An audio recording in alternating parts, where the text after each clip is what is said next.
Lord of the Mysteries 2, Audiobook, Part 41. Chapter 1001, Choice. Mushu Hospital, in the corridor leading from the first-floor lobby to the emergency center. Luo Shan slowed down to allow Jenna to lead her. Thud. Thud. Thud.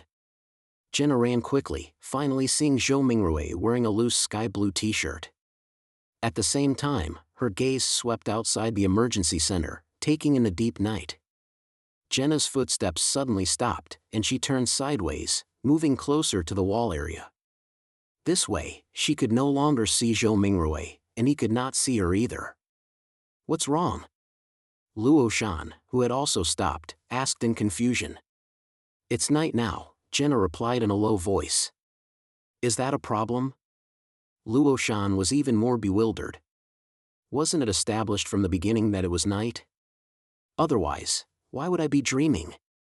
Jenna didn't have time to explain to Luo Shan that Zhou Mingrui might have something special hidden at night, and that they hadn't yet had a chance to experiment whether just normal contact with Zhou Mingrui at night would kick them out of the dream. She said directly to Luo Shan, "It's not convenient for me to talk to Zhou Mingrui at night. You go alone to ask for his help for Luo Fu. Don't worry, I'll observe the situation from the shadows. If anything goes wrong, I'll come out immediately to save you." Luo Shan knew this wasn't a good time to ask questions. She nodded firmly and said, "All right." After Jenna's figure disappeared into the shadows by the wall, Luo Shan quickly ran into the emergency center.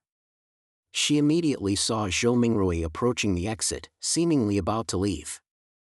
Luo Shan felt a sudden urgency and blurted out, "Zhou Mingrui." Zhou Mingrui turned around in surprise, seeing Luo Shan in her short-sleeved pajamas and thin pajama pants. Why is she here too? Zhou Mingrui's first reaction was that Luo Shan had also come for emergency care. Pajamas weren't out of place in the emergency center, but rather fit the situation. Then, Zhou Mingrui thought that Luo Shan should also be a beyonder, associated with words like reporter and painter, and normally wouldn't have a sudden acute illness. Not a coincidence? Puzzled, Zhou Mingrui cautiously took a few steps towards Luo Shan. After approaching Zhou Mingrui, Luo Shan didn't give him a chance to ask questions. She took a breath and said in a low voice, "Save Luo Fu, she's trapped at the bottom of the hospital." As she spoke, Luo Shan looked around to prevent anyone from eavesdropping. Luo Fu? Bottom of the hospital? Zhou Mingrui caught the two most crucial pieces of information. He still remembered the intense fear he felt when observing the downward elevator earlier, suspecting it led to hell or doomsday. Before gathering enough intelligence, he didn't dare take the elevator down. Now, Luo Fu had gone in there and was trapped. Zhou Mingrui instinctively asked Luo Shan, Me? Me saving Luo Fu? Is this a mistake? I'm just an assassin with a small amount of supernatural abilities. Both Luo Fu and Luo Shan should be stronger than me, yet they want me to go to the bottom of Mushu Hospital to save Luo Fu? After hearing the conversation between Franca and Jenna before Franca consumed the despair potion, Luo Shan had basically confirmed that the current world was indeed a dream. So, she believed that Zhou Mingrui, as the master of the dream, could do anything as long as he wanted to. Luo Shan couldn't start by explaining that this was a dream. She feared it might bring unknown, drastic changes and waste precious time. She could only ponder for 2 seconds before saying, "You don't need to go and save her directly.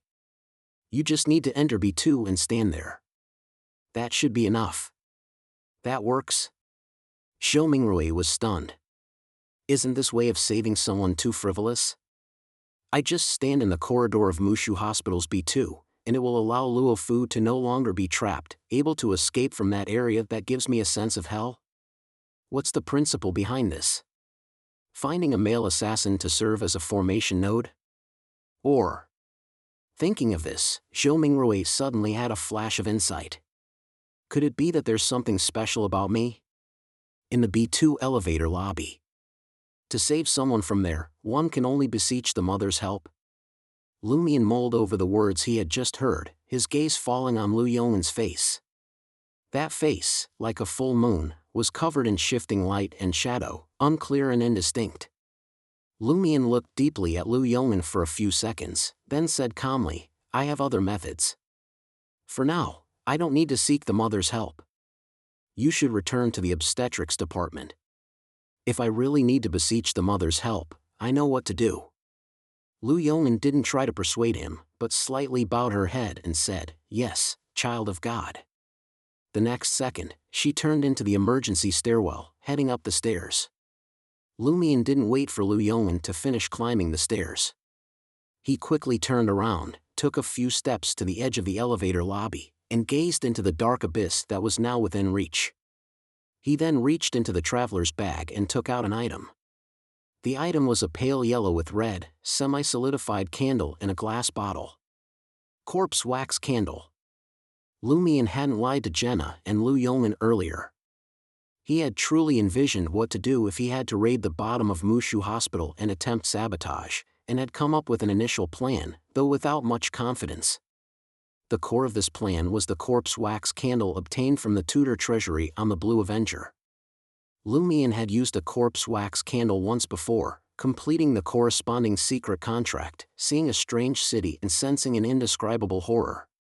He believed that the city and the horror should be some kind of object, will, or existence that could potentially drag all the true gods down with Alista Tudor, occupying the top positions of both the Hunter and Demoness pathways. In other words, it should be roughly on the same level as Mr. Fool, the Great Mother, the Mother Tree of Desire, and the Celestial worthy of heaven and earth for blessings.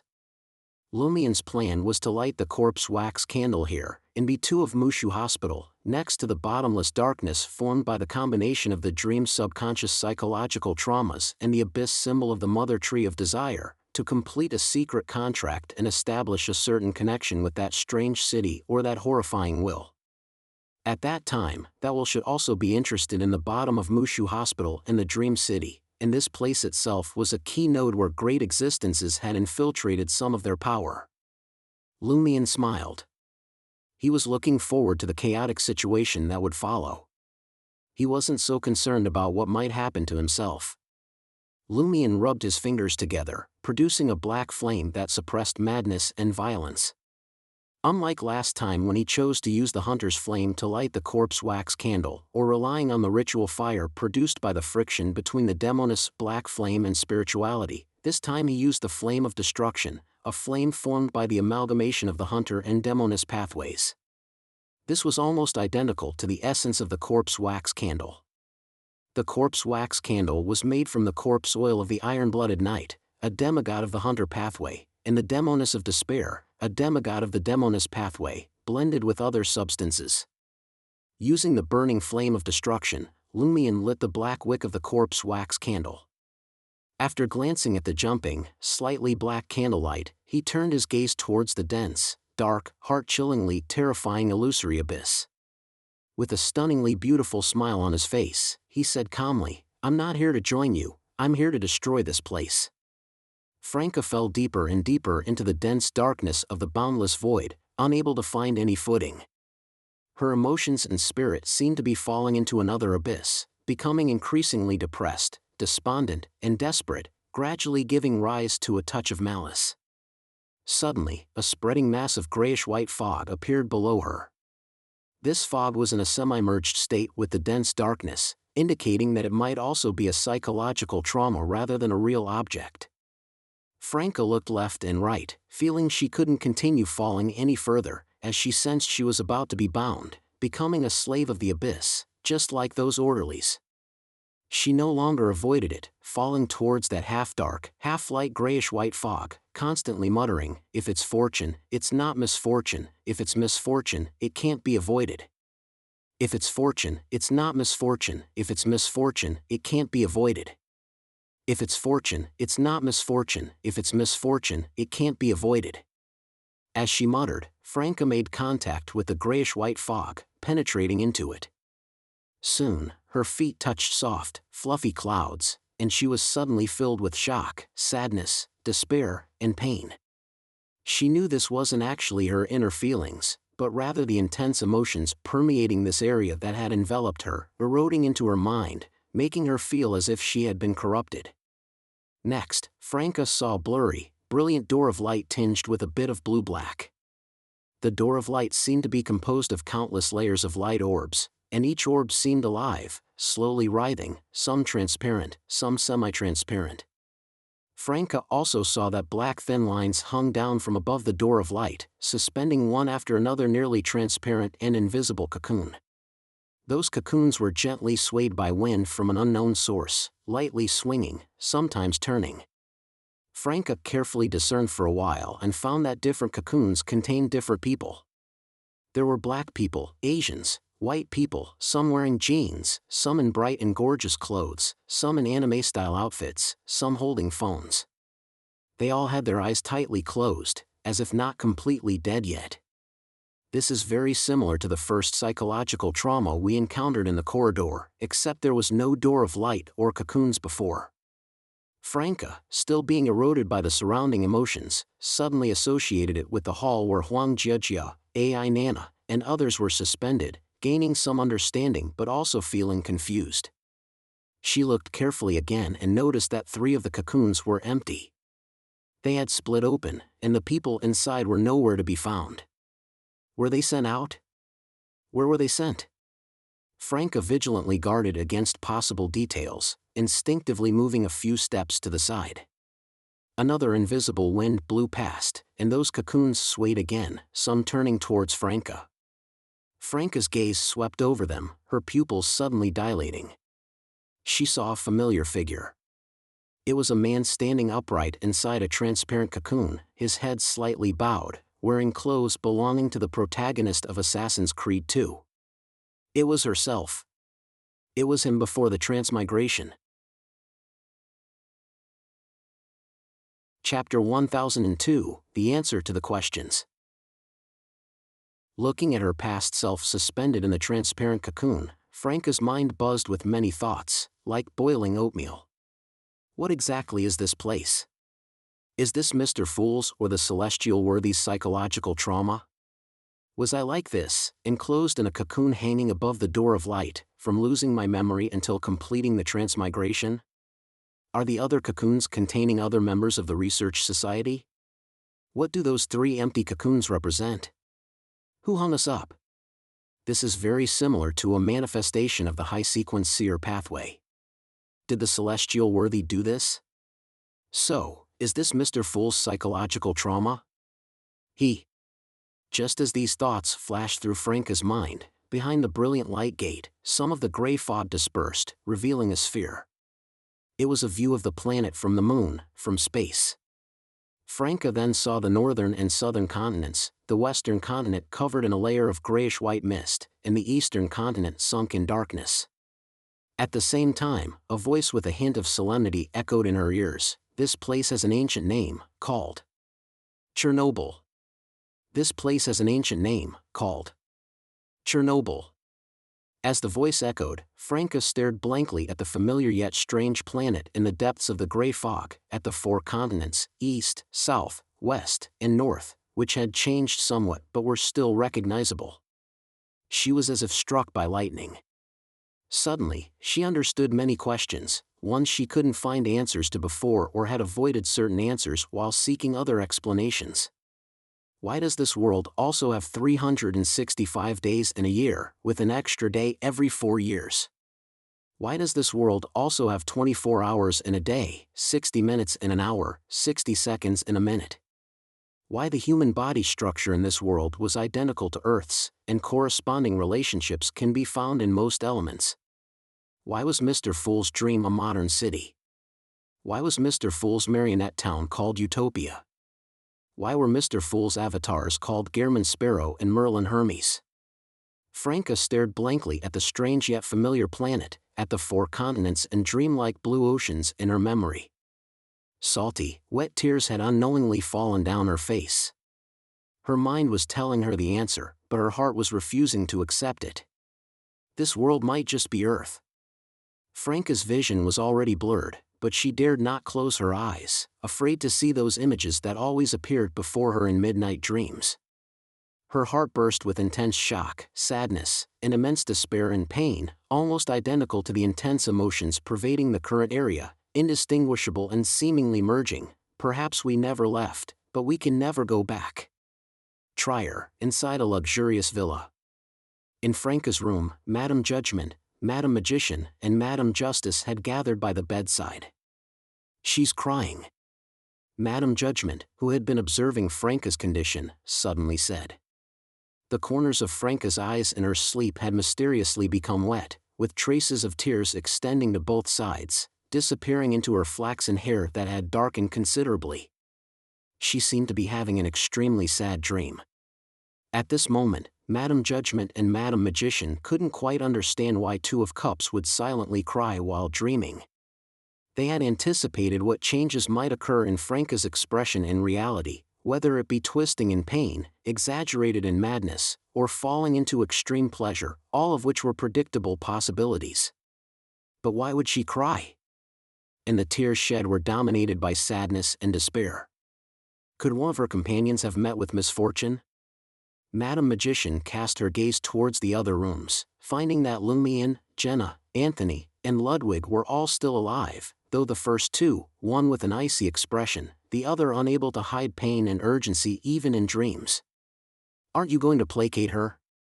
Madame Judgment asked Madame Justice, who was conducting a mental and psychological analysis. Since the mental corruption and emotional impact experienced in the dream would reflect in reality, treating the corresponding psychological issues and mental illnesses in reality would also truly affect the person in the dream. In a dream constructed with spirit and psychology at its core, the inside and outside were indistinguishable in this aspect, blending truth and falsehood. Madame Justice's emerald eyes showed a thoughtful expression. Two of Cups' current emotions harbor immense despair, which is also a manifestation of her true state. And what she needs right now is precisely despair, extreme despair. Hearing these words, Madame Magician couldn't help but turn her head to look at the night sky to the east.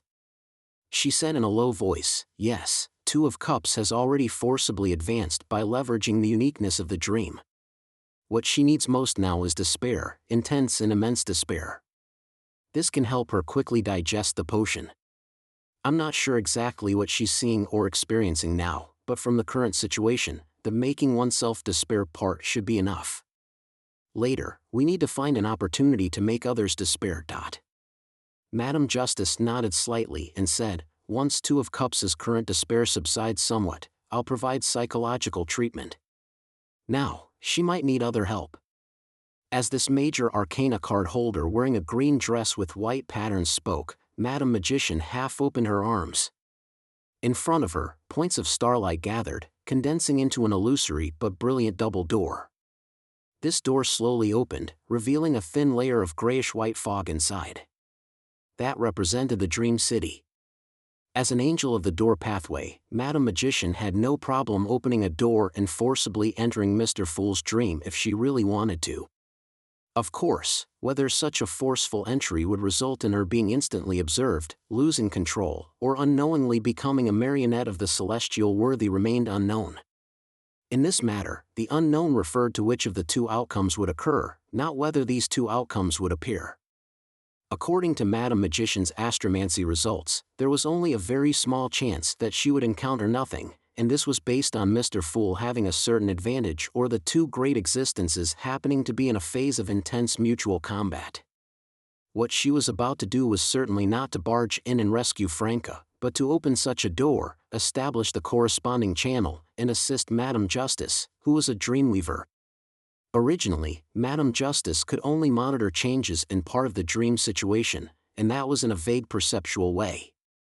With such a door, she could directly exert some influence on certain areas of the dream or corresponding characters.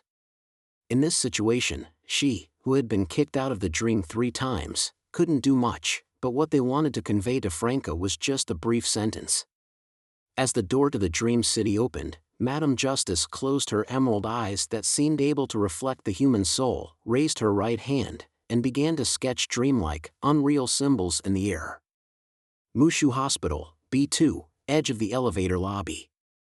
Lumion, gazing at the illusory dark abyss, inhaling the faintly sweet and warm dark fragrance, enduring the agitation in his bone marrow and desires, feeling as if his entire being was about to ignite, entered a state of ethereal quietude. His mind and thoughts gradually dispersed, becoming increasingly numb to the passage of time. Finally, he saw a fog tinged with a dark hue, feeling as if he was walking through such a fog. Just like before, he saw the outlines of various buildings, saw things similar to trains running on blurry streets, saw ladies with round fans covering their faces riding in human-pulled, canopied two-wheeled carts approaching him. He flew towards the depths of the dense fog, flew towards somewhere in this strange city. There remained a peculiar high tower that was only a shadow, with indescribable gloom and terror emanating from the bottom of the tower. Lumion, suppressing the fear in his heart and the trembling of his body, descended, entered the tower, and headed straight for the bottom. He then saw an ancient well melding into the darkness, saw that the four walls of the ancient well were built with moss-covered stone blocks, saw iron-black chains locked onto the stone blocks, hanging down into the depths of the ancient well. These chains had numerous reliefs on their surface, but they were blurry, making it difficult for Lumion to discern. Unable to control himself, Lumion stuck out his head, trying to look towards the bottom of the ancient well. What met his eyes was a dense, eerie blood-red color. It seemed to be formed by an unknown amount of blood. Next, Lumion smelled a fishy odor mixed with a sense of rust. He bewilderedly turned his gaze to his nose, finding that blood had somehow already flowed from his nostrils, like real blood. Suddenly, Lumion's peripheral vision caught his own head and face reflected clearly in the blood-colored well water. The palm of his right hand instantly became scorching hot, with a manic and violent aura surging out like a flood. This was blocked by a cold and deathly stillness. Outside the spiritual secret deed process, Lumion on B2 of Mushu Hospital, his body visibly trembled. His hair floated up, his face sometimes the stunning Lumina, sometimes the more handsome security guard Li Ming, his chest sometimes swelling, sometimes flattening, his aura sometimes feminine and seductive, sometimes masculine and violent. He kept switching between these two states, and if he lacked either one, his body might not be able to withstand it, quickly collapsing and becoming an out-of-control monster. Lumion at the edge of the ancient well sensed a terrifying will that could destroy everything, feeling it casting its gaze from the depths of the ancient well, observing him. Even with the ability of an ascetic, even while forcibly controlling himself, Lumion couldn't help but break away from the secret deed ritual and open his eyes. His right palm was still stinging, more intensely than ever before, his eyes a deep black, a black so deep that not even death existed within it, devoid of any life. Before him, in that void of dark abyss, a vortex suddenly appeared, spiraling towards the bottom. Chapter 1003, Incantation. The bottomless darkness seemed to be pulled by some force from deep within, or forcefully pressed down by an invisible giant hand, causing it to suddenly collapse and form a frantic vortex several meters wide.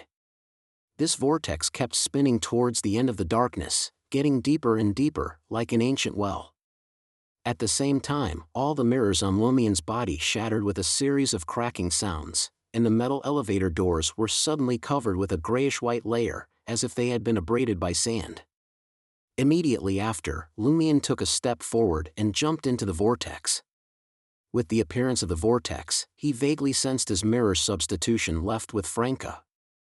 At the same time, he knew that the vortex was created by the gaze and power he had drawn through the secret deed ritual, and that it would lead to his intended destination. He knew that if he kept falling in the vortex, he would likely reach where Franca was trapped. He didn't let his body float down slowly like a feather, but maintained a free-fall posture, gaining speed. Wind howled in his ears, and his eyes saw only the deep darkness that had become steep cliffs. Crack! Crack! Crack! The glass windows on every floor of Mushu Hospital shattered explosively, and all mirror-like objects were either covered in scratches or turned to stone-like substances. In the emergency center, all the glass that had shown mirror-like reflections due to the night broke with a crack, including several pairs of dark-colored glasses.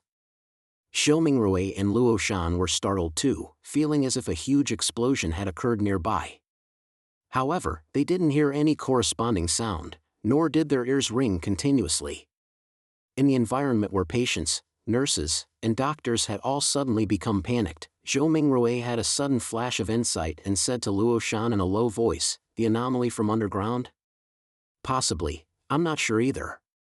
Luo Shan didn't know much more than Zhou Mingrui. She could only guess that Luo Fu might have done something underground, or encountered something. Zhou Mingrui spoke faster, continuing to ask, "Why can I rescue Luo Fu just by standing in B2? Luo Shan stammered in response, It was a guess. B, because there's something special about you." As expected. Zhou Mingrui quickly pressed, "What's special?" "You." "I'm actually not that clear on the specific details." Luo Shan suddenly realized that if she explained clearly, there might be unexpected changes, so she forced the topic back on track. "I'm not sure if you going to stand in B2 will really be effective.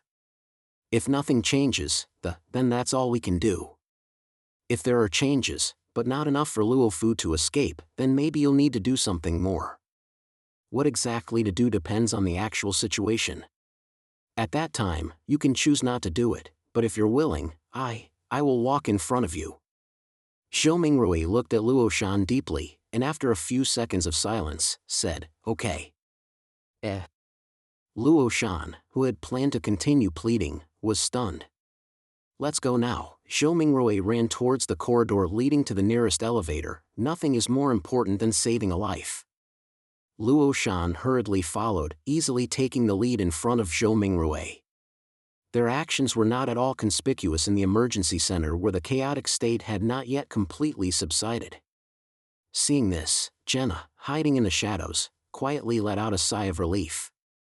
After Zhou Mingrui and Luo Shan had run a distance, she walked out of the shadows, preparing to conceal herself and follow behind, ready to deal with any unexpected situations. At this moment, she felt a suffocating pain, as if the blood in her body wanted to burst through her skin and splash out. It was like a deep-sea fish being directly teleported into midair. Moreover, Jenna also felt her thoughts stalling and her joints stiffening. About to be kicked out of the dream? Even if it's through Luo Shan. At night. Indirectly. Informing Zhou Mingrui of beyonder matters. It will lead to oneself being kicked. Jenna wanted to hold on a bit longer, to see if Zhou Mingrui going to the underground area would bring about good changes, but she was powerless to resist. She had no choice but to leave this world, following the force that was kicking her out of the dream. Trier, inside a luxurious villa. Standing by Franca's bed, facing the door of starlight and the grayish-white fog, Madame Justice frowned. "I can't sense Two of Cups, I can't establish contact with her. I was clearly using her body as a medium." Madame Magician thought for 2 seconds and said, "In the Dream City, apart from what we haven't explored and don't know about yet, there are only 3 places where such a situation would occur, where the connection between soul, consciousness, and body would be severed. 1 is inside the police station, 2 is Yangdu prison, and 3 is the underground area of Mushu Hospital. If she were arrested or imprisoned, Two of Cups wouldn't be this desperate." Madame Judgment made a judgment. She must have entered the underground area of Mushu Hospital, for unknown reasons. While Madame Magician and Madame Judgment were thinking and talking, Madame Justice continued to try. Suddenly, they all turned their heads towards the room where Lumion was sleeping. At this moment, they felt the ground trembling inexplicably, as if a volcano was erupting deep underground. This caused all the mirrors and glass windows in the entire villa to make trembling sounds, almost shattering. After just a few seconds, Madame Justice's emerald-like eyes suddenly lit up. "I've sensed Two of Cups," she said while once again sketching transparent symbols in the air that were like dreams and illusions. As soon as the symbol was completed, it passed through the brilliant starlight door like a butterfly from a dream, diving into the grayish-white fog.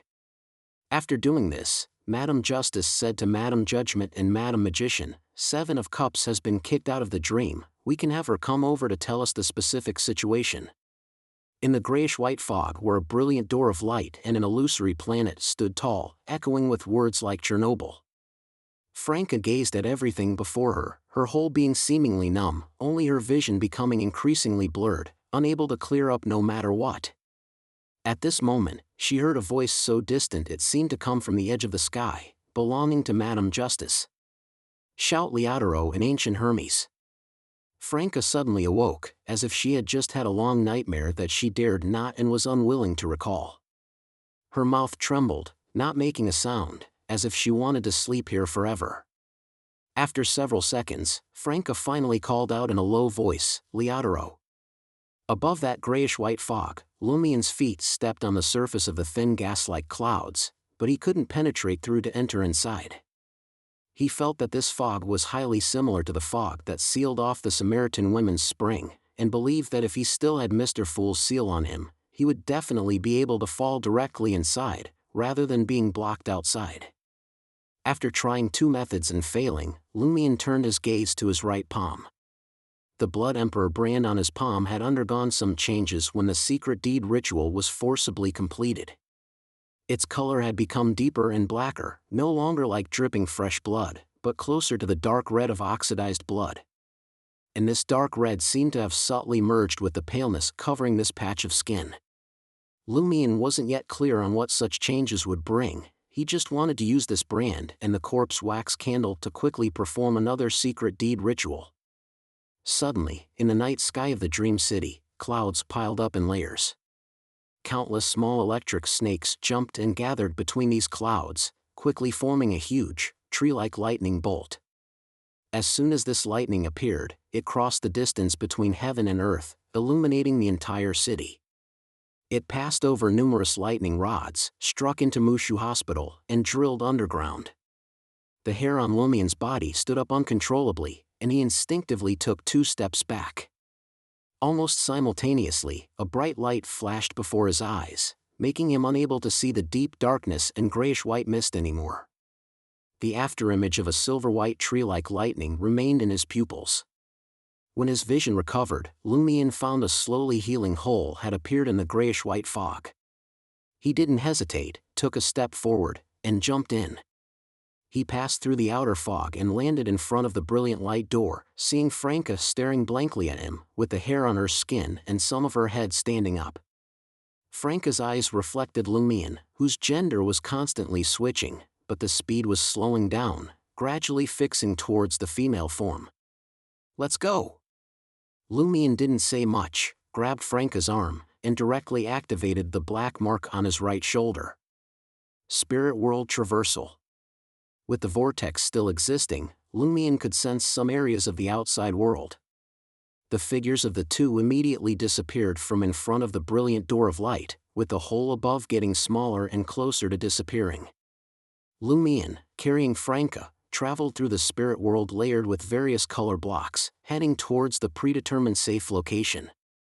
Normally, he would reach the destination in just 1 second, but for some unknown reason, he now felt as if he was bound by layers of viscous liquid and invisible shackles, moving very slowly, with a trend of getting even slower. Next, Lumien saw deep, dense darkness sweeping in from behind, rushing towards the two of them. The vortex had disappeared. In that darkness, there was a blurry, huge figure standing on a lightless water surface, and an ancient mirror slowly outlining. Lumien gritted his teeth, traveling forward with all his might. Just as he was about to touch the exit, and the dark abyss was about to engulf him and Franca, everything suddenly became calm.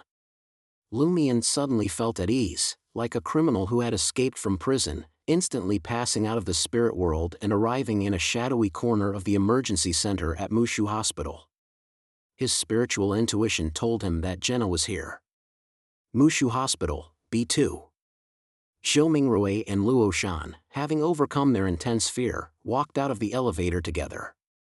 Almost simultaneously, Zhou Mingrui inexplicably felt relaxed, his feelings of fear and dread dissipating completely. He frowned in confusion and said to Luo Shan, "Where is Luo Fu trapped?" Luo Shan looked at the dim but normal white corridor outside the elevator lobby, falling into bewilderment and deep thought. Shouldn't it have already completely collapsed, she muttered to herself. Chapter 1004, The Solution. Seeing Zhou Mingrui looking at her, waiting for an answer, Luo Shan said uncertainly, it seems like things are back to normal.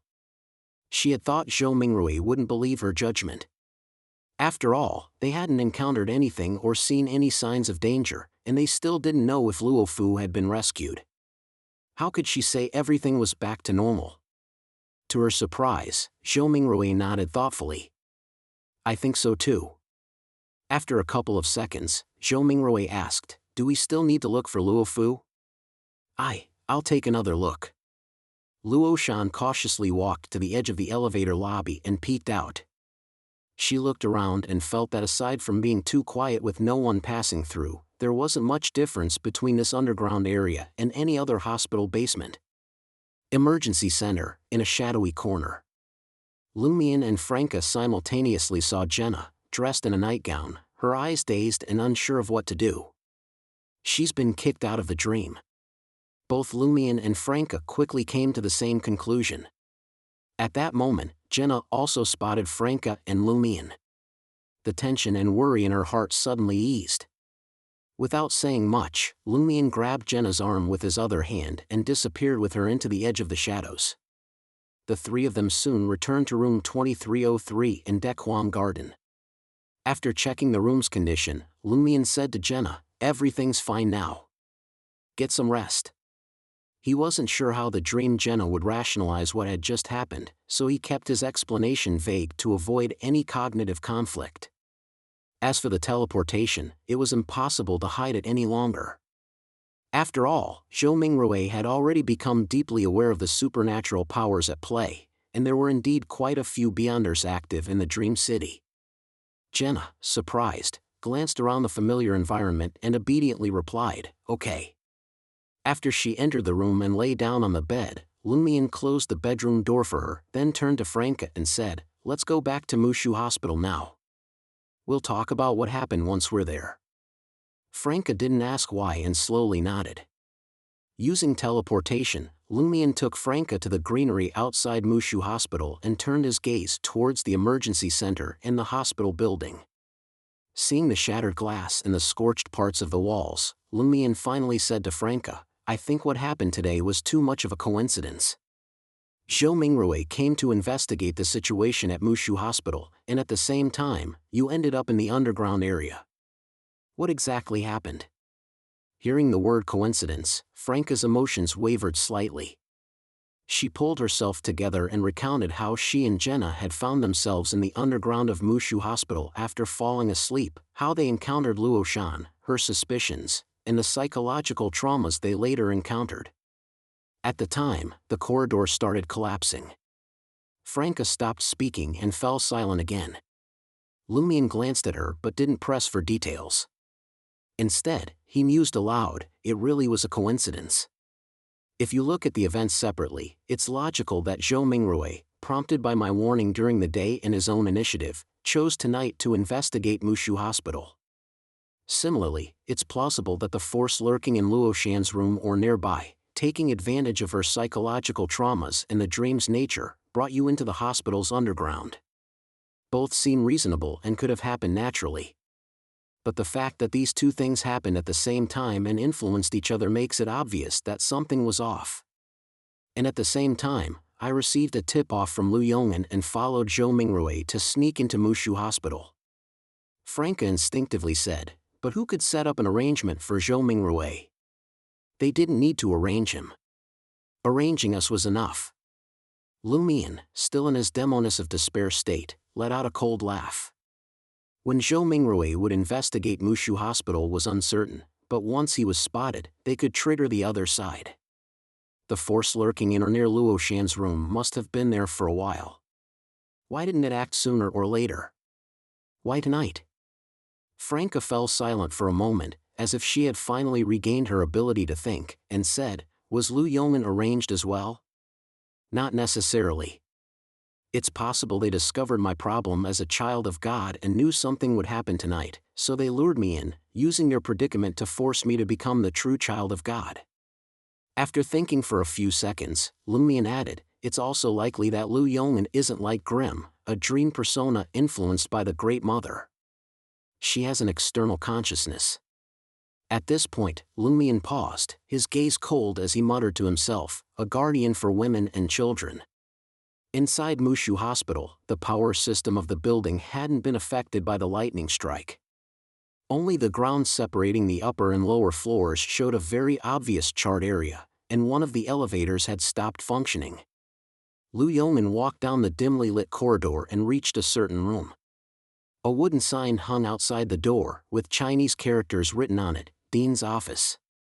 She knocked and entered, speaking to the person beside the shattered glass window. She still didn't choose the mother's help. I see, a voice responded.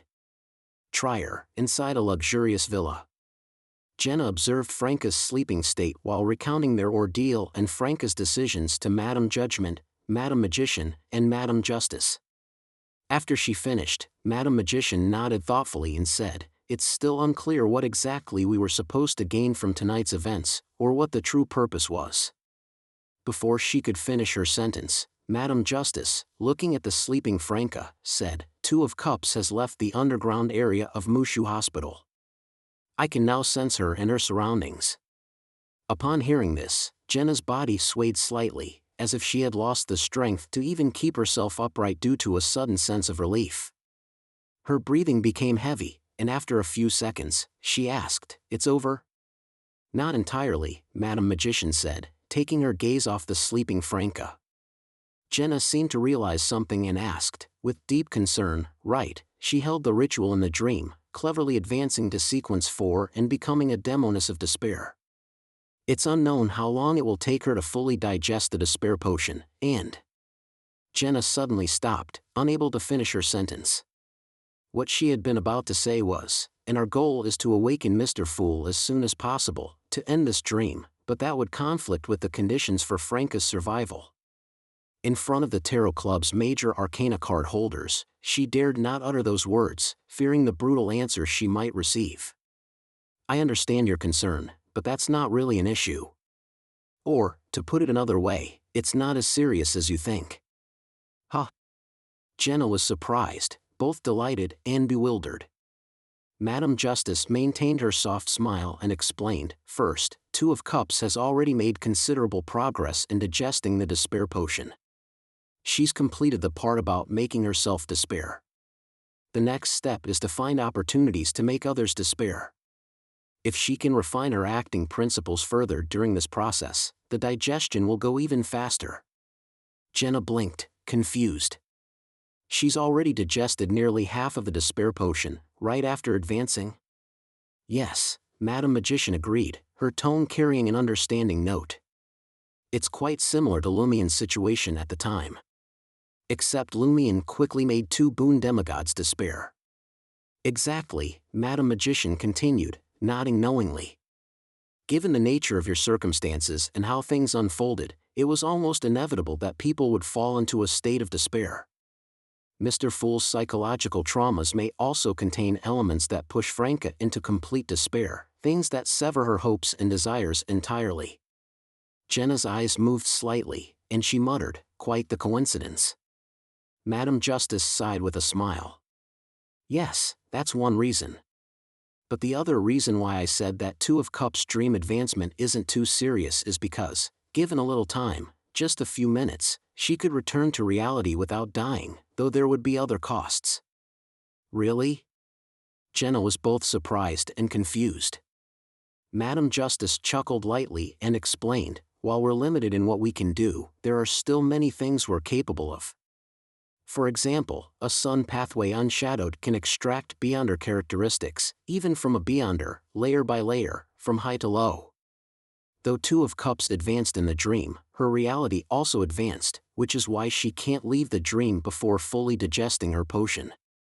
In other words, we could have Mr. Sun extract the demoness of despair's Beyonder characteristic from Two of Cups in reality, and I would stabilize her mental state during the process.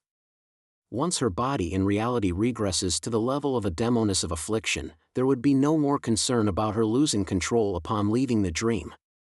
Of course, this solution would leave some problems behind, some quite serious ones, which is why we didn't mention it as a solution before. But compared to losing her life in the dream, these issues are manageable." Jenna stood there, dazed. The dream advancement affected reality, and regressing in reality would cause a similar effect in the dream? If you can't influence the dream, then change the state of reality? Outside Mushu Hospital, in the greenery. Hidden in the shadows, Lumian observed the hospital building, the patients coming and going, and the emergency response personnel who had just arrived, but he didn't spot any targets of note. After a long silence, Franca finally spoke. They might have already left. Maybe they never showed up in the first place. Yeah, you could check some short videos. With the glass shattered and the building struck by lightning, I'm sure a lot of people recorded it. Maybe we'll find something. Right. Lumian took out his phone and began scrolling through local news, not missing a single video. When he reached a video titled "Oh my God, all the glass shattered," he suddenly spotted a familiar figure in the corner of the frame, near the edge of the emergency center. That figure had messy blonde hair, blue eyes, short eyebrows, and a clear stubble on his face. He was wearing a black shirt. Lumian's gaze instantly froze. It was Grisha. Grisha, Pangdang's co-renter. Chapter 1005, Investigating Hidden Dangers. Based on the nature of tonight's events, Lumian had made some guesses and was prepared to see certain dream manifestations, but the person who appeared at the emergency center was completely unexpected. It was Pangdang's co-renter, Grisha. The fact that he and Pangdang are sharing a place did hint at something unusual about him. We'd even observed him before but never managed to figure out who he corresponded to in the real world. Could he be the mastermind behind tonight's events? What is his real objective? Lumian's mind raced, his confusion deepening. He had initially locked in on the individual that the Aurora Order put their faith into as the one orchestrating everything tonight, hoping to confirm a few things. But Grisha didn't fit the "I'm watching, listening, and aware" profile. He was eccentric, paranoid, and rude. Him? Franca, slower to react than usual, leaned over to take a look at the screen frozen on Lumian's phone. Her sudden shock made her more animated. Unexpected discoveries are still valuable, Lumian said, already calm. Yeah, Franca replied, not saying much more. Lumian wasn't in a rush to leave. He pulled out a cracked makeup mirror and began focusing intently. His actions caught Franca's attention. She tilted her head to look at him, slightly puzzled. What are you doing? I'm checking if the mirror world has recovered and whether the broken fragments have formed a new area behind the mirror, Lumian explained briefly. Luo Shan didn't bring her phone, and I don't have any other abilities to contact her. I need to use the mirror world to send her a message that you're safe and that she can leave the underground area with Zhou Mingrui. There's no urgent matter now, but what if Zhou Mingrui does discover something? Franca was stunned for a moment. Zhou Mingrui went underground? Won't that be a problem? The basement of Mushu Hospital was a mixture of subconscious psychological traumas and a symbolic abyss tied to the mother tree of desire. Even if it couldn't physically endanger Zhou Mingrui, it might force him to confront past traumas, awakening strong stimuli that could bring significant changes. Those changes could be either extremely good or extremely bad, which was why Lumian's team hadn't wanted Zhou Mingrui to enter Mushu Hospital's basement at this stage. Lumian glanced at Franca and chuckled. Plans never keep up with changes. The most important thing just now was rescuing you. Everything else can be dealt with later or patched up. If worst comes to worst, this mission fails completely, and they send in another team. At worst, we all face the apocalypse. But I couldn't let you die here tonight. Franca stared at Lumian for a few seconds, unable to find words. After a moment, she looked away and sighed. There are some things that can never be made up for. Hearing that sigh and those words, Lumian finally felt like Franca had come back to life from the deadened state she'd been in earlier. He didn't ask what she meant, waiting for her to sort out her own thoughts. He gazed at the cracked mirror in his hands. The mirror world has recovered, and the larger mirror fragments have regained their mystical properties. With that, Lumian whispered a few words, imbuing them with a flickering, dark shimmer before sending them into the largest piece of the cracked mirror. Mushu Hospital, B2. Luo Shan led Zhou Mingrui, creeping cautiously along the corridor, glancing around as she searched for the missing Luo Fu. Just as she looked toward one of the rooms and Zhou Mingrui gazed in the opposite direction, she spotted a piece of shattered glass on the ground. Words flickered across it, "Luo Fu is already home." Phew. Luo Shan quickly turned to Zhou Mingrui and said, "I got a message." Luo Fu escaped. Zhou Mingrui studied Luo Shan for a moment but didn't ask how she received the message. He'd noticed earlier that she seemed to have rushed out of the house, forgetting to bring her phone. After they left Mushu Hospital's basement and Zhou Mingrui sent Luo Shan back to Dehuang Garden, she saw Lumina and Luo Fu in the entryway. "You two just got back as well?" Luo Shan blurted out. Holding two mirror fragments, Lumian glanced around and replied, "We had to deal with the hospital's surveillance." Even though tonight's events weren't tied to any criminal case and were considered a natural disaster, meaning no police investigation, Lumian thought it was better to play it safe. Luo Shan was stunned for a couple of seconds. "Quite the seasoned criminal, aren't you?" Lumian then addressed Luo Shan, "Thanks for your help. Without you bringing Zhou Mingrui to the basement in time, both Luo Fu and I would have been swallowed by that illusory abyss." A smile appeared on Luo Shan's face, though she tried to be modest. It was Zhou Mingrui who was willing to risk his life to save someone. He's always been a good person. "It's impressive that you convinced him so quickly," Lumian said, not sparing any praise. "Not really," Luo Shan said, feeling a little uncomfortable as she looked away. She walked briskly into the elevator that had just arrived on the first floor. After stepping in, Lumian turned to Luo Shan and said, "We'd like to inspect your apartment, to identify any hidden threats." "Sure, okay." Luo Shan remembered how she had inexplicably ended up in the hospital's basement. Without uncovering the lurking threat in her room or nearby, she wouldn't be able to sleep soundly. When they arrived at room 1502, Lumian naturally began inspecting every corner, while Franca, finally recovering her energy, silently touched various objects. After a few seconds, Lumian stood in front of the living room's glass window and spoke to Luo Shan, who was standing near the coffee table. "I'll perform a magic mirror divination and see if I can get any answers or hints." Luo Shan nodded repeatedly. Lumian reached out toward the transparent glass, which had turned into a mirror under the night sky, and began chanting the appropriate incantation. He was only able to perform magic mirror divination that relied on his own spirituality. After posing his question, the surface of the glass rippled with a dark shimmer. The shimmer settled, revealing a scene of a parrot with colorful feathers in a painting. "That?" Luo Shan quickly turned her head to look at the wall behind her. "Did my own drawing betray me?" Almost simultaneously, the colorful parrot flew out of the painting, attempting to escape from room 1502. But the doors and windows were locked, and it repeatedly hit the walls. "Why?" Luo Shan shouted. The parrot responded in a crisp, human voice. "I'm not your puppet. I serve." Before it could finish speaking, its body suddenly disintegrated. Feathers fell one by one, followed by flesh that dripped like melting paint. In just 2 or 3 seconds, the colorful parrot had turned into countless droplets of paint, splattering onto the cream-colored tiles. It was controlled by someone else, Lumian concluded. "How is that possible?" Luo Shan was shocked and confused. "This was something I painted stroke by stroke. How could it be controlled by someone else? If it was the other version of me reviving within me and secretly influencing my creation, I could accept that.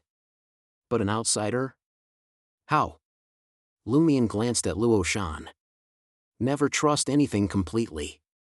That applies to others, things you've created, and even yourself." "I understand." Luo Shan recalled her previous experiences, thinking of that other version of herself. Lumian thought for a moment and suggested, "You should stay at our place tonight, just in case there's another incident." He planned to take pictures of every item and corner of Luo Shan's apartment tonight, then send them to Anderson to check for any remaining issues. "Okay," Luo Shan quickly agreed. Regardless of the parrot's situation, she had already planned to pack her things and find a decent, reasonably priced hotel to stay in for a few nights. After settling Luoshan in room 2303 with Jenna, Lumian took Franca with him to room 1502 to photograph every part of the apartment, making sure to leave nothing out. Once he finished, he immediately sent the photos to a name that leaves a deep impression on you, ending with the question, "Can you spot any potential problems in these photos?" After a few minutes, Anderson had replied, "Are you inviting me to play Spot the Difference?" Something like that, Lumian responded casually. He waited patiently until 4 or 5 minutes later, receiving another message from Anderson. "If it were me, I'd show someone photos with absolutely no problems and ask them to find something wrong." Does that mean there's nothing wrong? Lumian thought to himself. Anderson had sent another message. "That blank spot on the painting is an eyesore. Add some paint to it." Lumian nodded thoughtfully before asking, "Can you control things painted by others?" There are many ways to control painted objects.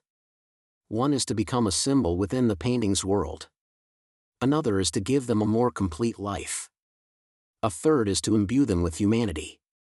A fourth is to reconfigure the information they're composed of, given their essence as information. And lastly, there's the fact that they possess spirituality. You could turn them into your marionette. Anderson uncharacteristically provided a lengthy explanation, finishing with, "After hearing all that, don't you feel like every possibility you imagined can't be ruled out? You're giving me so much detail just so I'll say yes, aren't you?" Lumian replied without emotion. In his opinion, identifying the hidden danger in the room wasn't the most important thing. They had already confirmed that Luoshan was being watched by some force or enemy. If they didn't root out the other side and eliminate them, today's hidden danger would be dealt with, but tomorrow a new one would appear. Too bad that parrot wasn't put under control and couldn't finish what it was saying. Seeing that Anderson hadn't responded again, Lumian stood up and looked at Franca. Franca was standing by the window in Luoshan's apartment, silently gazing out. Lumian walked over and stood beside her, looking out in the same direction. He saw the food stalls on the street far below, people eating and drinking late into the night, and the high-rise apartments in the neighborhood, with lights still on in many rooms, dotting the night sky. Lumian gazed quietly for a while before turning to look at Franca. Franca was focused, her gaze seemingly reluctant to shift for even a second. After a while, she sighed softly. "The night is truly beautiful." Chapter 1006, Speaking from Experience. Lumian looked at Franca, her eyes once again a lake blue hue after her advancement, reflecting the bright or slightly yellow dots of light. "Yes," he echoed with a sigh. Franca fell silent again. After a long while, she murmured as if in a dream, "Did you know? I can never go back." "What happened?" Lumian asked gently, following her lead. Franca began recounting how she and Jenna had woken up in the basement of Mushu Hospital. It was as if she needed to build up the courage to tell the rest by retelling earlier events, prolonging the time to mentally prepare herself. Lumian didn't rush her. He listened quietly, occasionally asking for details. When Franca reached the part where she chose to force her advancement using the peculiarities of the dreamscape to draw the primordial demoness' attention and open an escape route, Lumian raised an eyebrow. Though he had already deduced Franca's advancement to demoness of despair through the law of beyond her characteristics convergence and his spiritual intuition as a demoness, and had suspected from her earlier narrative that it was the best possible option under those circumstances, he still couldn't help but feel there was some design to it all. The conditions for her advancement to demoness of despair had come together perfectly at that moment. Of course, if he had been present, he would have simply burned a corpse oil candle and connected with the terrifying will in that peculiar city, forcibly destroying all obstacles. After describing how she fell into the illusory abyss with the collapse of the mirror world and the final part of the corridor, Franca paused for a few seconds before continuing in a calm, straightforward tone about how she slowed her descent, how she felt her mind and spirit being pulled toward the abyss, and how she chose the gray-white fog, sinking into it. Her body began to tremble, but she pushed through, recounting the blurred door of light, the transparent cocoons, the rapidly spinning illusory planet, the slightly solemn voice, and the version of herself within the cocoon, along with the reasonable speculations that followed. Lumion had long suspected that transmigration wasn't as simple as Franca and the others from the curly-haired baboons research society believed. He suspected there was a terrifying truth they couldn't accept. That was why, during their time in the Dream City, he and Jenna had tacitly been kinder to Franca, expressing their care for her more clearly and directly. But he hadn't expected the truth to be this. So it wasn't spatial transmigration, it was temporal transmigration. Traveling back and forth through space is possible, but can the flow of time be reversed? No, if that were possible, reviving Aurora wouldn't be so difficult. Lumion's emotions suddenly turned somber. He felt as if he had lost several incredibly important people and objects he deeply missed forever.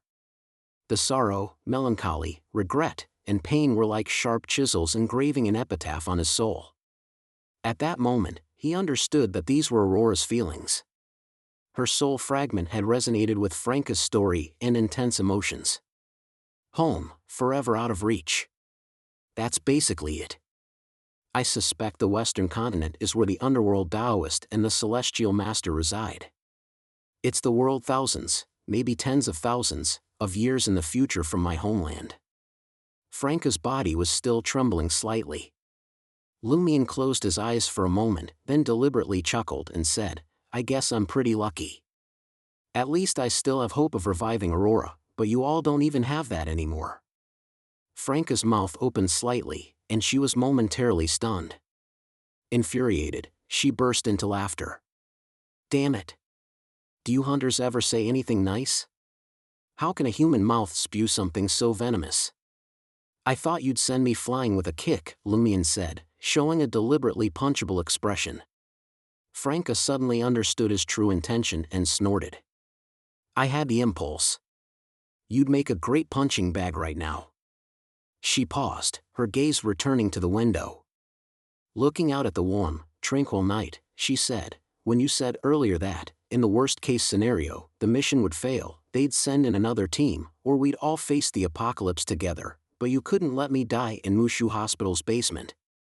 I didn't completely agree with your thinking, but I did feel like maybe my life had some meaning after all. I said that on purpose, to make you feel needed and valued, to help pull you out of that dead, hopeless state." Lumion chuckled. "I didn't know exactly what you'd gone through, but I could tell how you were feeling." Franca snapped her head toward Lumion and scoffed, "When dealing with a hunter, you judge by his actions, not words. I know you really did send Luo Shan and Jenna to get Zhou Mingrui down to the basement."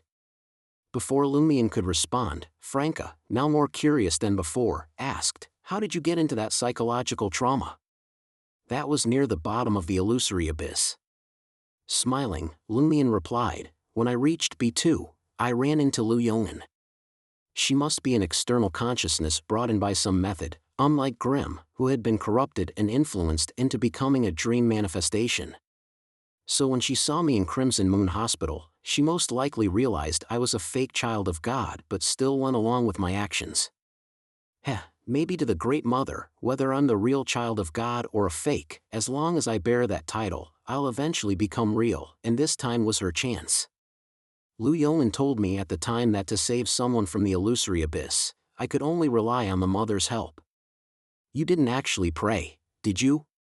Franca was suddenly filled with concern and worry, forgetting her earlier despair and emotional numbness. Her gaze instinctively drifted to Lumion's abdomen. "Of course not." Lumion had deliberately started with Lumion's story to stir Franca's emotions, preventing her from fully sinking into sadness. As someone who had learned from long bouts of depression, he knew exactly what to say and do in such moments.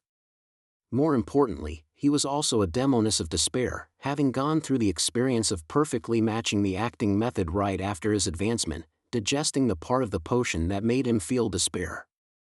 He had also learned from the world's greatest psychiatrist's report on how to stabilize his mental state and avoid losing control.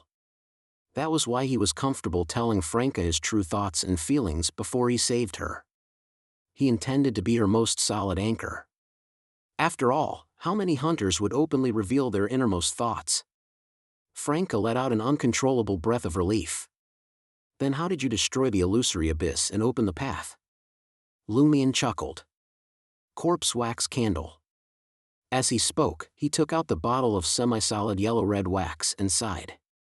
The flame of destruction burns too fiercely. This candle can only be used once more. Franca, who had heard Lumion's story of the previous ritual with the corpse wax candle and knew that the target of the ritual was likely the terrifying will at the top of the hunter and witch pathways, widened her eyes in shock. You're a bit extreme. She didn't finish her thought, reminded that such extremity was for her sake. Lumion recounted the sensations during the secret deed ritual, the terrifying will's partial descent, and the mutation of the Blood Emperor's remnant aura. He ended by saying, I couldn't enter the gray fog initially, but an exaggerated bolt of lightning just happened to strike it. That was. Franca thought for a moment and said, Madame Justice's incantation, delivered through some method. It sounded like a name, to be spoken in ancient Hermes. She didn't dare speak the incantation, afraid that even without using beyond her language, it might still call down lightning in the dream, though less terrifyingly. A name that could summon such lightning in Mr. Fool's dream? Lumion pondered. It must involve a true god or some great existence. Or it could be related to Mr. Fool's perception. Yes. Franca was more concerned with something else. How do you feel now? Lumion raised his right hand, palm up, revealing a patch of pale skin and the dark, old red marks beneath it. The mutated Blood Emperor's aura and the underworld Taoist seal have fused slightly. I can't believe they can fuse. So far, there's been no external manifestation, no other changes. After examining his own state, Lumion added, also, I feel like there's something more in me, but I can't detect it. It hasn't affected me. It's more like a side effect of the secret deed ritual, a lingering hallucination. In the next couple of days, find a chance to leave the dream and have Madame Magician check it out. Franca reminded Lumion not to overlook this issue and to confirm it as soon as possible. Lumion nodded and said, in the meantime, go to the company and quit your job. You kept the position before to bait Zarathustra out with the option to avoid danger by leaving the dream at critical moments. But now, you can't leave for the time being. Only then did Franca remember her current state, before she fully digested the despair potion. If she left the dream and returned to reality, she would lose control on the spot and turn into a monster. Right. She didn't argue, realizing she was still in deep trouble. Then, she turned to leave the window. Not going to enjoy the night view anymore? Lumion asked casually. Franca pursed her lips and responded, the more I look, the more I miss it, the harder it is to let go. She paused, then half-turned her body, casting her gaze out at the night once again. After staring for a few seconds, she spoke, her voice soft and distant. If I were Mr. Fool, I might wish to sleep forever, dreaming of this beautiful night, never waking. Chapter 1007, Important Information. Hearing Franca's words, Lumion felt a sense of resonance. If there hadn't been hidden dangers in that dream of Corda Village, I wouldn't have wanted to wake up either. As he sighed, he suddenly paused, then said in a low voice, no, I would force myself to wake up. If he didn't wake up, he couldn't try to resurrect Aurora. Franca silently withdrew her gaze and walked over to the long sofa in Luo Shan's home. She sat down, leaning back against the sofa as if she lacked the strength to support her body. Lumion glanced over and followed, sitting down right next to Franca. Franca turned her head to look at him but said nothing. After about 10 seconds, she stared at the turned-off TV across from her and murmured as if to herself, back home, my favorite thing to do was to pick any channel and be on my phone while listening to the sound. My mom would scold me every time. Lumion didn't respond, just listening quietly. Franca's expression gradually softened. My mom used to run a small restaurant, which later became a larger establishment. She was quick-tempered and efficient, and couldn't stand to see me being lazy. But you know, she'd just say a few words, in one ear and out the other, it didn't affect me at all. Later on, when business wasn't so good for a few years, she simply gave it up. Every day she'd play cards with her siblings and friends, eat here and drink there, and occasionally organize a trip. She couldn't have been more carefree or happy. My dad, my brother, and I were also quite happy. We didn't have to be scolded or nagged. As my dad put it, we'd see each other once a day, take a walk together, chat about family matters before bed, and their marriage even improved. My dad was a mid-level manager at a big company. He'd been into electronics since early on, starting with radios and such, then tinkering with computers and getting into games. When I was little, I was always confused about why Dad was always sitting in front of the computer. He said it was work, but he was always clicking on strange images. When I got a bit older, I fell in love with gaming too. I guess that's what they call leading by example. At first, my parents wanted another daughter, a little sister for me. They'd prepared for the fine and set up a room. Who knew they'd end up with another son? They couldn't bring themselves to abort, so they had him. Aren't second children supposed to be good at reading the room, well-behaved, with high EQ because they have an older sibling keeping them in check? Why did that kid do everything backwards, looking down on everyone, thinking he was so cool and trendy, always causing trouble when he went out? When he was in elementary school, he got into a fight and got beaten up. He came crying to me, his big brother, for help. In the end, the other kid had cousins, and I ended up getting beaten up too. For a while after that, I was really into urban fantasy novels and modern wuxia stories. I fantasized about having martial arts skills or superpowers myself. I did all right in the college entrance exams and got into medical school. I got along well with my roommates.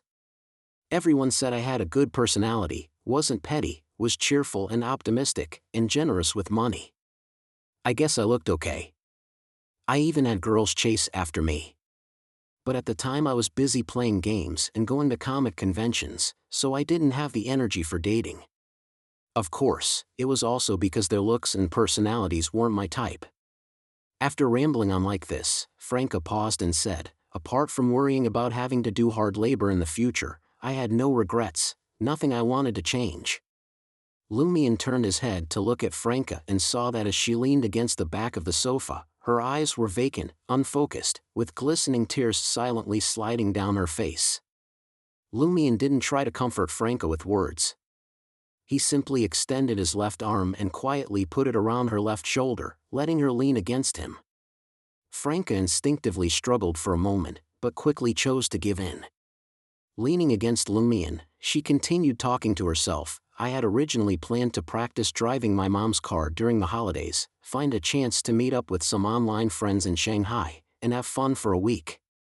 I'd planned which games to buy recently, planned to visit my grandparents, planned to play games with my dad for 2 hours every day when I had time, to show him what real skill looks like. I'd even planned how to educate that little brat, planned to go to my mom's mahjong place for a few days to act like a filial son, serve tea and water, and accept tips." As she spoke, Franca's voice gradually lowered until it disappeared. Lumian waited a few minutes before lowering his head to see that Franca had closed her eyes and fallen into a deep sleep, leaning against him from his left shoulder to his left chest. Her legs had slid off the sofa at some point. Lumian didn't move. He stared at the dark LCD TV screen, his thoughts gradually wandering. After an unknown amount of time, Franca seemed to have a nightmare. Her eyes flew open and she suddenly straightened her back. She looked left and right, finally coming to her senses and remembering what had happened last night. Phew. She exhaled slowly and asked Lumian, "What time is it?" "A little after 4 a.m., not quite 5 yet," Lumian calmly replied. Franca made a sound of acknowledgement, then suddenly remembered something. "Will Jenna and Luoshan be okay alone in room 2303? The current Jenna was purely a dream manifestation, while Luoshan was being watched by unknown forces. I've been monitoring room 2303 using mirrors," Lumian said calmly. Only then did Franca relax. She wriggled her shoulders, shaking off Lumian's arm, and sat up straight.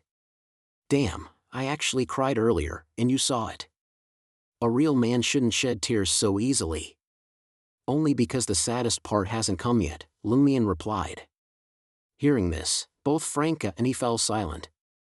That's such a hurtful thing to say.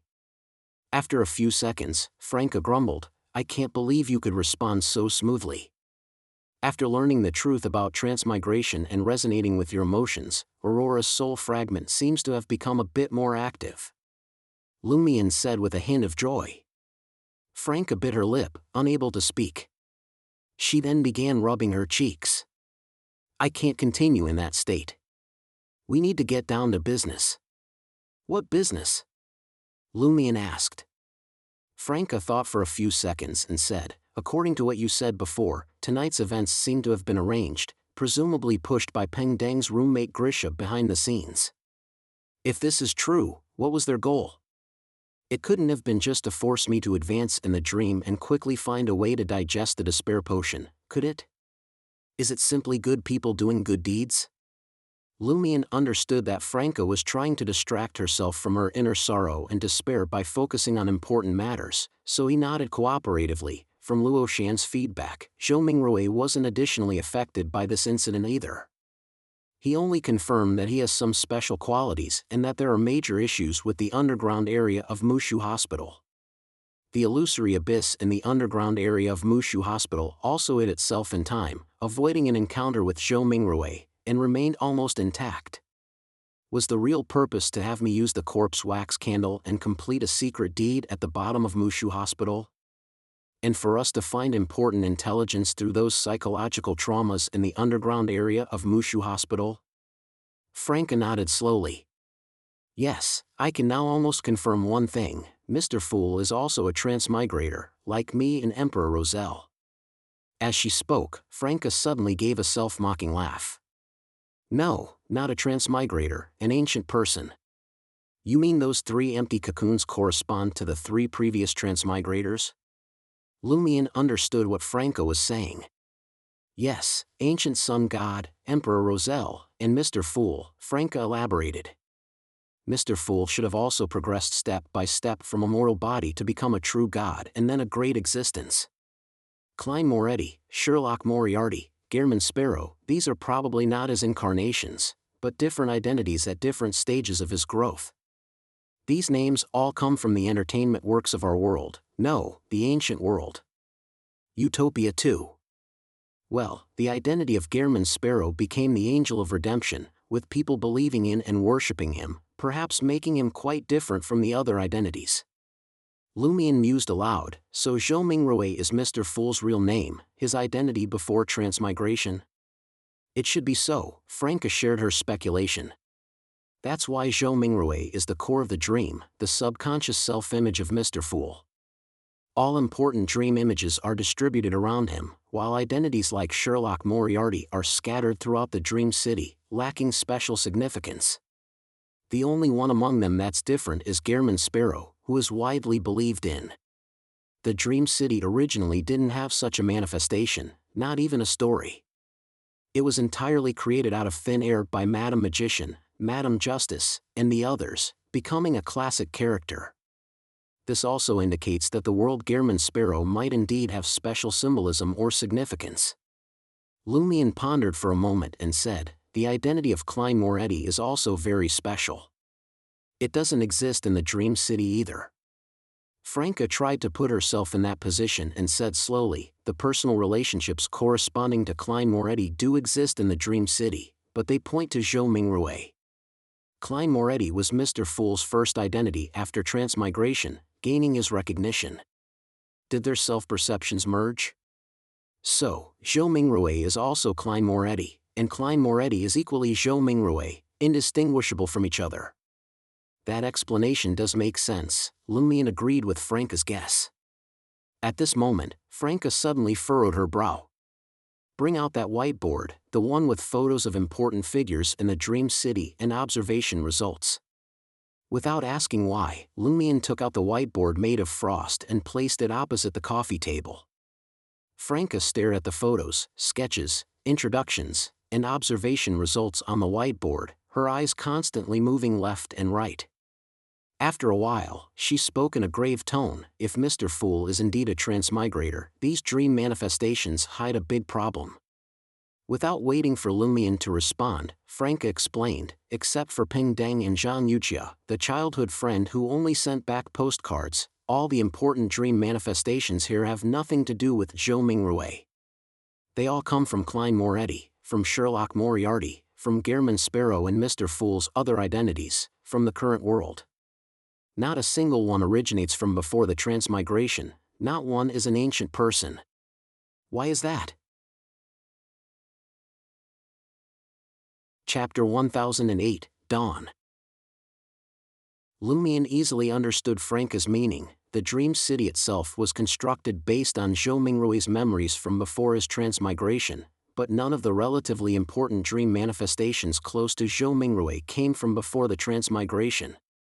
They all originated from Zhou Mingrui's experiences after transmigrating, except for Ping Deng and Zhang Yuqia. This was clearly problematic. We previously thought Mr. Fool was a resurrected great existence not belonging to this era. Well, he truly doesn't belong to this era. Mr. Fool was really honest. Franca suddenly understood the true meaning of a certain phrase in Mr. Fool's honorific name. After adjusting her mindset, she continued, from our previous understanding, it was very reasonable that there are no dream manifestations related to the identity of Zhou Mingrui. As a former great existence, he should have been involved with great existences and fallen ancient gods. These were all restricted and couldn't truly get close to Zhou Mingrui. Weren't we wondering before who Peng Deng really was, and who he corresponded to in reality? We never considered that he might actually be Zhou Mingrui's childhood friend. But if Zhou Mingrui is a transmigrator like me, and gradually became a great existence, that's truly remarkable. To transcend to becoming a deity with a mortal body and dominate the spirit world. At this point, Franca's emotional wound was once again torn open, with splinters piercing into it. She thought about how even someone like Mr. Fool was shocked, saddened, pained and despairing when he learned the truth about transmigration. Even becoming a great existence couldn't allow him to return home. And after he fell asleep, these things even formed strong psychological traumas. If even Mr. Fool was like this, what about her? What about them? Lumian could guess what Franca was thinking now. Why she paused, because he had similar associations and the same emotions were stirring deep in his heart. After a moment of silence, Franca collected herself and continued, if Zhou Mingrui is a transmigrator and was an ordinary person before, then where are his parents, relatives, classmates, friends, and close online friends?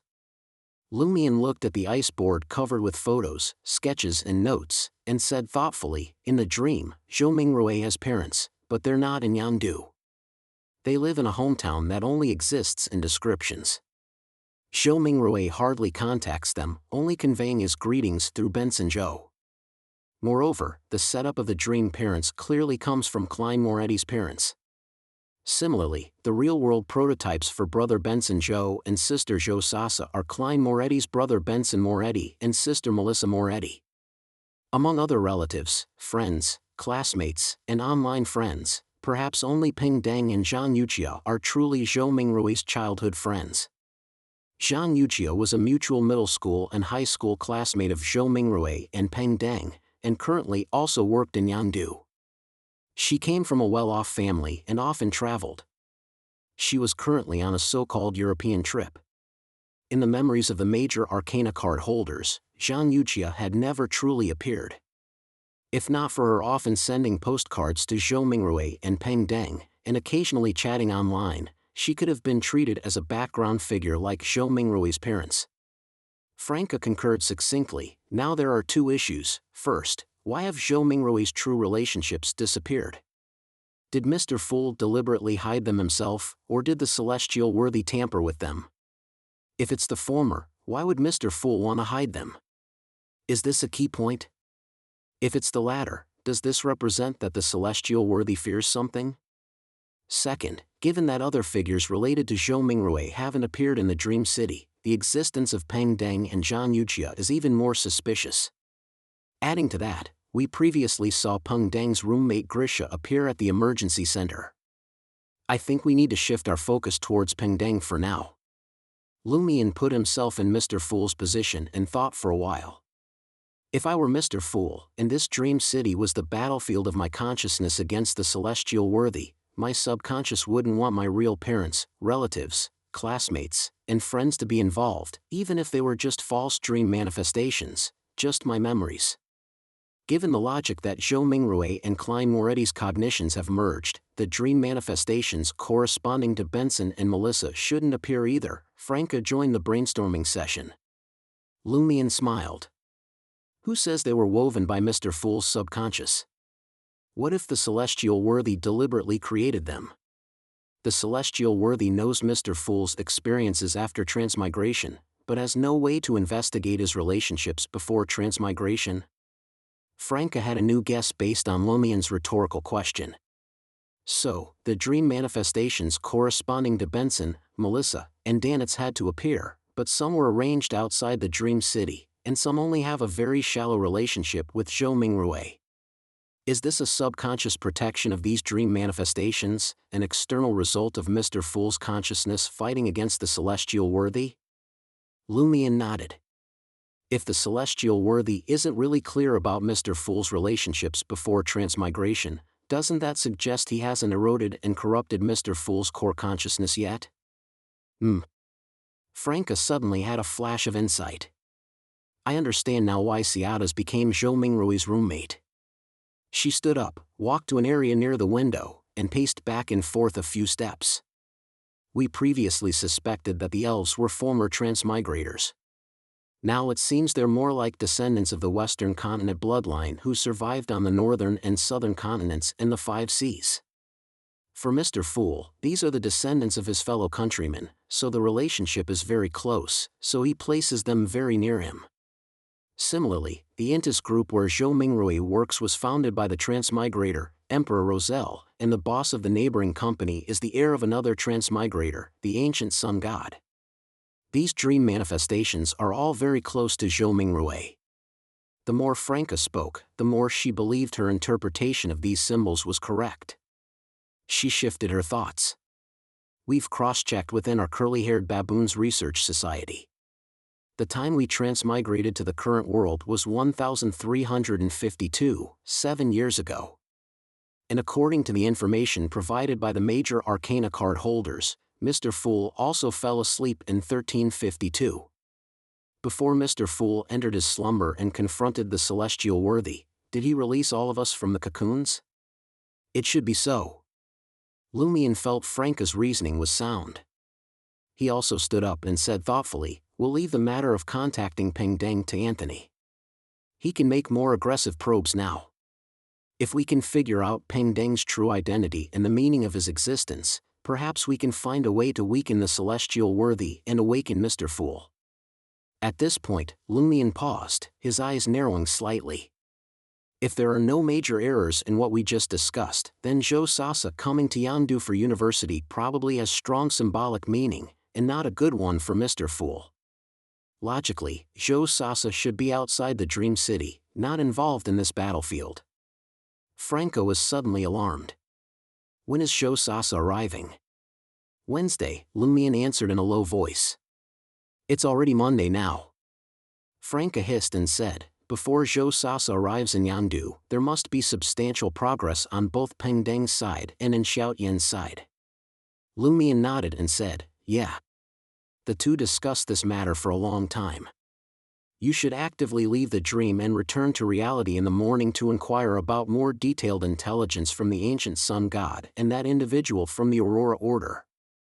Since Grisha appeared at the arranged scene, and Anthony was scared by hallucinations and actively left the dream after contacting Pengdeng, I suspect Pengdeng and his roommate are related to the ancient sun god. We lack sufficient intelligence to accurately judge this point. Also, don't forget to have Madam Magician check your physical condition, Franca finally instructed Lumian. With a grin, Lumian replied, I'm only worried that the major arcana card holders don't know enough, or that some intelligence is currently inaccessible to us. Afterwards, you should move to the background and switch positions with Anthony. Let him do the probing, and you shouldn't appear. All right, Franca answered, finally leaving the state of focused discussion. She noticed that the window area had brightened at some point.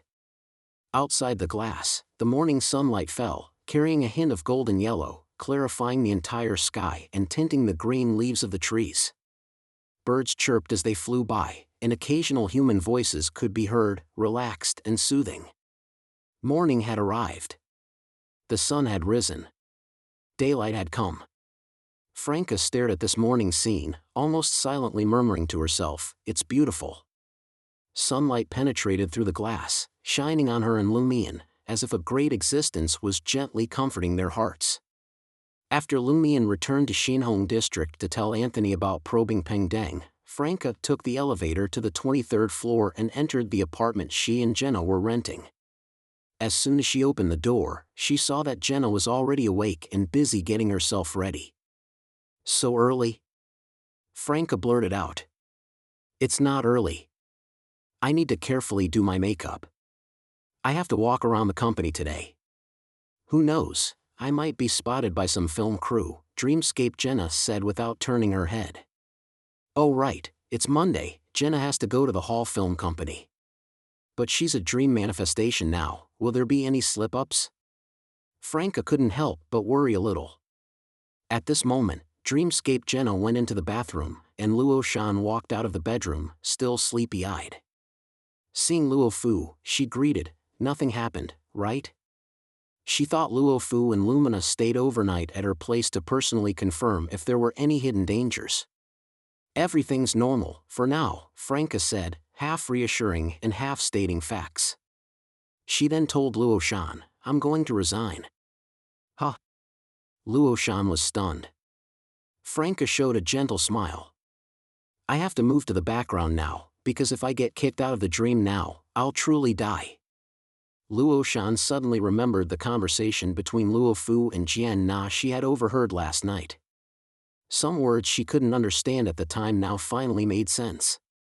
She suddenly felt that she was no longer alone, and returned the smile. "It's about the same for me. Without the dreamscape, I would disappear too." Chapter 1009, Boon. At Xinhong District, in the rented apartment. After telling Anthony the results of his discussion with Franca, and instructing him to hand Ludwig over to Franca before probing Peng Deng, Lumian lay down on the bed. He closed his eyes, entered a cogitative state, and outlined his own phantom image in his mind. Then, he imagined himself leaping from an extremely high place, rapidly falling in free fall. In this state, he heard the whistling of wind in his ears. But he didn't immediately leave the dream. He vaguely heard humans conversing in the wind, with words coming from different directions. At this moment, Lumian seemed to return to Korda village, back to a warm summer afternoon. At that time, he was lying drowsily atop a haystack, with old women gathered nearby, picking lice off each other while gossiping about various rumors in the village. Children occasionally ran back and forth around them, farmers returned to the village early from their work, and members of the Padre's family passed by grumbling. Lumian opened his eyes, his nose still seeming to smell the scent of grass mixed with sheep dung. He let out a breath, then rolled out of bed, walked out of the room, and came downstairs to the luxurious villa. Madam Justice, Madam Magician, and Madam Judgment were all in the living room. Important intelligence? Madam Justice understood that Lumian wouldn't actively exit the dream unless it was something very crucial. And she hadn't noticed that the current real dream had a strong rejection towards Lumian, which meant Lumian wasn't kicked out of the dream. Yes. Lumian sat down on a single sofa. It starts with a psychological trauma Franca saw in the underground area of Mushu Hospital. Madam Justice looked at Lumian for a few seconds. "First, tell us how you rescued 2 of Cups." 7 of Cups was kicked out of the dream too early and doesn't know much. Smiling, Lumian replied, "I used the corpse wax candle." "You completed a secret deed ritual and received feedback?" Madam Magician had already roughly guessed what had happened from the changes in Lumian's real body state and the stress response that appeared in 4th Epic Trier. Now she was just confirming. Lumion verbally described what he saw, heard, and felt during the Covenant ritual, and finally said, "The remnant aura of the Blood Emperor underwent a rather obvious change, and it fused a bit with the Underworld Taoist seal. It seems like I've gained something extra, but I can't detect it." As he spoke, he displayed the old blood spots hidden under the pale skin of his palm. Madam Magician nodded slightly, countless dazzling starbursts lighting up and slowly rotating in the depths of her eyes. After 20 or 30 seconds, she said with a hint of amusement, "I don't know whether to say you're lucky or unlucky. That terrifying will not only gazed upon you but also bestowed power upon you. But due to the lack of necessary rituals and the existence of the Underworld Taoist seal, that power fused with the remnant aura of the Blood Emperor and is under seal, unable to be utilized. Otherwise, you'd already be a gifted war bishop or something else by now. Although this power is sealed, it has still brought some effects to you. For example, the soul fragments of the court of villagers under my seal have undergone some mutations, preparing to become your soldiers. No wonder I vaguely heard everyone's conversations when I was leaving the dream just now." Lumion suddenly realized. So what he had gained was a new power. Madam Magician continued, "Whether there are any hidden dangers in that power itself, I can't tell at the moment, but after it fused with the remnant aura of the Blood Emperor, there are certainly hidden dangers, and it has become more active." At this point, Madam Magician paused. "Combined with the Omabella bloodline in your body, if not for the Underworld Taoist seal, I'd suspect you might become pregnant in response, unable to abort, giving birth to a deeply corrupted, mutated version of Alista Tudor. Wouldn't that make the Blood Emperor have to call me Daddy?" Lumion, in his demoness of despair state, laughed. "It would be Mommy," Madam Magician corrected. Lumion didn't continue this topic, instead turning to talk about how he entered the vortex, how he took advantage of the lightning strike to open a channel and rescue Franca. "It seems our efforts were not in vain." Madam Justice showed a gratified smile. "Which deity does that incantation involve?" Lumion asked. Madam Justice made an sound and said, "The Lord of Storms, that's his true name. Don't casually recite it. Lightning damage is area of effect and indiscriminate. Moreover, Mr. Fool's avatars have triggered lightning strikes with this before. The subconscious perception is that the lightning brought by this incantation is very terrifying and highly destructive. Using a deity's true name as an incantation? How is Mr. Fool's incarnation even more like a provoker than me?" Lumion nodded slightly. He was silent for 2 seconds before saying, "At that time, I was prepared for the possibility that I might collapse out of control due to the secret deed ritual, or even die. I had only one thought, which was to open the abyssal channel as quickly as possible, or destroy that illusory abyss. This might not have been enough, so I asked Jenna and Luoshan to invite Zhou Mingrui, who was at Mushu Hospital's emergency center, to come down to the underground area and take a look. I didn't know if this would bring good results or bad changes, or how high the probability of fixing it would be if problems arose, but none of that was the most important thing at the moment." As he spoke, Lumion in his demoness of despair state slightly raised his chin. Madam Justice, Madam Magician, and Madam Judgment all fell silent. Lumion displayed a bright smile and continued, "If that would truly bring destructive results, and you monitored it, you could kill my body in the real world in advance to prevent all this. It would be good to die. If I died, I wouldn't know anything, wouldn't have to care about anything." After exchanging glances for a few seconds, Madam Justice, Madam Magician, and Madam Judgment sighed and showed warm smiles that calmed one's emotions. "I don't agree with this style of yours, but I'm glad to see you have your own thoughts and choices." Madam Magician also sighed and said, "If you encounter similar situations in the future, you can try reciting my honorific name.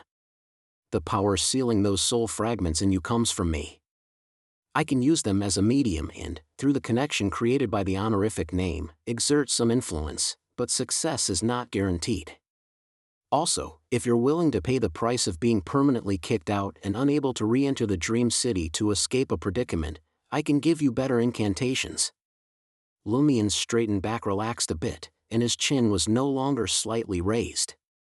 Curious, he inquired, "What incantation?" Chief Yagits's honorific name, Madam Magician smiled. Reciting this outside the dream would have no effect, and might even unknowingly turn the reciter into a marionette of the celestial worthy. But reciting it in the dream can attract attention and open any channel. However, similarly, Chief Yagits is essentially a manifestation created by the fusion of Mr. Door's remnant spirit and the dream's subconscious, with special symbolism. His actions might be influenced by the celestial worthy, but relatively speaking, compared to reciting Mr. Fool's honorific name, this receives less interference. So it can be done like this. Lumion said thoughtfully, were we perhaps following the surface rules of the Dream City too strictly before? Always trying to play the role of citizens with beyond our powers. Remember, you're just acting, it's essentially a dream. Madam Magician smiled and said, we've thought about this issue too. The method of reciting the chief's honorific name was my idea. But before finding exploitable rule loopholes, you'd better not casually break the rules. Otherwise, there are too many painful lessons from before. I won't list them one by one. Lumion nodded, adjusted his state, and detailed the scene Franca saw in that psychological trauma at the bottom of the illusory abyss, the deductions she made, and the problems she discovered. Finally, he said, it was only after Franca realized that Mr. Fool was a transmigrator that she found she had previously overlooked names like Sherlock Moriarty and Merlin Hermes. Logically, she should have immediately deduced from these that Mr. Fool, like her, was also a transmigrator, though she would have guessed he came from another world. In the Dream City, many of our ideas seem to have been restricted. We unconsciously overlooked certain things, like in Xiaotian's problem, like the evidence that Mr. Fool was a transmigrator. This might be the celestial worthies will at work, creating a fooling effect. And what he deliberately made us overlook and avoid, most likely hides the correct direction. Madam Justice listened intently, her expression first showing a bit of bewilderment and surprise, but quickly revealing relief and emotion. Madam Magician and Madam Judgment had similar reactions. After Lumion finished speaking, Madam Justice's emerald eyes flickered as she recalled, you don't know under what kind of situation and in what way we first saw Mr. Fool, and what kind of performance he showed subsequently. So you certainly can't understand why we didn't think in the direction that Mr. Fool might be a transmigrator, an ordinary person who grew in strength a step at a time. It was only after the Cordo Village disaster that I vaguely felt this possibility, Madam Magician added. Madam Justice's expression became very gentle, with more smiles on her face. To have done so many things with a mortal body, to have reached this level, to use true human nature to confront the celestial worthy, I admire Mr. Fool even more, and also feel more sympathetic. Curious, Lumion inquired, what things has Mr. Fool done? In his view, Mr. Fool now seemed closer. This great existence was once human, and was even a fellow countryman with Aurora.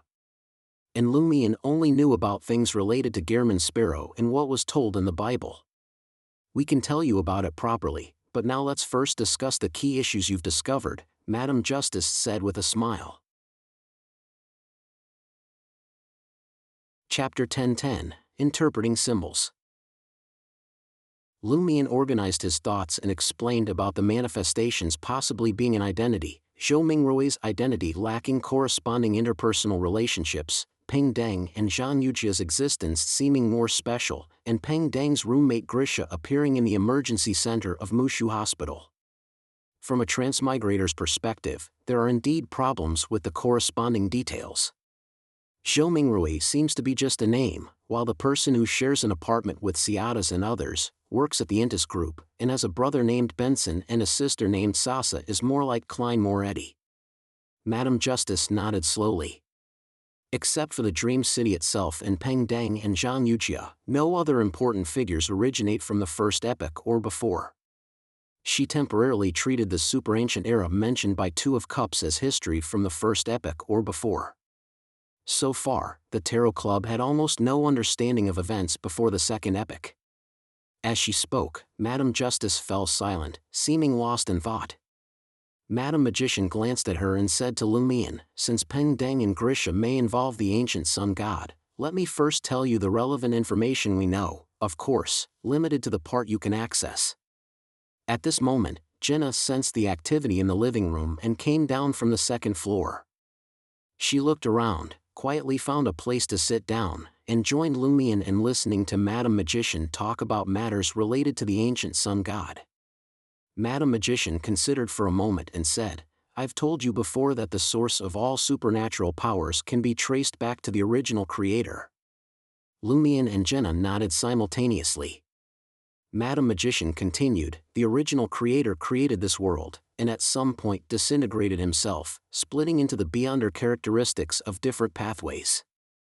Well, it may have been the terrifying impact of his self-disintegration that completely destroyed the super-ancient civilization where Mr. Fool and Two of Cups lived, with only some humans surviving, ushering in the first epic, what we call the Chaos Epic. Was the celestial worthy born at that time? Mr. Fool and Franca should have been suspended above that light door before the collapse of the super-ancient civilization." Lumion said words that Jenna currently couldn't understand the specific meaning of.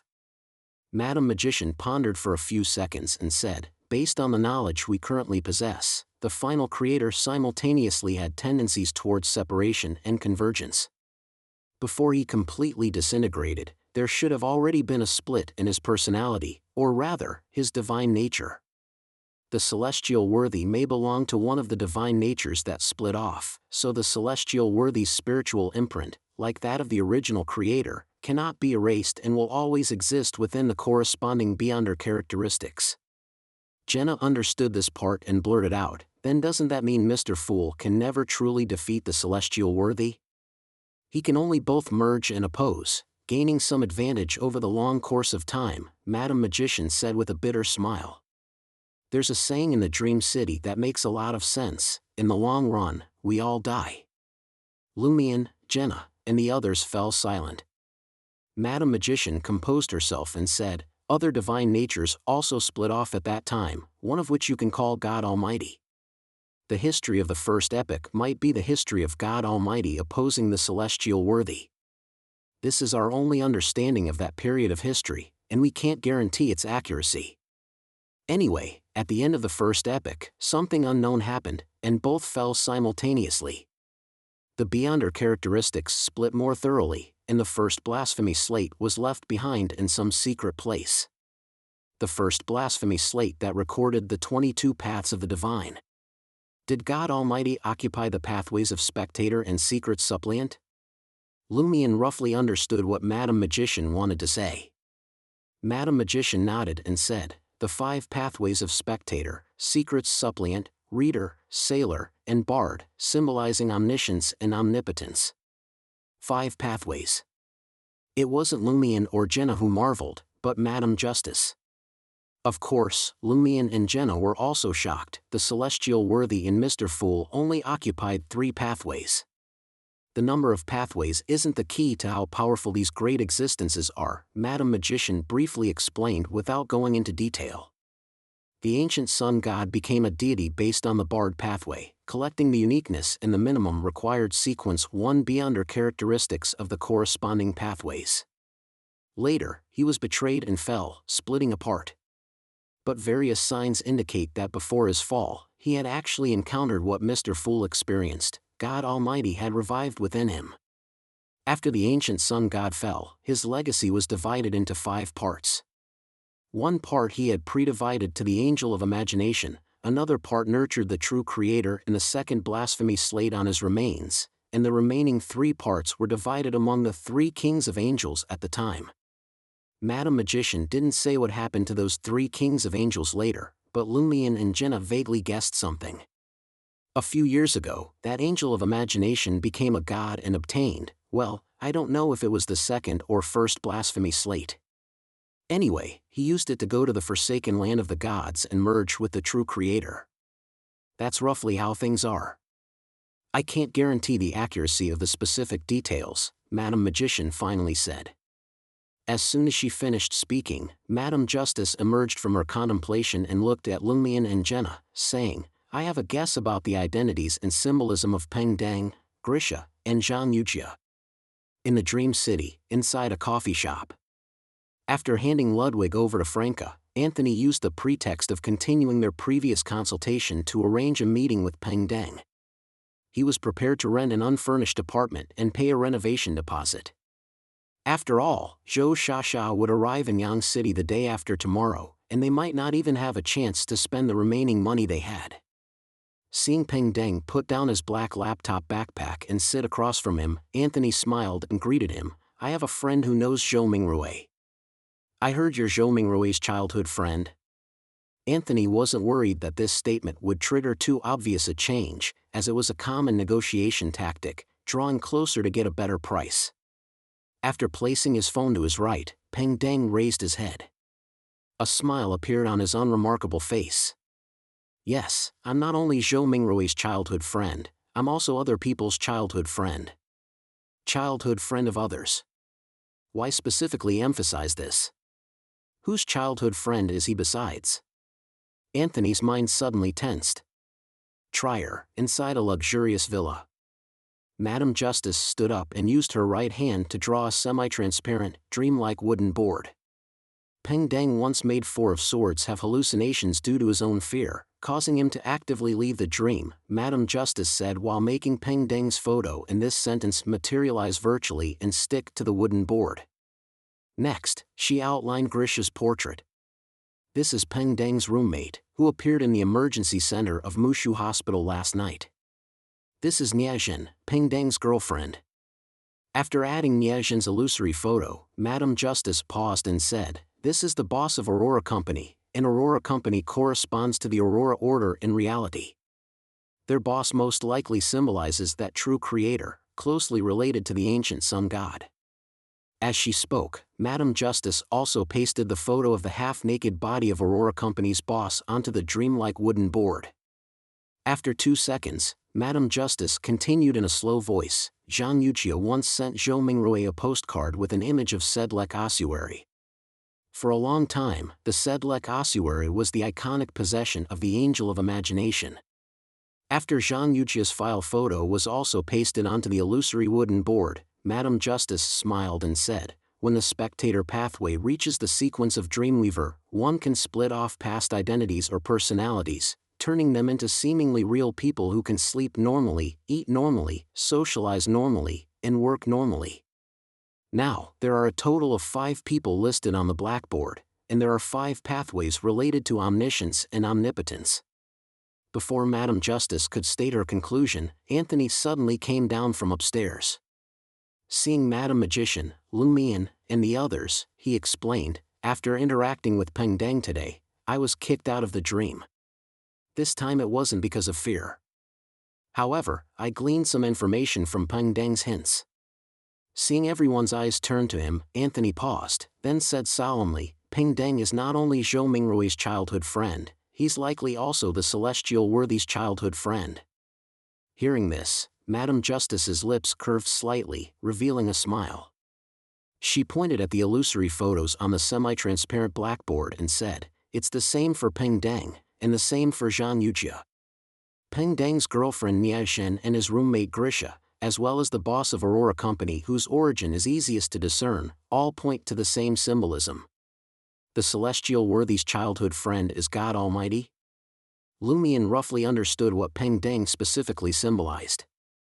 And this symbolism, influenced by the characteristics of the spectator pathway, had undergone a split, not just in Peng Deng, but in the other 4 people as well. One of the people who least wants the celestial worthy to resurrect might be that God Almighty, which is why he specifically arranged to guide you to discover the corresponding psychological trauma in the underground area of Mushu Hospital, Madame Magician said in a tone of sudden realization. Madame Justice thought for a moment and said in a lowered voice, if the one currently worshipped by the Aurora Order enters the dream, he should be able to choose one of these 5 forms as his body.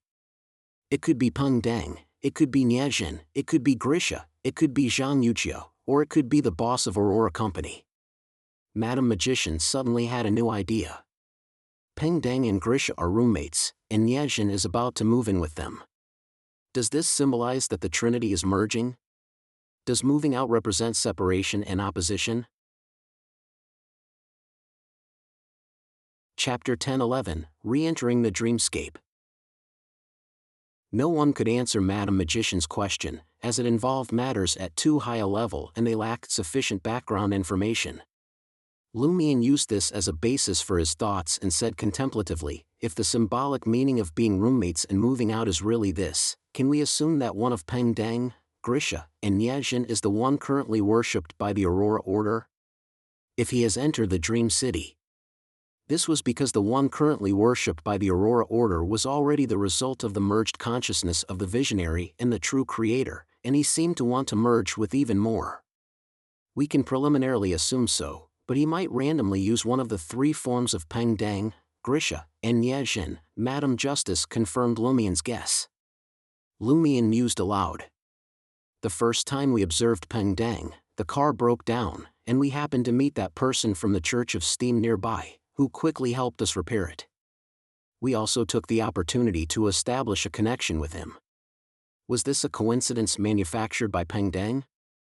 Did he want us to get help from that individual from the Church of Steam? Lumion didn't directly mention Stiano. It was fine to say it in the Dream City, after all, they were WeChat friends now. But in the real world, even an incomplete divine name could potentially bring terrifying consequences.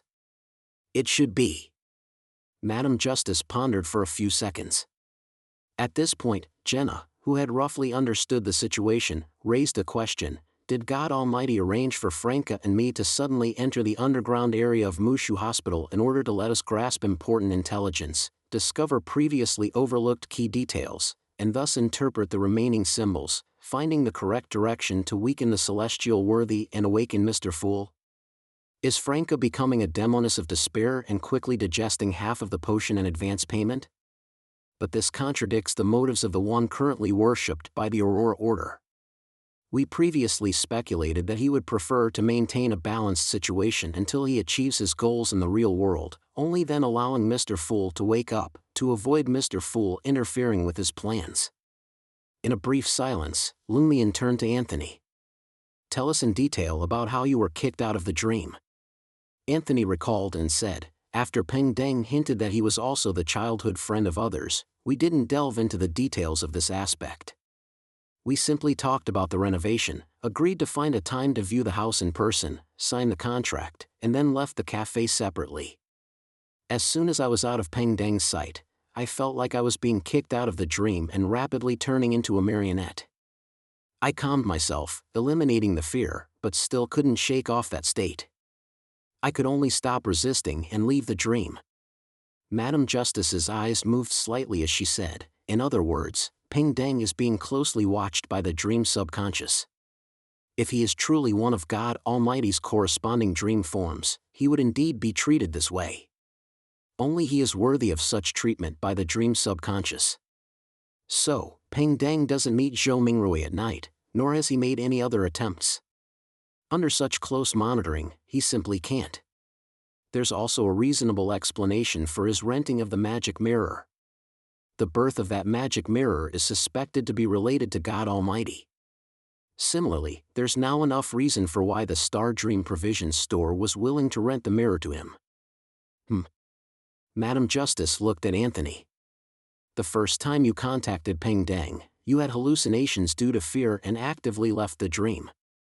This might have been intentionally done by Peng Deng. His purpose was to remind you to be careful when interacting with him, to be as cautious as when interacting with Zhou Mingrui. Having inferred this far, Madam Justice nodded lightly. This time, he actively hinted to you that he's also the celestial worthy's childhood friend, which seems unusual. Madam Magician and Madam Justice exchanged glances before saying, combining this with the events in the underground area of Mushu Hospital, can we assume that the one currently worshipped by the Aurora Order hopes that Mr. Fool will gain the upper hand soon and gradually wake up with our help? It could also be the tendency of God Almighty's spiritual imprint, which the one worshipped by the Aurora Order can't suppress. Madam Justice offered a possibility.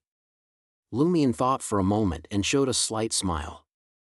Another possibility is that the one worshipped by the Aurora Order foresaw a major change in the Dream City, a change favorable to the celestial worthy, so he arranged for Franca to enter the underground area of Mushu Hospital in advance, to come into contact with that psychological trauma, as a hedge.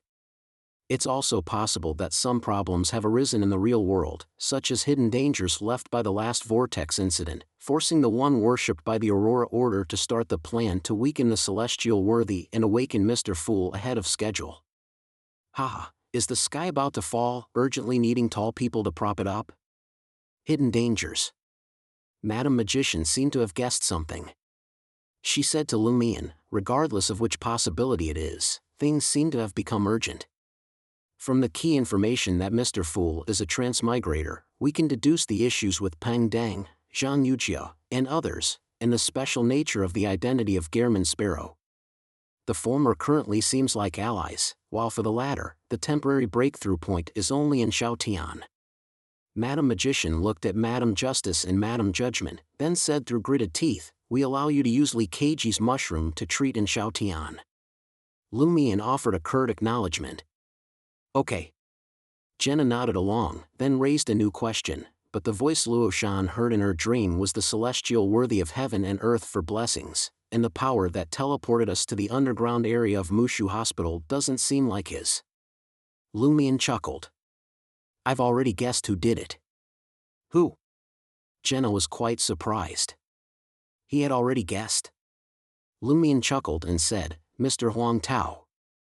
He immediately added, more accurately, the mirrored Emperor Roselle.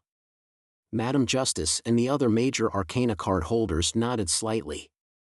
Lumion continued to explain to Jenna, the mirrored Emperor Roselle has a cooperative relationship with Zarathustra, so after entering the Dream City, he tried to occupy the identity of Mr. Huang. At the same time, Zarathustra has always suspected that something was wrong with Luo Shan and secretly reminded Zhou Mingrui, while the mirrored Emperor Roselle is an angel of the mystery prior pathway. This intelligence was provided by the major arcana card holders after discovering that the mirrored Roselle was eroding and influencing Mr. Huang. Based on this, we can make a speculation. Zarathustra should have asked the mirrored Roselle, who can control information and influence paintings, for help to confirm if there was something wrong with Luo Shan. The mirrored Roselle reorganized the information of that colorful parrot, controlled it, and made it monitor Luo Shan, but didn't feed back the obtained intelligence to Zarathustra. This is because the mirrored Roselle is secretly cooperating with the one worshipped by the Aurora Order, just like during the last Vortex incident. Lumion looked at Jenna and summarized, Luo Shan was stimulated, developed a psychological trauma, which was discovered by that colorful parrot, who informed the mirrored Roselle. Then, the mirrored Roselle, using the trust of the celestial worthy's forces, secretly pushed a bit, causing Luo Shan to bring you and the real target, Franca, to the underground area of Mushu Hospital in the dream. Jenna suddenly understood. That makes sense now. Beside them, Anthony, before going to probe Peng Dang, had learned from Lumion the key point that Mr. Fool was a transmigrator and what exactly happened last night, so there was no communication barrier now. He understood the previous conversations relatively easily and didn't raise any questions. Madam Justice looked at them and said with a smile, now that we've discussed the important matters, I'll give you a general account of Mr. Fool's experiences, starting with Klein Moretti. The relevant events had actually been mentioned in the previous document, but not in enough detail. This time, Madam Justice spoke as if she had seen and heard it personally, starting from the Antigonus family notes and continuing all the way to the end of the Tingent story. After a moment of silence, Lumion asked slowly, Captain Dunn and Klein Moretti died just like that at the Blackthorn Security Company, to prevent the descent of the true creator's spawn? Yes, Madam Magician said with a self-deprecating smile. Now I understand why Klein Moretti could be resurrected. Loki's multiple resurrections were a good example. Lumion fell silent. Jenna said with some emotion, no wonder Officer Deng is also a person who maintains order in the Dream City. After expressing her feelings, she asked curiously, the final events are so detailed, were they narrated by a survivor at the time? Yes. Madam Justice nodded. Jenna had a flash of inspiration. Mr. Starr? The major arcana card holder, Mr. Starr, was indeed a Nighthawk of the Church of Evernight. Madam Justice smiled lightly but didn't give a clear answer. Madam Magician changed the subject. The real-world Rosen also said that as much as she hates others becoming Beyonders, she admires the Nighthawks. Jenna made a sound of agreement and said with some emotion, no wonder the Luo Shan in the Dream City has always wanted to become a qualified guardian. After a brief silence, Madam Justice and Madam Magician took turns talking about the different identities of Mr. Fool, such as Sherlock Moriarty and Gairman Sparrow. They didn't dare to go into too much detail, only picking key points to narrate, fearing it would delay matters in the Dream City. Finally, Lumion stood up and said to the major arcana cards and his companions, I'll return to the Dream City first. Madam Justice also stood up and nodded slightly. We will notify the other major arcana cards to be prepared to provide help at any time. Lumion nodded, made his way back to the second floor, entered his own bedroom, and lay down on the bed. He stared at the ceiling, not falling asleep quickly. His mind flashed with bits and pieces about Mr. Fool, with all those things that the major arcana card holders had emphasized in their narration. After quite a while, Lumion finally fell asleep. Chapter 10-12, A New Round of Hints. Intis Group, Administrative Department. Shou Mingrui, wearing a black t-shirt, walked in and casually scanned the room before saying to Luo Shan, it's really hot this year. School has started and there's still no sign of cooling down. Luo Shan nodded repeatedly in agreement and praised the effectiveness of the company's air conditioning. Shou Mingrui glanced to the side and back, asking, Luo Fu didn't come today? He had been planning to approach Luo Fu today to ask why she appeared in the underground area of Mushu Hospital last night. However, it was almost an hour into the workday and she still hadn't shown up. Luo Shan looked around and said in a hushed voice, Luo Fu is going to resign. Hasn't she been working for less than a month? She's resigning before even passing the probation period? Shou Mingrui was somewhat surprised, but then felt it was also normal. For a mysterious person like Luo Fu, working at the company was definitely not for the salary, but for some other purpose. Once that purpose was achieved, or if she felt it couldn't be completed and she might be in danger, she would undoubtedly resign without hesitation.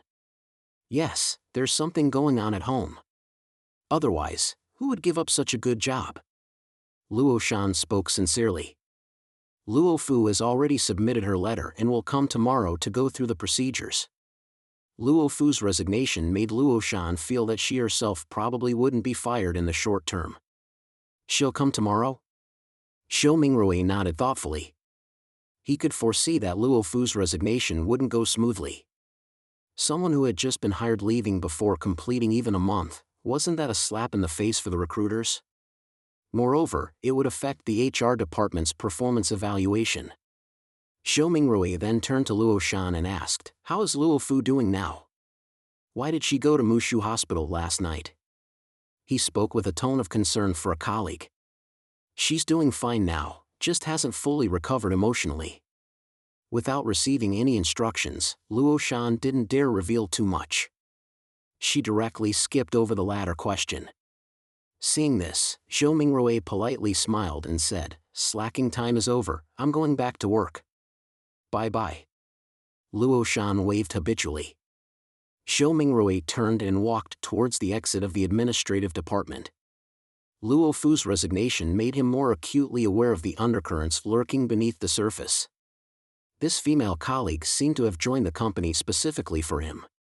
She hadn't even fully familiarized herself with the administrative department's affairs, yet had already had 2 meals with him, made some hints, and mysteriously appeared in the underground area of Mushu Hospital when he was investigating it. Did last night's events cause Luo Fu to resign? What exactly is hidden in the underground area of Mushu Hospital, and why did Luo Fu and Luo Shan go there? What specifically did Luo Fu encounter? Are mystical methods now being used in workplace competition?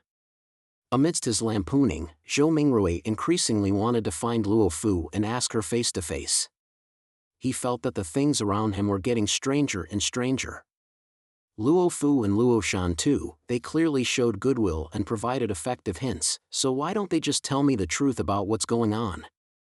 We're all people with supernatural powers, what can't be said? We could be completely open and honest about everything, and discuss things together. Even if I wouldn't believe everything, I certainly wouldn't ignore it completely.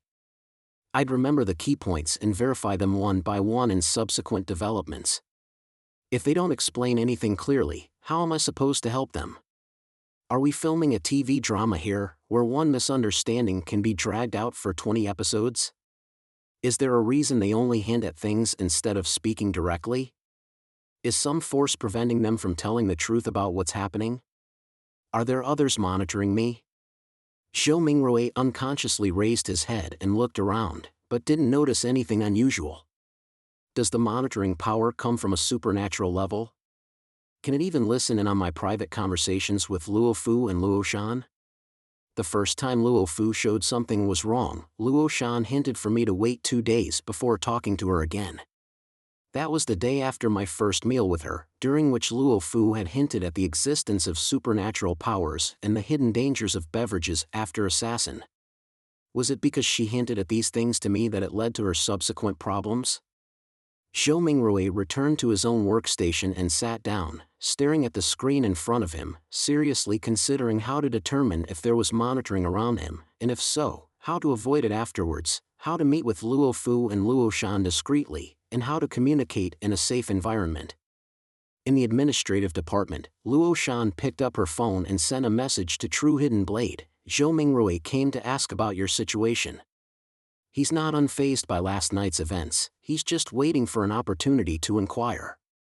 In the open parking lot below the tech building housing Intis Group's headquarters, Franca, her hair tied in a ponytail, read the WeChat message sent by Luo Shan. She had originally planned to take Ludwig and wait around the Hall Film Company, ready to help cover up immediately if Dreamscape Jenna made any mistakes. But after much consideration, she decided to come near the company instead. Dreamscape Jenna was professionally trained, with acting skills no worse than the real Jenna. She had also inherited Jenna's memories of applying to the Hall Film Company and signing the contract, and her own dream was to be a good actress. So, as long as there were no accidents like last night, she shouldn't have any problems. Moreover, the Hall Film Company had a good boss who managed things strictly, and the internal atmosphere was quite good. As long as Dreamscape Jenna didn't go to outside film crews for auditions, she was unlikely to encounter the casting couch. Of course, even if she did, Franca wasn't worried that Dreamscape Jenna would accept. More than that, she was concerned that Dreamscape Jenna might overreact, use excessive self-defense, and get arrested by the police. She had probed Dreamscape Jenna's personality and style this morning and felt that if Dreamscape Jenna encountered something dirty, she would grab all the sharp objects she could find at the scene and make the other party see red. Comparatively, Luo Shan's situation was more dangerous. The forces that caused last night's incident had clearly targeted Luo Shan, and if one attempt failed, there would be another. Franca didn't want to be careless and have Luo Shan encounter an accident, die on the spot, or become a puppet of the celestial worthy.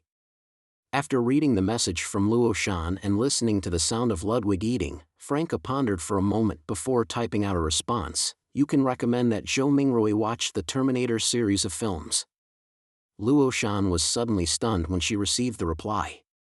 She finally understood why the story Luo Fu had initially made up sounded so familiar to her. Most of it was from a movie plot. Essentially, it really is a bit similar. Luo Shan pondered for a few seconds, then opened her chat with Zhou Mingrui. We've been watching old movies lately, the Terminator series. They're much better than current Hollywood blockbusters. You should rewatch them too. Zhou Mingrui, receiving this seemingly random message, fell into deep thought. He had long forgotten the details of the Terminator series, but still remembered a bit of the core story. After a moment, he silently said to himself, "Are they trying to tell me that I'm the savior?" Downstairs, in the open parking lot, Franca alternated between checking her phone and observing the situation, patiently waiting for the lunch break. Her biggest worry now wasn't Luo Shan's problem, nor where she should go to make people despair, but that running the air conditioning in a gasoline car while waiting wasn't a good thing. Suddenly, someone opened the car door and sat in the passenger seat. Franca's spiritual perception had already sensed it was Lumian who had arrived. Lumian had changed back to his male form and was in disguise, so he wouldn't be recognized as security guard Li Ming at first glance. How did you know I was here? Franca asked, both puzzled and curious. They hadn't even replenished the mirror substitutions they had placed with each other yet. Lumion smiled, raised his right hand, and pointed to his head. It's a simple deduction. Franca rolled her eyes at him. I just didn't feel like thinking about it. Lumion didn't continue to tease her.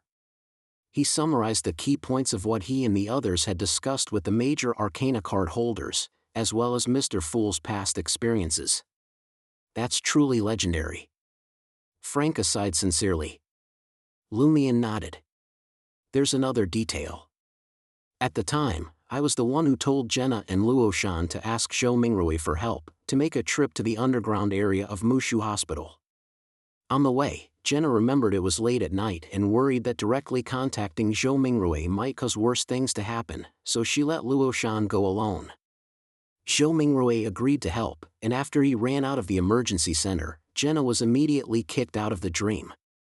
But she hadn't actually appeared in Zhou Mingrui's sight, and Zhou Mingrui didn't even know such a person existed. Franca understood what Lumion was trying to express. The celestial worthy's gaze can lock onto indirect reminders. Then when we have Luoshan tell Zhou Mingrui the truth, we need to be prepared for the relevant people to be kicked out of the dream. I was the one who told Luoshan and Jenna to go, I was the mastermind, but I wasn't kicked out of the dream, Lumion added.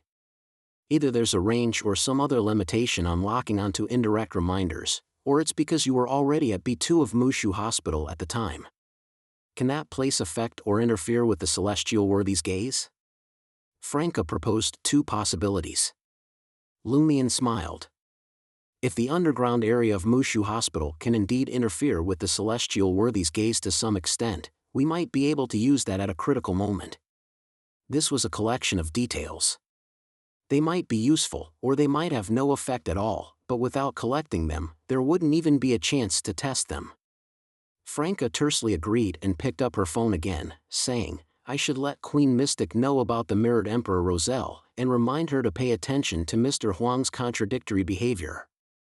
After opening the WeChat contact Bernadette, Franca adjusted her mood and sent an energetic emoji, pop quiz. Please answer which 5 C's are referred to by the 5 C's.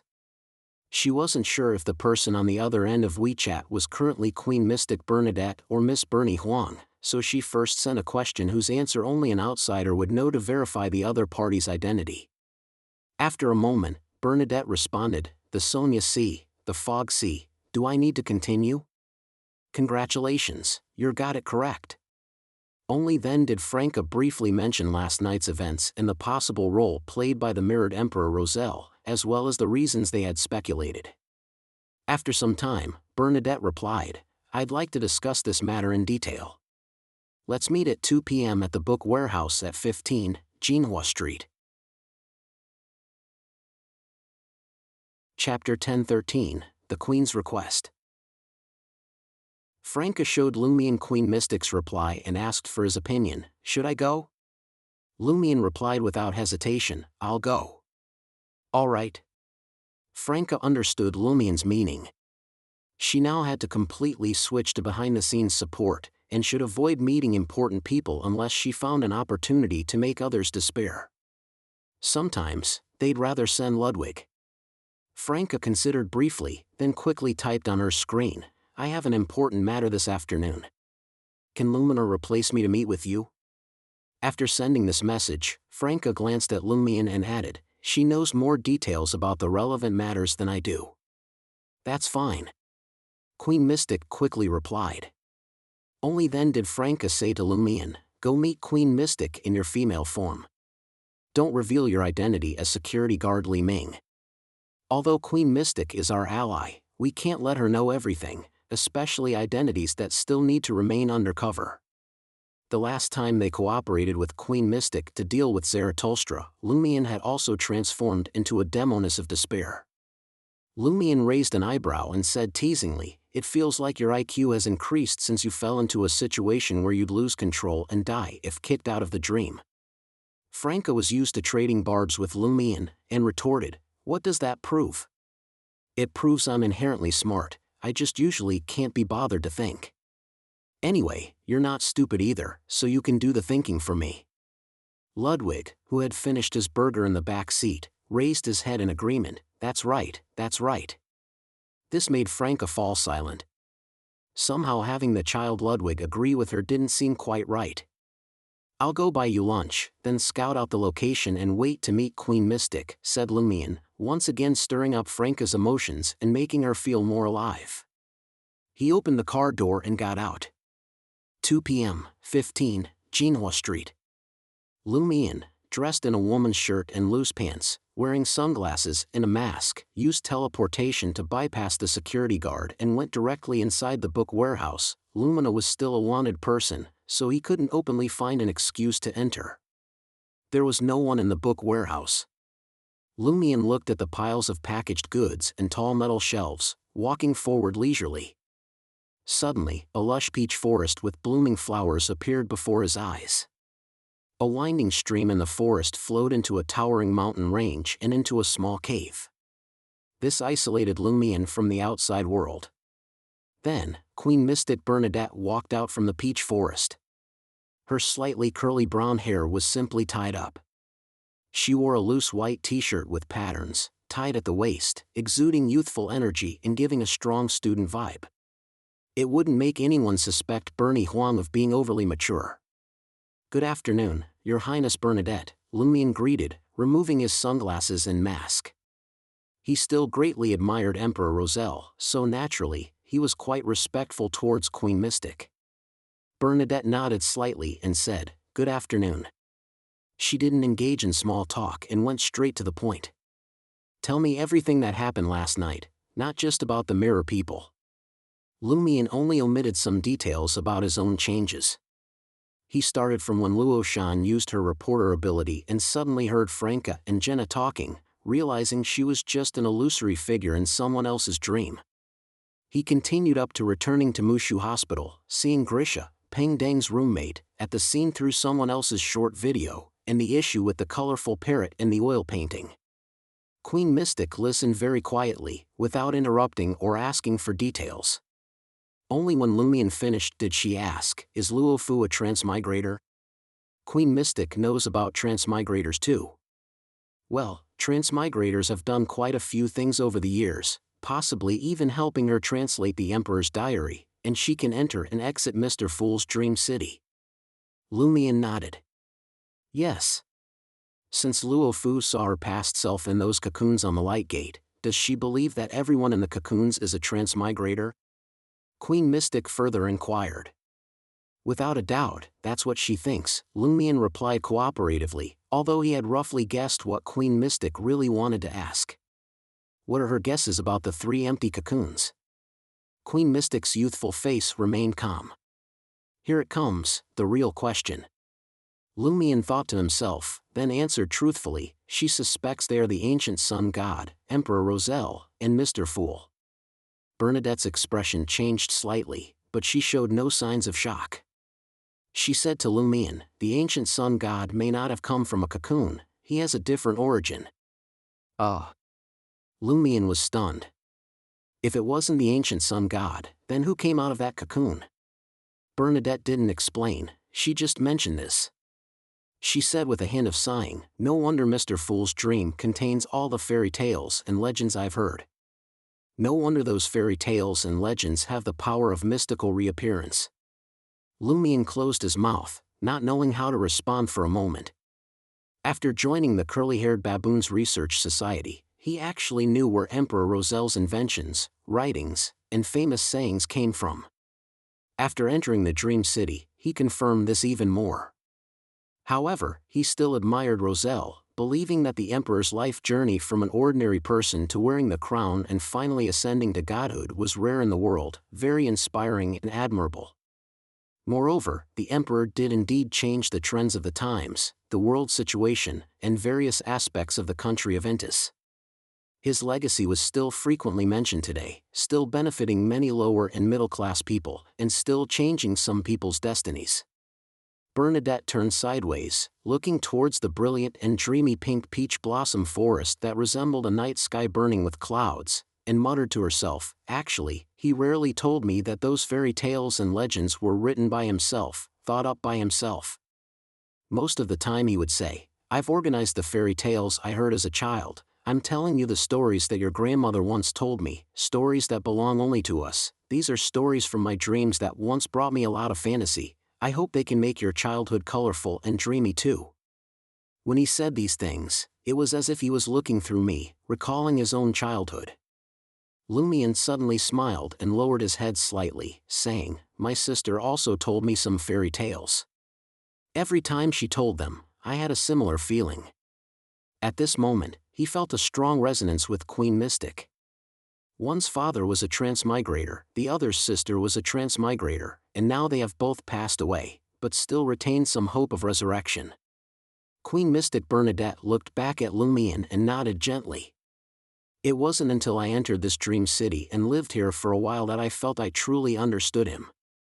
Me too, Lumion replied with a self-deprecating smile. Queen Mystic quickly shook off that nostalgic state and said to Lumion, I want to ask you for a favor. What favor? Lumion perked up. Queen Mystic was silent for a few seconds before saying, whether she's currently cooperating with the one worshipped by the Aurora Society, or has jumped back to the Celestial Worthies camp, or is swaying between the two, her ultimate goal is not what I want to see or am willing to accept.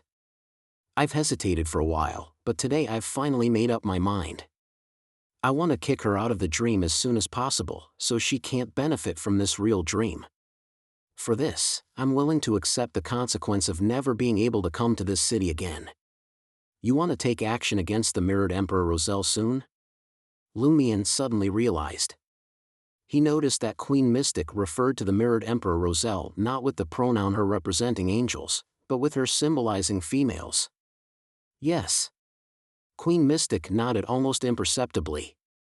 Relying on myself alone, even with a sealed artifact, it would be difficult to expel her from the dream, so I need your help. No problem. You provided us with great help in the Zarathustra matter, Lumion agreed immediately. With the Mirrored Emperor Roselle's wavering stance, Lumion didn't dare to bet that she would definitely side with Mr. Fool, so it was better to eliminate the hidden danger in advance. Queen Mystic added, I will prepay you a fee for this help. There's no need to be so polite, we didn't give you a fee when dealing with Zarathustra. Before Lumion could respond, he heard Queen Mystic state the specific amount, 500,000. How much? Lumion instinctively doubted his hearing. He immediately understood that Queen Mystic was also using this matter to send money to him and his team. And this broke through the suspected limit of 30,000 per transaction. Does this mean Queen Mystic has made up her mind regardless of the consequences, and is prepared to be kicked out of the dream for the third time? Lumion tentatively asked, when do you plan to take action? The sooner the better, Bernadette said concisely. Lumion considered for a moment before saying, between 3 p.m. tomorrow and 3 p.m. the day after. And at 2:30 p.m. tomorrow, I'll go to Star Dream Provisions store to rent an item, which might also come in handy after Zhou Sasa arrives in Yangdu. Zhou Sasa would be taking the high-speed rail to Yangdu at noon the day after tomorrow. Lumion hoped to rent once for 2 uses, including expelling the Mirrored Emperor Roselle from the dream and dealing with the anomalies brought by Zhou Sasa entering the Dream City. All right. Queen Mystic didn't elaborate. She thought for a moment and said, since Huan Jiejia and the others have all become marionettes of the Celestial Worthy, and Lu Yongman, a blessed of the Great Mother, has discovered the falsity of your Child of God identity, you must be on guard against them suddenly taking action against Li Keiji, cutting off the last hope of curing in Xiaotian. Hearing these words, Lumion suddenly became alert. That's right. After last night's events, whether it's the Celestial Worthy trying to eliminate hidden dangers or the Great Mother wanting to maintain balance, Li Keiji could very likely become a key target. Lumion had originally planned to find Li Keiji late tonight when everyone was asleep, to see if the mushroom had met the requirements. But now it appeared he had to go as soon as possible, right now. Chapter 1014, Transferred. Crimson Moon Hospital, Psychiatric Ward. Lumian directly teleported outside Lee Keiji's hospital room. He had put his sunglasses and mask back on. Taking advantage of the momentary absence of people in this area, Lumian knocked loudly on the steel door. Almost simultaneously, his spiritual intuition told him there was no one in this hospital room anymore. Lumian tensed up and blinked inside the room. It was empty, with no one there and no mushrooms. The blanket was neatly folded. Lumian took out a mirror, about to use divination to find Lee Keiji. At this point, he frowned, considered briefly, and gave up on the idea, fearing he might divine images he currently couldn't bear. He teleported outside the ward, keeping his sunglasses and mask on, approached the nurse's station, and said in a deep voice, "I'm here to visit a patient." "Which room is Lee Keiji in?" The nurse who was organizing medical records looked up and asked in surprise, "You don't know?" "Lee Keiji has been transferred back to Mushu Hospital. He's been diagnosed with mental issues. Although he doesn't need to go to jail, he'll have to be confined for treatment from now on." "Transferred back to Mushu Hospital?" Lumian's heart sank, and he immediately asked, "When did this happen?" "Just this morning," the nurse replied, becoming a bit impatient. "If you want to visit him, go to Mushu Hospital." "This morning." At that time, I had returned to the real world to report the situation. Jenna and Anthony had also been kicked out of the dream, leaving only Franca, who wasn't in good condition, to secretly protect Luo Shan with Ludwig. We couldn't look after Lee Keiji's situation at all. Moreover, last night's events were too urgent, and we had to deal with Franca's mental and psychological issues afterward. We didn't think to notify Queen Mystic in advance. Their timing was impeccable. Lumian asked another question, "Who came to handle the transfer procedures?" "Of course, it was the patient's family member, his mom," the nurse said, looking puzzled at the mask and sunglasses covering Lumian's face. "His mom." "Mother." Lumian's scalp tingled, but he pretended to find it amusing and asked, "How did you confirm that was his mother? Would you believe me if I said I was?" The nurse, both annoyed and amused, said, "She came with the household register." And the patient's boss also testified. Huang Jiajia was cooperating with Lee Keiji's mom to handle the transfer. Lumian stopped asking questions and turned to leave the psychiatric ward. His first reaction was to quickly find a deserted corner and directly teleport to Mushu Hospital, to see if he could get the treatment mushroom before Lee Keiji truly became the child of the mother, and rescue him. If the prison break failed, he would switch to assassination, completely eliminating this dream manifestation, leaving nothing for the Great Mother. Just as he was about to activate the black mark on his right shoulder, Lumian had a new idea. He had no helpers now and needed to find one. So, he took out his phone, entered a ride-hailing app, and chose a route from Crimson Moon Hospital to Mushu Hospital. During this process, he walked out of Crimson Moon Hospital and sent a message to Franca, "Lee Keiji has been transferred back to Mushu Hospital. Bring Ludwig and wait outside Mushu Hospital. If necessary, have Ludwig come in to find me. Remember to notify Luo Shan, tell her to be alert this afternoon and extremely careful. It's best if she occasionally goes to chat with Zhou Mingrui. We can't lose focus. We can't rescue Lee Keiji only to lose Luo Shan." "Okay." Franca replied concisely. After deleting the chat history using the information shredder, Lumian stood by the roadside, patiently waiting for the ride-hailing car to arrive. In less than 2 minutes, a white ride-hailing car stopped in front of him. Lumian quickly opened the front passenger door and got in. His gaze then turned to the driver, just in time to see him take out a crystal-like monocle and put it on his right eye socket. Lumian wasn't surprised at all, this was exactly what he had expected. After the driver started the car, Lumian said casually, "Long time no see." "Not that long, I often watch you all," Aman said, driving normally without using any beyonder powers. "We've probably deciphered the symbolic meanings of Peng Dang, Grisha, and others in the dream," Lumian said matter-of-factly, suppressing his inner anxiety. "Let's hear it," Aman said, honking the horn as the vehicles in front slowed down. It was clear that he had integrated very well into this dream city.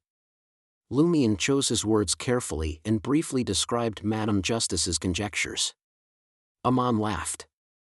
A spectator is not a qualified cryptologist. Although the ideas and direction are not wrong, the thinking is not deep enough. If that young lad Pallas were here, it's possible that all the symbolic meanings would be deciphered.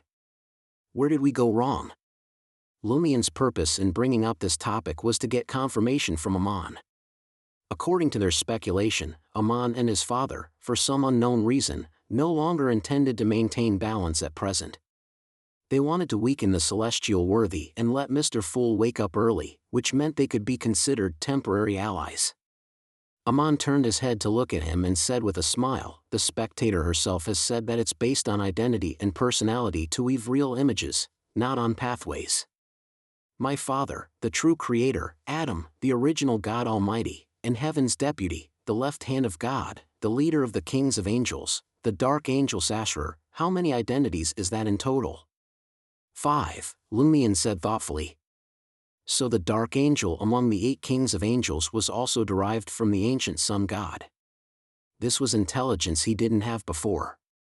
Aman adjusted his monocle on his right eye, his smile unchanging, and said, "Looking at it this way, it's actually quite simple to decipher the corresponding symbolic meanings. The boss of Aurora Company symbolizes the true creator, influenced by the fool's cognition, mainly active near the headquarters of Intis Group.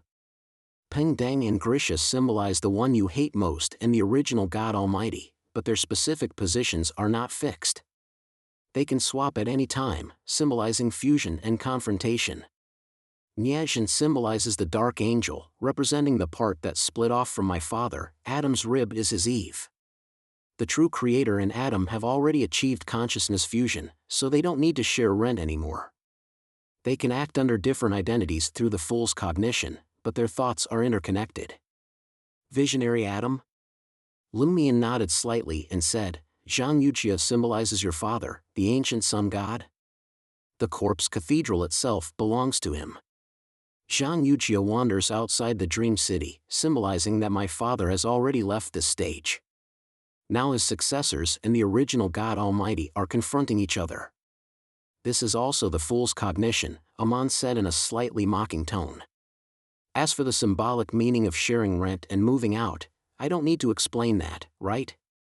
This explanation is indeed clearer, but in this matter, Aman can't be fully trusted either."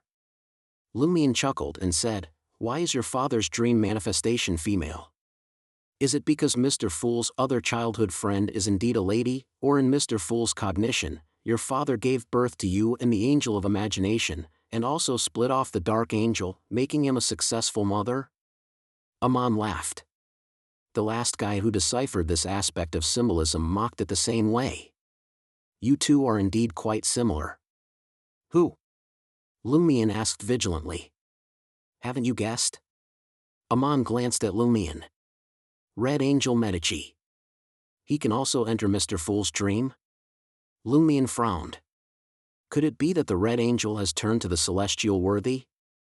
From what we can see now, apart from true gods and those holding Mr. Fool's gold coins, only a few individuals who have received special grace from the celestial worthy can enter this dream city. Well, it seems other great existences can now send 1 or 2 subordinates in through the illusory abyss under Mushu Hospital, like Lu Yong'an. However, the Red Angel is unlikely to cooperate with the Great Mother and others. In the hostile incident, he just tricked these evil gods. He has a corresponding manifestation in the Dream City and has received help from a top-tier Dreamweaver, so of course he can come in, Aman explained in a light tone. Help from a top-tier Dreamweaver. Lumian suddenly had a flash of insight. It wasn't the angel of imagination who helped him in, but the original God Almighty? "The enemy of my enemy is my friend," Aman said with amusement in his voice. "However, the enemy of my enemy might still be an enemy, like you and Medici. The Red Angel is so quiet in the dream? What is he doing? What is he planning?" Lumian, wearing sunglasses and a mask, asked further. Aman shook his head. "Go find him yourself, ask him." Before Lumian could ask more, Aman smiled and said, "Peng Deng risked revealing his identity, not just to let you know who he is. Have you deciphered what he really wanted to hint at? What he really wanted to hint at? Lumion fell into deep thought. After about 10 seconds, he changed the subject and said, "The dream owner's image in this city is also split? Chief Yagits, you, and Zhoming Rui?" Amon showed a delighted expression. "Do I look like the dream's owner to you?" He said in a teaching tone, "You need to learn to filter out the interference of complex information and see the most fundamental facts. The most fundamental fact is that the fool has never accommodated the uniqueness of the error and door pathways, while the celestial worthy has." Wah, Lumion vaguely grasped what Amon was hinting at. Just as he was about to use vague language and indirect methods to confirm, the car stopped. "We've arrived at Mushu Hospital," Amon suddenly switched to a skilled ride-hailing driver's tone. Lumion thought for 2 seconds and opened the door to get out. "Remember to give a good rating." Amon waved and quickly drove away. Lumion was stunned. His real purpose in calling a ride-hailing car was to find Amon for help, to rescue Lee Keiji together, but the other party just left like this. Left. As the symbol of the uniqueness of the error pathway, Amon can't directly intervene in such matters and can only help indirectly? Lumion withdrew his gaze thoughtfully. Wearing sunglasses and a mask, he looked at Mushu Hospital, no longer hesitating. He set off towards the psychiatric department located at the back of the building. Chapter 10-15, Treatment. As Lumion rounded the main building and saw the separate small building housing the psychiatric department, his phone vibrated once. It was a WeChat message from Franca. "I've arrived near Mushu Hospital, parked diagonally across the street." "Good, I'm about to enter the psychiatric department." Lumion replied using voice input. He then put his phone in airplane mode to avoid any unexpected disturbances like spam calls during the operation. He immediately activated the contract mark below his left shoulder, transforming himself into a shadow creature. He currently didn't know which room in the psychiatric ward Lee Keiji was confined in, so he couldn't directly teleport there. He needed to search around, and shadow transformation was more discreet than hiding in shadows, making it less likely to be discovered. Lumion's body quickly thinned and darkened, merging with his own shadow cast by the sunlight, standing alone frozen on the cement ground. He swiftly glided along, using the shadows of corners, trees, and corridors to make his way into the psychiatric ward, sneaking into the nearest room. "Ha ha ha." The patient in this room was laughing constantly, laughing so hard his waist was bent, tears flowing from the corners of his eyes. For some reason, Lumion also felt an urge to laugh madly, as if infected by the other's emotions. He glanced at the patient, confirmed it wasn't Lee Keiji, and immediately retreated through the shadow of the door crack. As soon as he returned to the hallway, his state quickly returned to normal. Lumion didn't delay at all and entered the next room. He suddenly became irritable, wanting to burst out of the shadows and rush to the nurse's station, demanding they hand over Lee Keiji. His ears were then filled with loud shouts, "I'm not crazy. I'm not crazy." Caution can indeed handle most situations, but it can't solve all problems. When it's time to take risks, you still need to take risks.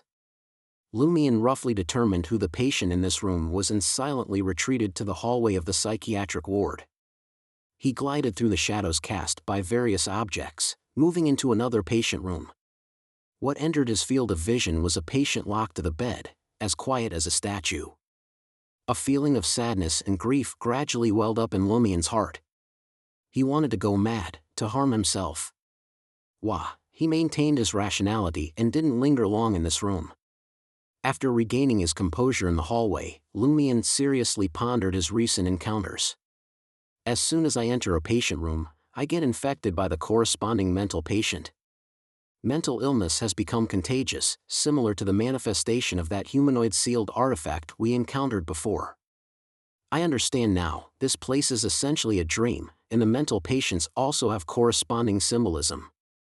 They symbolize the negative, crazy, extremely irrational emotions and mental states of the dream's subconscious.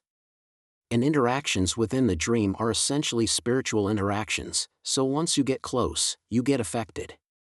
Why are the doctors and nurses here still normal? Do they symbolize the dream subconscious's power to suppress madness and extremes? From this perspective, the thoughts that suppress crazy mentalities and extreme emotions can also be infected, which is reflected in the dream as doctors or nurses occasionally going mad. The doctors here, the nurses here, the medicines and medical equipment here can all be used to deal with the dream's own crazy mentality and extreme emotions. They symbolize the corresponding forces. Lumion turned his gaze to a nearby treatment cart, looking at the syringes and medicines placed on it. He felt that in special scenarios, these things might be more useful and effective than the treatment drugs he and others carried. They were part of the dream's power. Having understood the special circumstances of the psychiatric ward, Lumion maintained his shadow creature state and moved even faster, just glancing at each room to avoid being infected by the emotions of different patients. However, he didn't find leakage or discover any mushrooms. Not in the psychiatric ward. Lumion quickly left this place, came to the iron gate at a corner of the wall, re-entered under the pretext of visiting a patient, and approached the nurse's station. Wearing sunglasses and a mask, he said to the nurse on duty, "I'm here to visit leakage." "Wait a little longer, the patient was sent for treatment and hasn't returned to his room yet." The nurse looked up at Lumion. Where was he sent for treatment? Lumion suddenly had a bad feeling. The nurse explained simply, "B1 of the main building, there's specialized large equipment there." B1 of the main building. Lumion nodded, turned around, and walked out of the psychiatric department. On his way to the main building of Mushu Hospital, he restored his phone signal and sent a message to Franca, "Leakage has been sent to B1, I plan to go look for him. If I haven't sent you a message within a quarter of an hour, have Ludwig come find Mom, this should be very useful in B1. If all else fails, the corpse wax candle can be used once more, and Chief Yagits's honorific name can also be called upon." Lumion explained in such detail to tell Franca that he still had a way out, to prevent her from risking herself to save him. After quite a while, Franca replied briefly, "Be very careful, prioritize your own safety." Lumion switched his phone back to airplane mode, transformed into a shadow creature, and infiltrated the main building. This time, he didn't choose the elevator, but glided down the dim emergency staircase step by step. Arriving at B1, just as he turned into the elevator hall, he saw glass doors at the exit. At this moment, the glass doors were half open, with a wheelchair placed at the entrance. A person sat in the wheelchair, their entire body wrapped in white bandages, like a living mummy. Lumion suddenly had a sense of familiarity.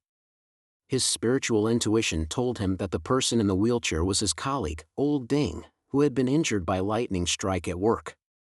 How did Old Ding end up in B1? Where are his family members? Lumion carefully circled around through the shadows next to Old Ding. The next second, he saw Old Ding struggling to extend his right hand, reaching towards a white paper pasted on the half-open glass door. Several words were written on that white paper: medical area, no entry to unauthorized personnel. Lumion withdrew his gaze, not interrupting his infiltration. As he glided along the shadows on the side of the corridor towards where he suspected patients might be, Lumion gradually became uneasy. He unconsciously looked down and found that at some point he had separated from the shadows and returned to human form. His contract ability had naturally become ineffective. Lumion also noticed that the clothes on his body were slowly changing, transforming into the standard attire of a Mushu hospital orderly.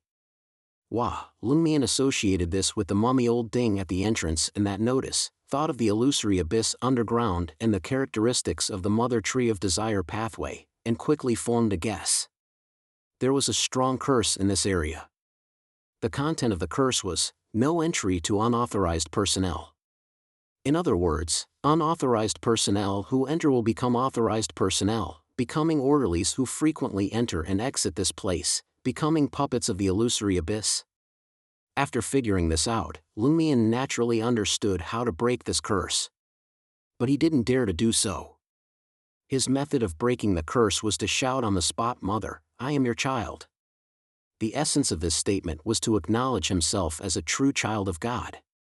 and B1 of Mushu Hospital clearly contained the power and influence of the Great Mother, with the newborn in the morgue being proof of this. Under these premises, the child of God of the Great Mother certainly wouldn't be considered unauthorized personnel.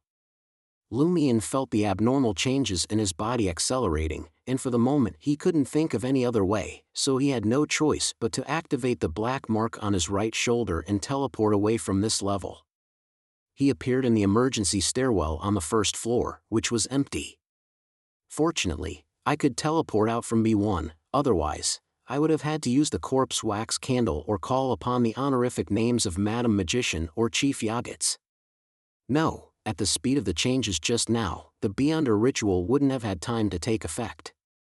Lumion looked down to examine himself and found that his clothes had returned to normal. He transformed back into a shadow creature and came to the entrance of the emergency stairwell, observing the up and down movement of the elevators while pondering how to penetrate basement level 1 and rescue Lee Keiji without becoming a true child of God. Amidst his swirling thoughts, Lumion saw a special elevator come up from B1, and an orderly pushed out a transfer bed.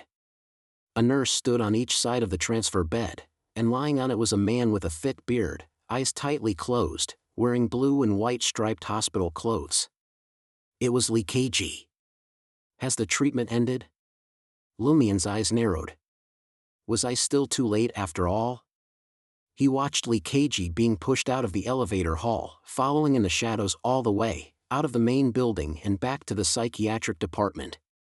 After confirming Lee Keiji's hospital room, Lumion first returned outside, behind some green trees, took out his phone, switched modes, and sent a message to Franca, couldn't penetrate B1.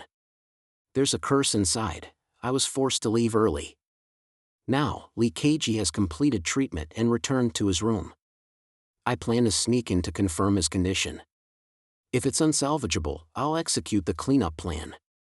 Franca quickly replied, if the cleanup is too complicated, we can abandon it for now and bring Ludwig to try. I think he's very effective against food-type enemies, like mushrooms. That makes sense. Lumion replied with an okay and directly put the phone into the traveler's bag. There might be a battle coming up, so he needed to protect his phone. Soon after, Lumion in his shadow creature state slipped through the door crack of Lee Keiji's room, silently rising up in front of the bed.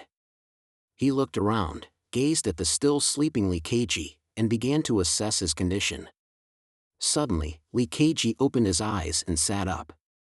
Seeing it was Lumion, he showed a genuine smile. I've discovered the essence. I've succeeded. Lumion's expression changed abruptly. He saw Lee Keiji's chest swell up, 2 large mushrooms raising his hospital gown, milk overflowing, while in Lee Keiji's abdomen, mushrooms that seemed to be formed from flesh and blood writhed and tore through the clothing, as if creating a blood-colored, real, directly exposed uterus. Chapter 10:16, Mushroom Monster. Lumion looked at Lee Keiji and asked calmly, what is the essence? What has succeeded? Lee Keiji, with his thick beard and dressed in blue and white striped hospital clothes, spread his arms wide and said excitedly, the essence is that only Mother can bring new life, and only new life can cure your vegetable friend. Just as Lee Keiji finished speaking, a dark iron sword slashed toward him through the air.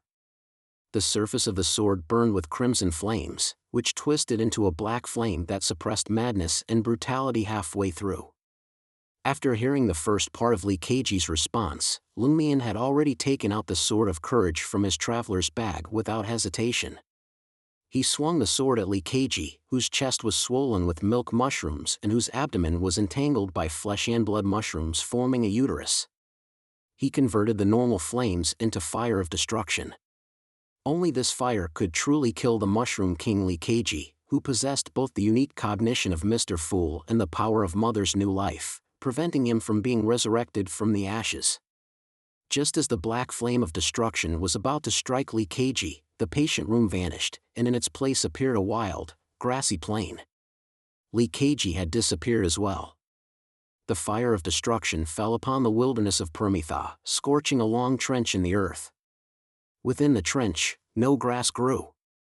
Next, Lumion saw the soil in the distance loosen as a gigantic mushroom, covered in dark red veins, shot up from the ground like a massive tree, reaching for the sky. Each of its mycelia was as thick as a branch, white with blood-red spots. Its cap was Leakage's enlarged, bearded head.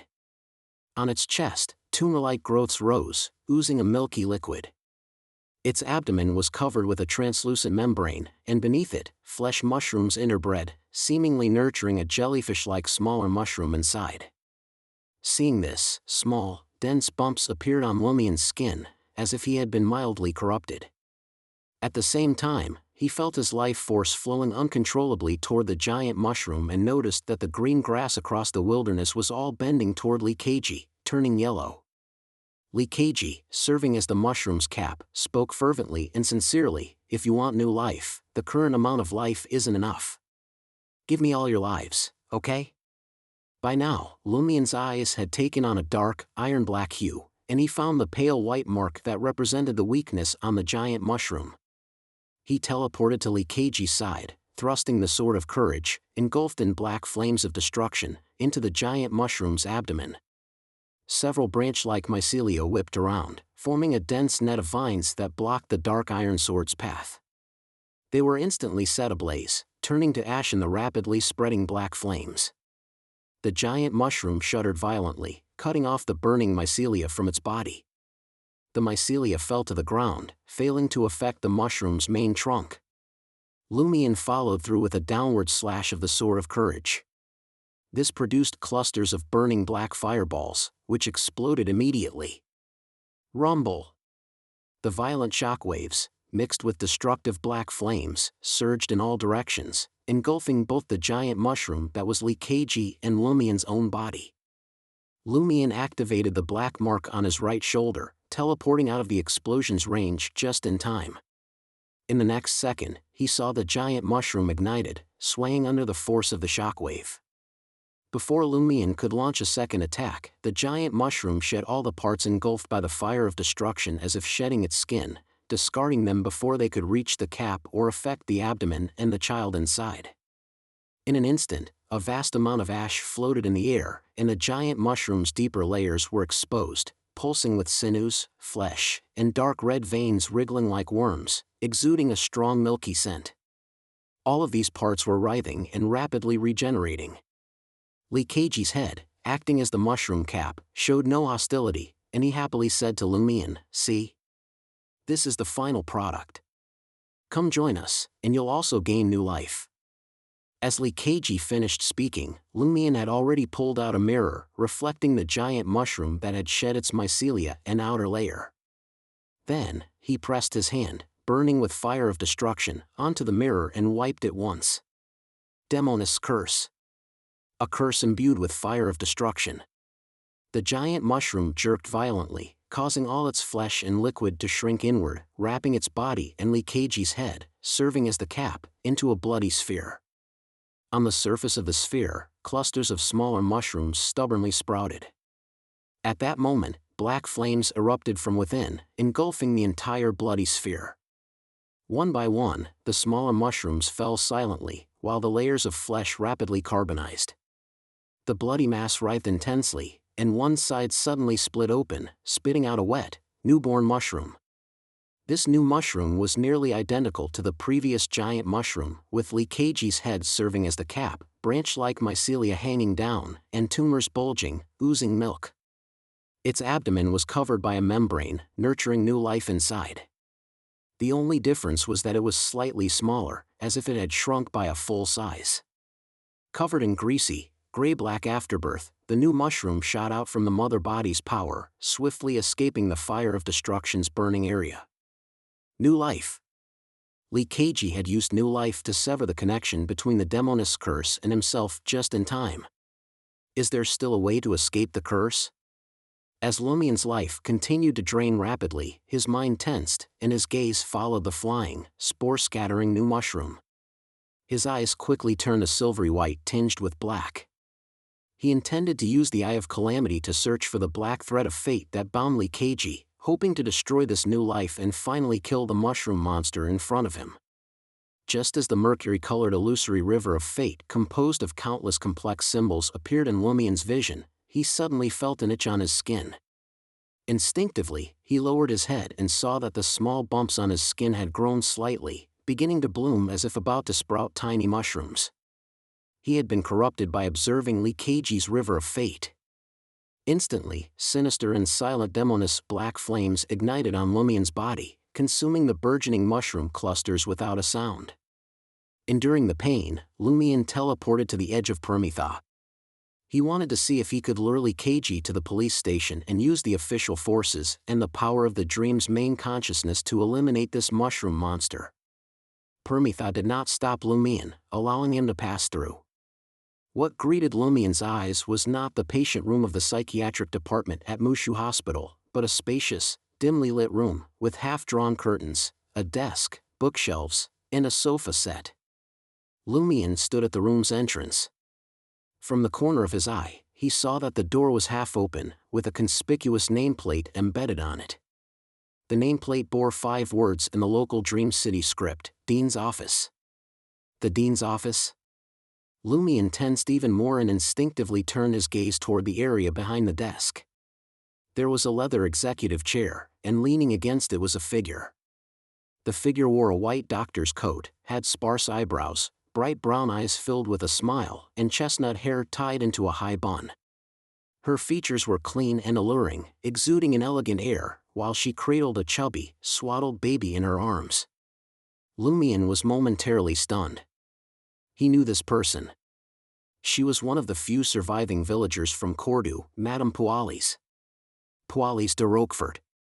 As Lumien's thoughts raced, he didn't immediately teleport away. Instead, he looked at Madame Pualis, who sat behind the desk holding the adorable baby, and smiled. "So the new dean of Mushu Hospital is you. What a pleasant surprise." As he spoke, Lumien recalled that Matriarch Roland of the Church of Earth Mother, an angel of the Mother Pathway, was only the associate dean of Mushu Hospital, yet Madame Pualis was able to be the dean. What did this signify? Was Madame Pualis more powerful, or was she the proxy of the Great Mother? Madame Pualis looked at Lumien, who was wearing a mask and sunglasses, and smiled. "I was equally delighted and surprised to find you here. And you now have a part of Aurora with you, what a double joy. I've recently learned a phrase about life's joys, reuniting with an old friend in a faraway place and celebrating your wedding night by candlelight. Our situation fits the first. Why don't you take off your sunglasses and mask so I can get a good look at you, and then we can enjoy our wedding night together and bring Aurora into the world. Do all of you followers of the Great Mother talk about having children as soon as you meet?" Lumien didn't get angry or upset at Madame Pualis's words. Some things couldn't be stopped, so it was best to stay calm, just like when the secret ceremony had brought dangerous power, leading to the mutation of the Blood Emperor's remnant aura and the transformation of the souls of the Cordu villagers into soldiers sealed within. Following Madame Pualis's suggestion, Lumien took off his sunglasses and removed his mask, revealing a bright face with a hint of a cold smile. "If I don't show my face, how can I charm her better? And without better charm, how can I create the best opportunity to escape?" As he kept an eye on the mushroom monster that Lee Keiji had become, Lumien shifted his gaze to the little angelic baby cradled in Madame Pualis's arms. "Is she your child?" "Yes," Madame Pualis answered with a smile, her eyes roaming across Lumien's face.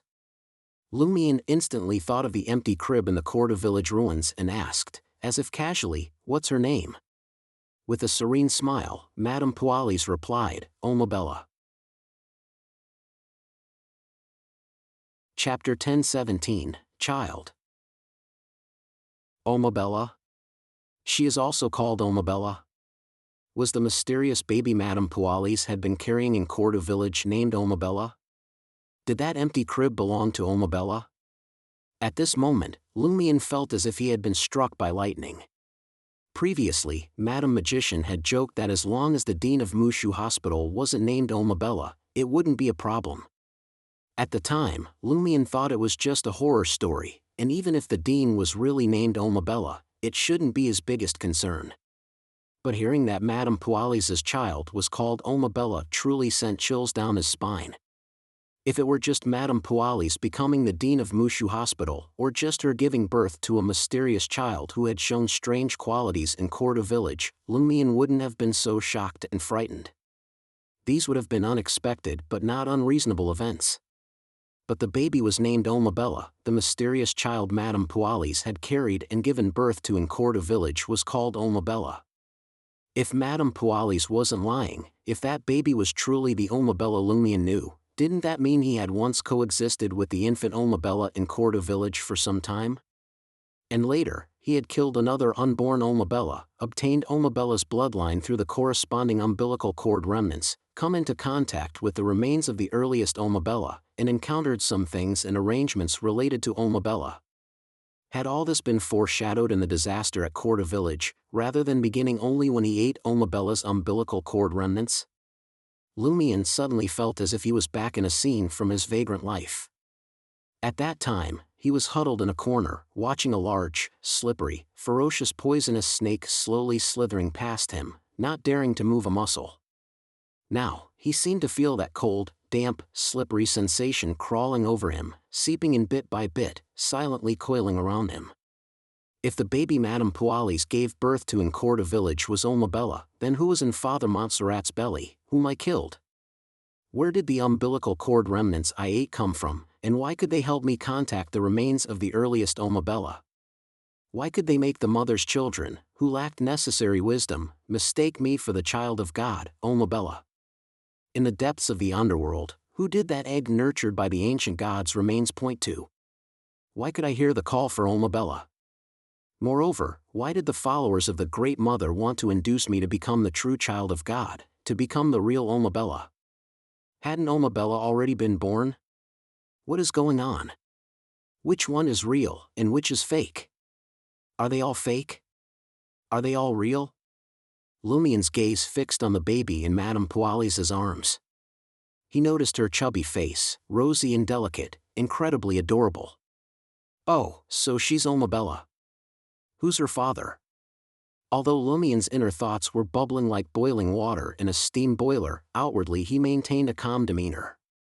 This was a basic quality of a hunter, and he also had the endurance of an ascetic. Madame Pualis suddenly smiled. If I said it was you or Aurora, would you believe me? Stop with the hellish jokes.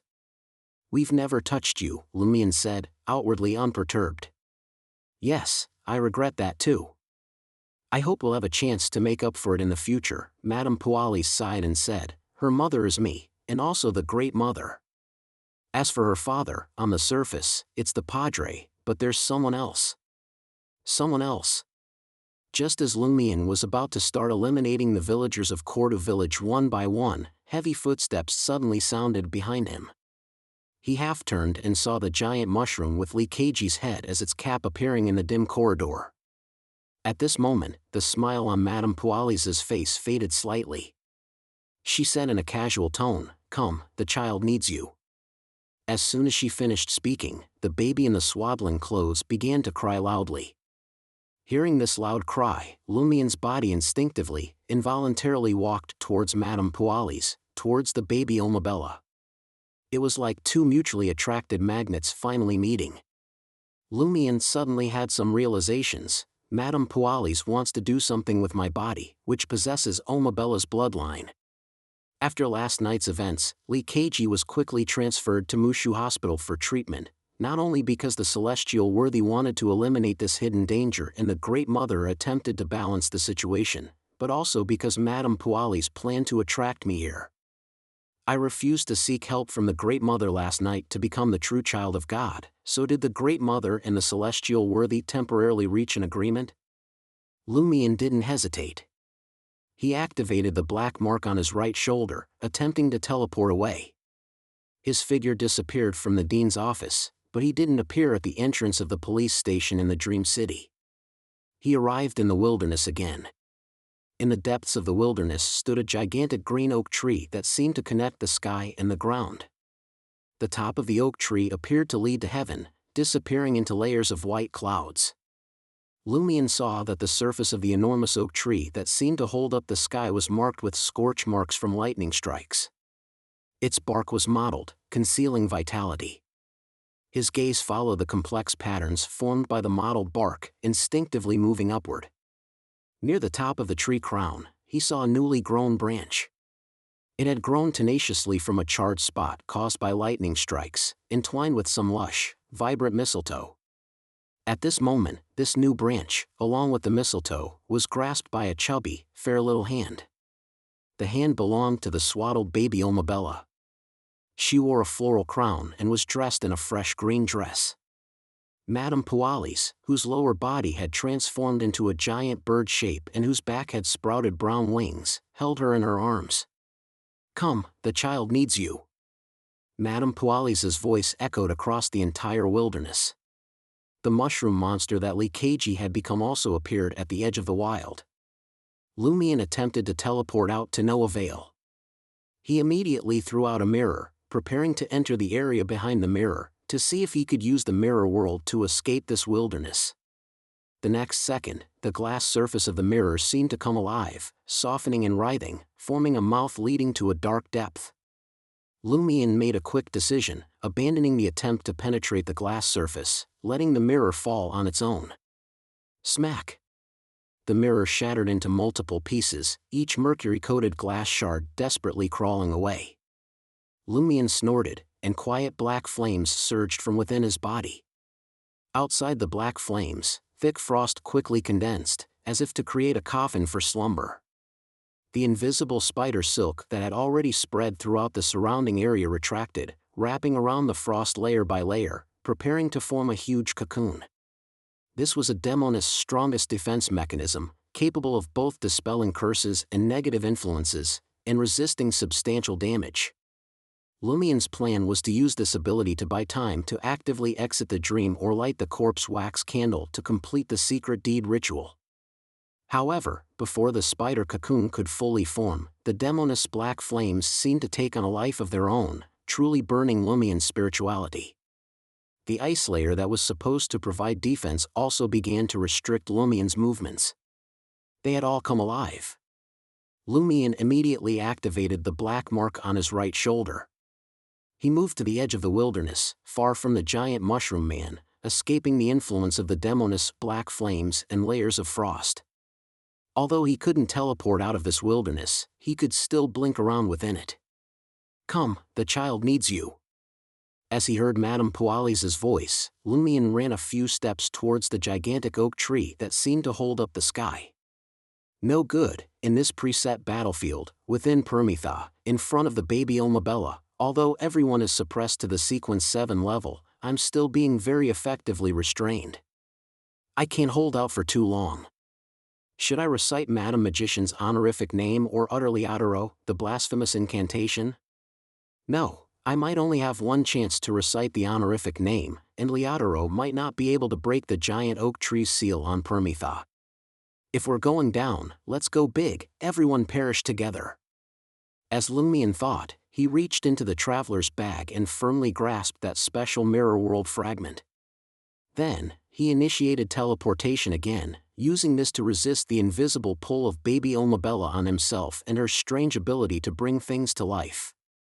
After blinking to the next position, Lumion opened his mouth and quickly recited a sentence in ancient Hermes, "Great door of all doors." Lumion was about to recite the honorific name of Chief Yagats, Mr. Door, to attract his attention. This represented the power of the dream's subconscious maintaining order. Although this would result in Lumion himself being permanently kicked out of the dream, Madame Pualis, the mushroom-transformed Leakaji, and baby Omabella here, every single one of them, wouldn't be able to continue staying in the dream city. This was equivalent to eliminating hidden dangers for Jenna, Franca, and others in their subsequent actions. As for what comes after, trust in teammates. After reciting the first honorific name, Lumion teleported to another side of the wilderness, avoiding the attacks of Madame Pualis and Leakaji.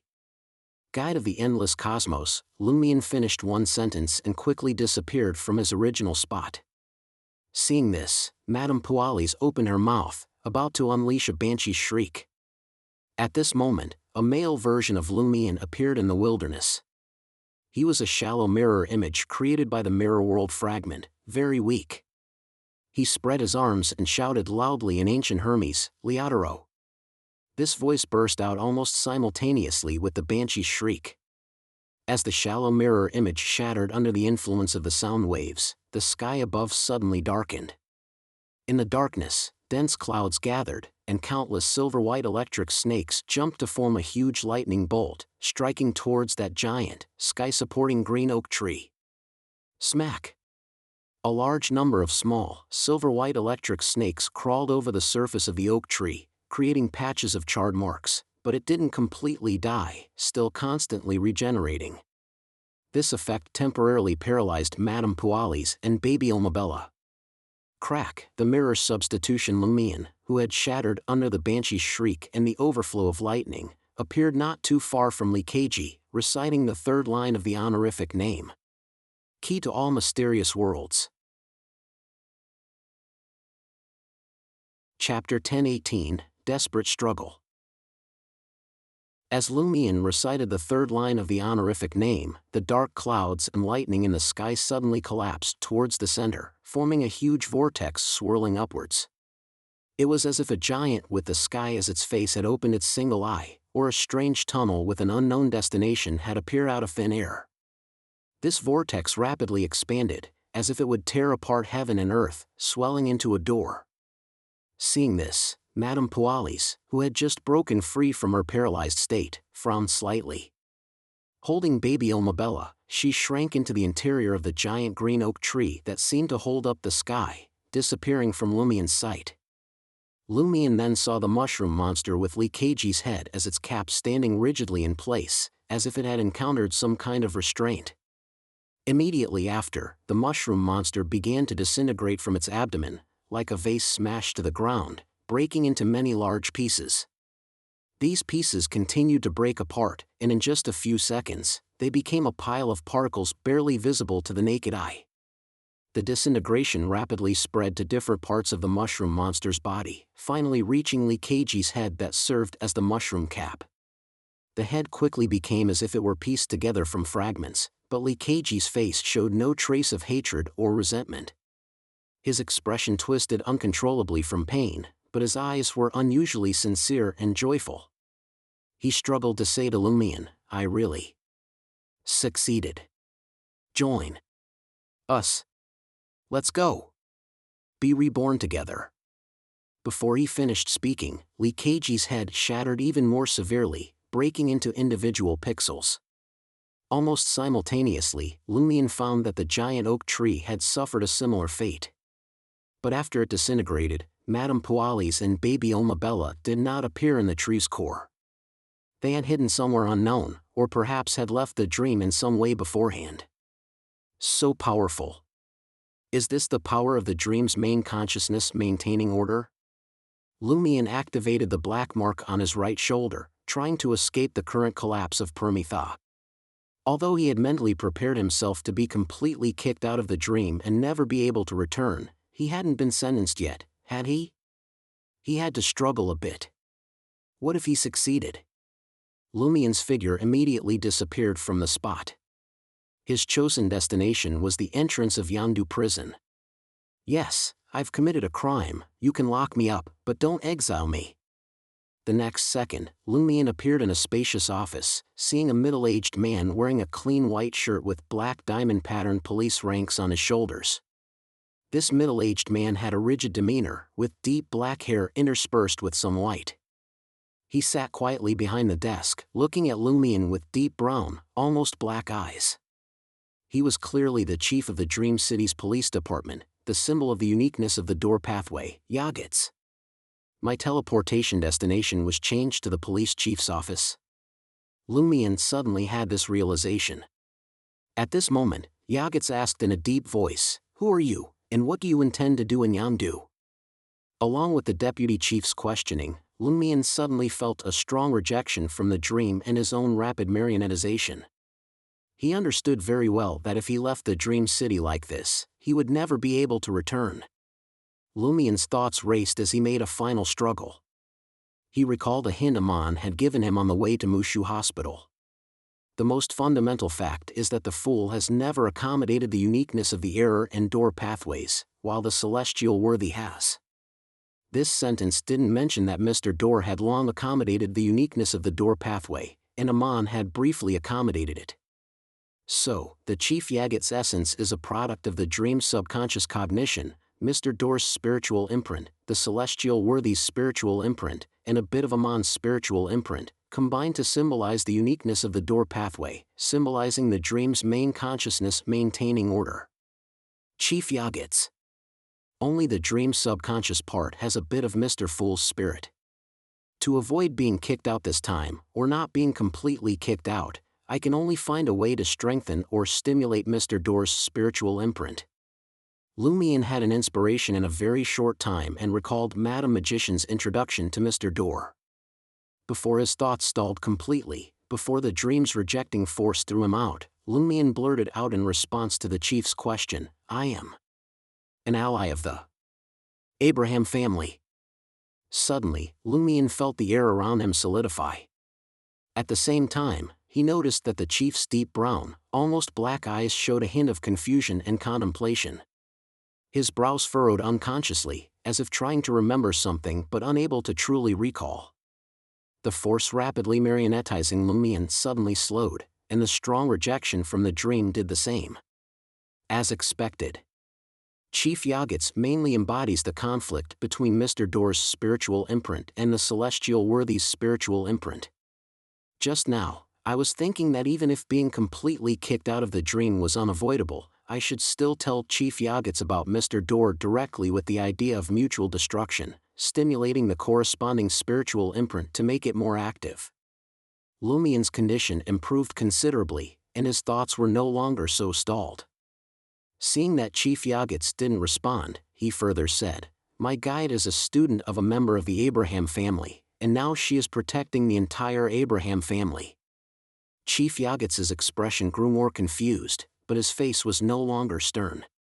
Lumion quickly examined himself and found that the dream's rejecting force still existed but had weakened slightly. "It's working. I need to increase the intensity." Lumion thought for just a second before shouting, following his spiritual intuition, "I am a hunter, and also a demoness, and I still have traces of Alista Tudor's aura on me." Alista Tudor. Chief Yagit's murmured, repeating the name as if it were both familiar and unfamiliar. Feeling that the dream was still rejecting him, Lumion considered for a moment and said, "I've also been corrupted by the Crimson Moon, but currently, the situation is under control." He knew that Mr. Door had once encountered corruption from the Great Mother, which was a common point between them. Earlier, he would have directly stated that it was corruption from the Great Mother. After all, it was a desperate struggle, what couldn't be said? But now, seeing hope of not being completely kicked out of the dream, he naturally dared not speak too plainly, fearing that it would not only stimulate Mr. Door but also the celestial worthy, causing the situation to take a sharp turn for the worse. In a popular saying in Dream City, this would be like he who is down need fear no fall. Previously, Lumion was down and had nothing to lose, but now the change in the situation had put him back on his feet, giving him something to be cautious about. Chief Yagit's once again gazed at Lumion in his demoness of despair state, seemingly re-evaluating this wanted criminal who had brought chaos and conflict. But the Dreamscape's rejecting force didn't weaken further. Lumion endured this rejection and rapid marionettization, and thought of another connection between himself and Mr. Door. With an attitude of giving it a try, he said, "Amon once guided me." He said this not only because Mr. Door and Amon were both Grand Dukes of the Tudor Empire, but also with the hidden intention of stimulating that bit of Amon's spiritual imprint within the chief. Amon. Chief Yagit's raised his right hand and pinched his chin. Lumion saw his reaction but didn't feel the dream's rejecting force and rapid marionettization force continue to weaken. "It's still not enough, just a little more." Lumion shouted one last time before he could no longer resist that rejecting force, "I came to Yandu to fight against those destroyers, to fight against the apostles of evil gods, to prevent the evil gods from invading." As soon as he finished speaking, Lumion felt the dream's rejecting force suddenly weaken, and the force trying to marionettize him became vague and unclear. Chief Yagits, looking at Lumion, slowly nodded. I can sense that you're not lying. Breaking the law must certainly be punished, but if there are reasons and it's pitiable, the punishment can be reduced. Hearing these two sentences, Lumion quietly breathed a sigh of relief. His interpretation of this was, he would be imprisoned, but not for life or sentenced to death. He would be kicked out of the dream, but not completely kicked out. I accept the punishment. Lumion didn't argue further, because Chief Yagits had already passed his judgment. He only sincerely requested, can I notify my family? You may. The stern-faced Chief Yagits didn't refuse this request. Lumion quickly took out his phone and, in front of Chief Yagits, sent a voice-to-text WeChat message to Franca, I'm fine, but I might be locked up for a while. You can ask Miss Huang for help to find a lawyer, see if they can get me out on bail. The mushroom monster has been eliminated, but Li Keiji said he ultimately succeeded.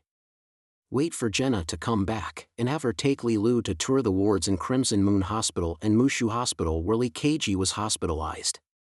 See if they can discover anything. Also, pay attention to whether Mushu Hospital has changed its dean. After sending this message, Lumion waited for about 10 seconds before receiving a brief reply from Franca, okay. Lumion immediately used the information shredder to delete the chat history along with the contact list, then put the phone back into the traveler's bag. After doing this, he looked back at Chief Yagits. I'm ready. Only then did the deputy chief pick up the desk phone and dial a number. Dang, come over here for a moment. As he spoke, Lumion felt the dream's rejecting force become strong once again. He no longer resisted, following this force to exit the dream. Trier, inside a luxurious villa. Lumion opened his eyes in bed for the second time in one day. After examining his state, his first reaction was to try to enter the dream city again.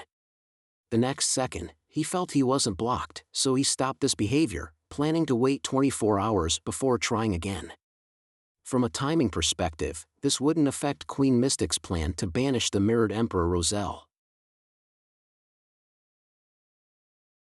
Chapter 1019. Who is the father? Phew. Lumion exhaled, got out of bed, and walked out of the room. In the living room downstairs, Madame Justice was serving Madame Magician, Madame Judgment, Jenna, and Anthony the most authentic Loan afternoon tea. This was also to soothe the minds and spirits of the two minor arcana, helping them relax and feel the reality of the present moment. Why have you left the dream again? Jenna looked at Lumion in the living room doorway with surprise. I was kicked out, Lumion said with a smile. Compared to being completely kicked out, being able to enter the dream again was indeed something to be happy about. Because of Li Keiji? Madame Magician asked thoughtfully. Yes. Lumion sat down and recounted his agreement with Queen Mystic, Li Keiji's transfer and tragic treatment, and what Amon had said in the ride-hailing car.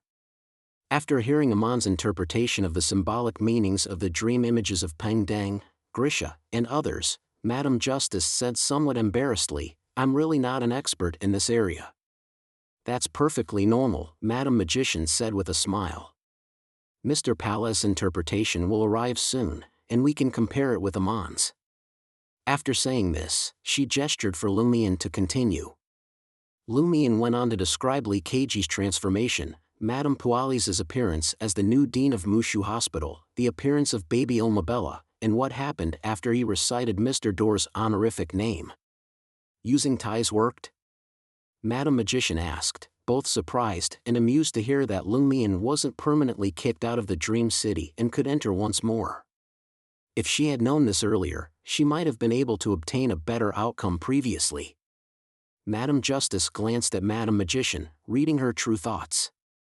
In Madame Justice's view, this actually reflected a difference in personality. Being permanently kicked out of the dream wouldn't result in death, and one could still follow the guidance of fate to give away the lucky coin, find new helpers, and continue exploring and experimenting in the Dream City. Therefore, Madame Magician couldn't have had the mindset of being on the brink of perishing and struggling desperately, so she more easily accepted the corresponding outcome. Lumion was different.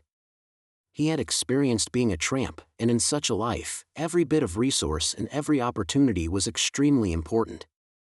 Therefore, he wasn't used to giving up and would instinctively struggle until failure truly arrived. It works, Lumian recalled. Chief Yagits had the strongest reactions to things related to the Abraham family and protecting the Dream City from invasion by evil gods. His feedback on these was also the most positive. The names of the Blood Emperor and Amon also stimulated him to some degree, giving him a sense of familiarity. But he didn't have an obvious reaction to the matter of the Great Mother's corruption. Related to the Abraham family. Protecting the Dream City from invasion by evil gods. Madame Magician suddenly sighed. Madame Judgment then said to Lumian, after experiencing Amon's deification, the Great Mother's corruption probably doesn't have much manifestation in Chief Yagits anymore. And only you could elicit certain reactions from Chief Yagits through the names of the Blood Emperor and Amon. Lumian understood Madame Judgment's meaning. Only someone like him, carrying the residual aura of the Blood Emperor and Amon's Boon, could say such words with credibility and bring about genuine stimulation. Let's hope that the things you mentioned can make Mr. Door's spiritual imprint on Chief Yagits more active and maintain it for a while. This will be very helpful for subsequent probing and experiments. Madame Justice nodded in agreement. She vaguely felt that the lucky coin ending up with Lumian after all its twists and turns was indeed the guidance of fate. There was only one person who simultaneously embodied the concepts of Hunter, Demoness, Demigod, Amon's Boon, residual aura of the Blood Emperor, Omabella's bloodline, underworld Taoist seal, relative of a transmigrator, and having a connection to the Abraham family. At this point, Jenna, more concerned about another matter, raised a question: what's the deal with that baby Omabella that Madame Pualis was holding? What impact would this have on Lumian? When I arrived in Cordu, the crib was long empty. All I know is that the child of God has already been born in the spirit world. The initial root of all this was indeed the child Madame Pualis lost. Madame Magician slowly shook her head. Lumian recalled and said, last year, in Trier, Madame Pualis said that the child had died long ago, killed by her father, the Padre, who didn't know it was his child. This time, Madame Pualis said again that the child's father was ostensibly the Padre, but actually someone else. Who could it be?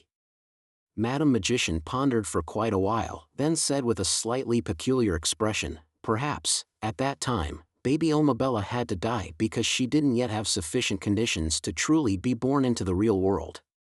Being killed by her father might be an important symbol for her future rebirth and arrival in reality. You have a guess about her real father?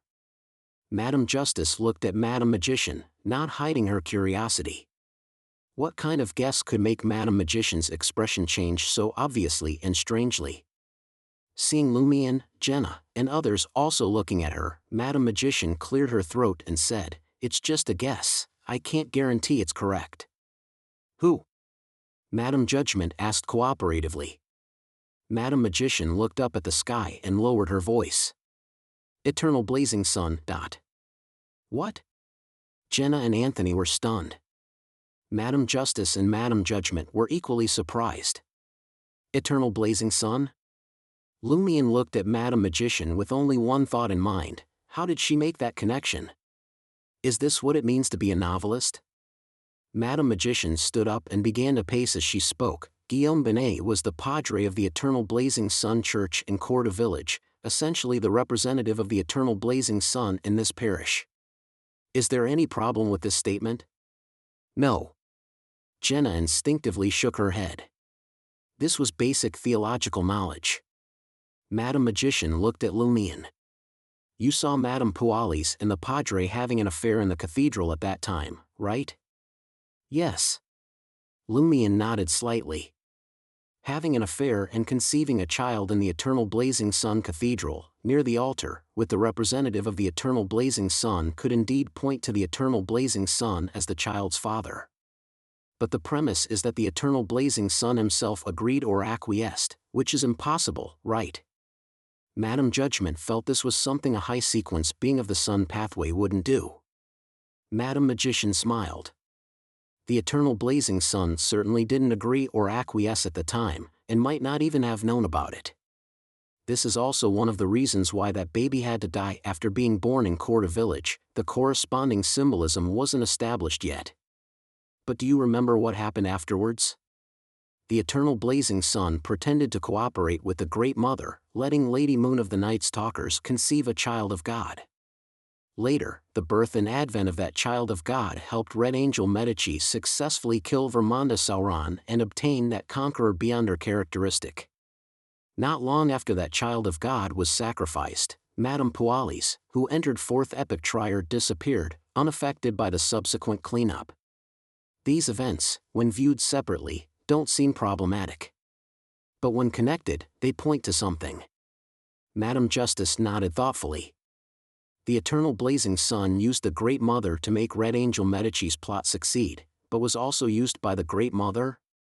Madame Magician sighed and said, what the Great Mother wanted from the beginning wasn't the baby in Lady Moon's womb, but the act of the eternal blazing sun making Lady Moon conceive a child of God, this symbolism.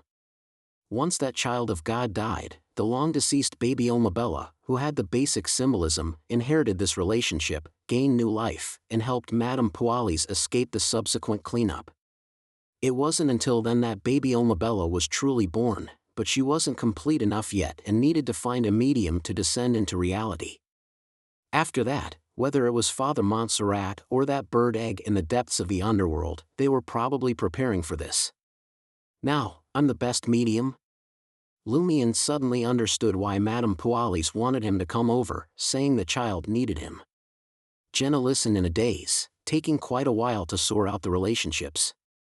She asked confusedly, but letting the father-child relationship of Lady Moon's child be inherited by the long-deceased baby Omabella doesn't seem like something within the Great Mother's authority. The celestial worthy, if the two great existences were already cooperating at that time. Madame Magician answered concisely. Reasoning it out this way, the eternal blazing sun really could be the father of that baby Omabella in Madame Pualis's arms. Lumion couldn't help but mutter, the Padre wasn't wrong when he said the affair was an action of the Holy Church. Although he himself didn't know the true meaning. Is this also a manifestation of symbolism? The room fell silent. After quite a while, Madame Judgment broke the silence. We need to report this to the Eternal Blazing Sun Church. This wasn't to let the clergy of the Eternal Blazing Sun Church know about the scandal, but to remind the true God Eternal Blazing Sun to pay attention to the relevant issues. The Great Mother making Omabella's father a deity was certainly not just to make the child's status more noble, to become a true child of God. There must be hidden purposes. But how should we explain this to the clergy of the Eternal Blazing Sun Church? With their fanaticism and purity, I'm afraid they might purge me on the spot. Madame Magician expressed a troubled look. Indeed, we can't just tell those padres, bishops, and archbishops that their god was seduced by an evil god, can we? Lumion grumbled inwardly. Just say that Madame Pualis has appeared again, with a child between reality and illusion named Omabella, and that Omabella's father is ostensibly Guillaume Benet, the padre of Korda village, but actually someone else, Madame Justice said, choosing her words carefully. Then mention that the baby had actually already died in Korda village, killed by the padre. With the Red Angel Medici's intelligence, it wouldn't be hard to make the relevant associations and come to similar conclusions. All right. Madame Magician nodded solemnly. After agreeing, this major arcana sincerely sighed. I've realized that everyone who tries to use the Great Mother ends up being used by the Great Mother. Chapter 1020, Preparation. Hearing Madame Magician's sigh, everyone turned their gaze towards Lumion.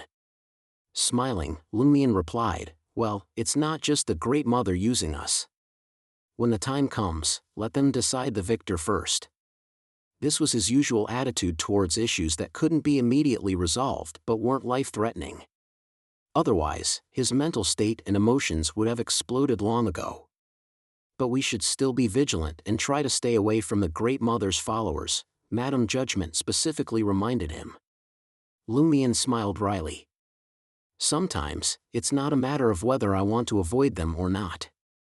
His spiritual intuition told him that even if he didn't return to Mushu Hospital, even if Madame Pualis and baby Omabella were forced to leave the dream due to Chief Yaget's attention, he would encounter them again in the real world in the near future.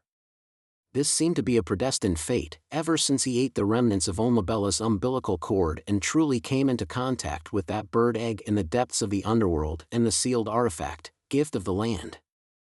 Dream City, at the entrance of the police department. Two imposing lawyers had secured bail for the pitiful Lumina. On one of the floors of the police department's main building, Dang stood behind a window, watching Lumina bow and get into a car. He frowned and said to Chief Yagets, "Chief, why didn't we refuse her bail request?" Yagets, also standing by the window, smiled helplessly and said, "I wanted to refuse too, but she really didn't kill Zarathustra. There's both witness and physical evidence. At the time, she and that child were still in the face changer's line of sight. As for her possible accomplices, haven't you tried already? You couldn't get anything out of her. She seems to have truly lost her memory, with no corresponding memories even in her subconscious. After this, start from her social relationships and conduct a thorough investigation." "Yes, Chief," Dang agreed with this investigative direction. Yagets thought for 2 seconds, then said slowly, "Secretly list Mushu Hospital as a key investigation target as well." "What happened?" Dang asked vigilantly. Yagets turned his gaze back to the street below. After Lee Keiji was transferred back to Mushu Hospital, he turned into a monster. "I cleaned it up." His transformation into a monster is closely related to the new dean at Mushu Hospital. Before long, Mushu Hospital will probably report Lee Keiji as missing. "Yes, and last time, that corpse walked to Mushu Hospital's morgue." Dang nodded with a grave expression. Trier, inside a luxurious villa.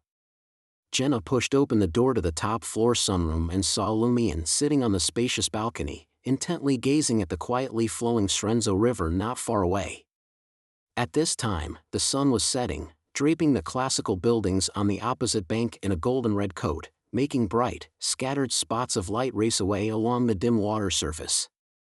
The whistles of steamships returning to port sounded occasionally. "What are you thinking about?" Jenna asked curiously as she walked towards the balcony. Lumion's initially unfocused gaze gradually sharpened. He said thoughtfully, "I'm thinking about 2 things," Amon said. "Which 2?" Jenna stood at the edge of the balcony, leaning on the railing, also admiring the Srenzo River under the setting sun. Lumion recalled and said, "One was that what Peng Deng really wanted to hint at was something else. The other was that we need to learn how to filter out the interference of complex information and see the most fundamental facts." At this point, Lumion murmured to himself, "The most fundamental facts." Jenna half turned her body, about to discuss whether such words from Amon, a top-tier con artist, could be trusted and to what extent, when she saw Lumion suddenly stand up and walk out of the solarium. She was stunned for a moment, then quickly followed. Lumion came to the living room on the first floor and said to Madame Magician, who was reading a book, "I have some guesses and ideas. When I return to the dream, I plan to organize an action soon to weaken the celestial worthy and awaken Mr. Fool. At that time, please fully cooperate with me." Madame Magician stood up abruptly, not bothering to ask Lumion what new guesses and ideas he had, and directly confirmed, "How confident are you that the direction is correct?" Lumion chuckled. "Not very, it's more to verify the guesses. We've already collected a lot of information and obtained some resources, and Zhou Sasa is about to arrive in Yangdu. This symbolizes that the situation in the dream has developed to a turning point. It's time for us to take initiative and do something. We can't always be passive. When the time comes, if we succeed, everyone can rejoice. Even if we can't fully awaken Mr. Fool, it shows that we've found the right path, and we can continue to push in this direction afterwards. If we fail, we can eliminate some incorrect guesses and wrong directions, and we won't need to waste time on these aspects in the future. I only have one last chance to enter the dream. If we do encounter failure, it's just right to pass on the lucky coin, and not hinder the efforts of those who come after." Jenna was about to ask about an important detail when Madam Magician had already asked for her, "What about 2 of Cups?" "She hasn't fully digested her despair potion yet." Lumion chuckled in response. "She won't directly participate. If the attempt fails, the dream will continue to exist, not affecting her subsequent digestion of the potion. If it succeeds, her despair potion should be directly digested, as will mine. Well, to be safe, please ask Mr. Sun to stand by Franca's bedside in advance, ready to help her extract the demoness of despair beyond her characteristic." "All right," Madam Magician agreed to Lumion's request. She then asked, "What are your new guesses and new ideas?" "I can't tell you for now." Lumion smiled. He then explained, "All of you are closely connected to Mr. Fool, which also means all of you are closely connected to the celestial worthy. Although most of you won't be influenced by this, you might be secretly watched by the celestial worthy, allowing him to grasp some information. I'll tell you my thoughts when the operation officially begins." Madam Magician felt this most deeply. She nodded slightly and said, "The problems for me and Mr. Pallas mainly come from our own pathways and status, but others do frequently enter and exit above the gray fog, occasionally praying to Mr. Fool. All right, you guys are the ones in the Dream City now, and you're the captain, so you lead." Dream City, late at night. Jenna, who had returned, left room 2303 of Building 5 in Deck Garden with Ludwig, while Franca stayed behind to take care of Lumina. Although Franca had observed Mushu Hospital in the afternoon and found that there were many people around who seemed to be plainclothes police, believing that the cultists inside would behave for a while, she still thought it necessary to guard against the possibility of Lumina being drawn by Omabella's bloodline and sneaking over there. She hadn't seen any news about changing the dean on Mushu Hospital's website, official account, or video channel. In a hidden place not far from Crimson Moon Hospital, Jenna took out the ice amulet that Franca had given her from the traveler's bag. Franca, who had become a demoness of despair, no longer needed external help to directly enter the area behind mirrors and travel through the mirror world, so she had given all the corresponding charms to Jenna. After setting up a makeup mirror, Jenna held Ludwig's hand with one hand and gripped the ice amulet with the other, activating the latter. In the flickering light of the glass, the two instantly dove into the mirror hidden in the corner, traversing to behind the mirror-like object outside Lee Keiji's original hospital room. After observing for a few seconds, Jenna led Ludwig out of the mirror-like object and nimbly leapt into the corridor. Because the room was empty with no patients staying temporarily, the iron door wasn't locked. Jenna opened a small gap and slipped inside. Then, she said to Ludwig, "See if there's anything edible here." Ludwig quickly pointed to the blanket on the bed. "It can be eaten." A second later, he pointed at the bed itself and said, "This can be eaten too." Jenna was speechless for a moment, then after a few seconds said, "I mean better food, like mushrooms." Ludwig looked around, not neglecting the ceiling and gaps between floor tiles. 1950 There isn't. There isn't any. Jenna, taking advantage of the remaining effects of the ice amulet, left the place with Ludwig. Before long, she repeated the process, appearing with Ludwig in Lee Keiji's room in the psychiatric ward of Mushu Hospital. "Is there any better food here, similar to mushrooms?" Jenna looked at Ludwig again. Ludwig searched carefully, sniffing around, and said, "There isn't.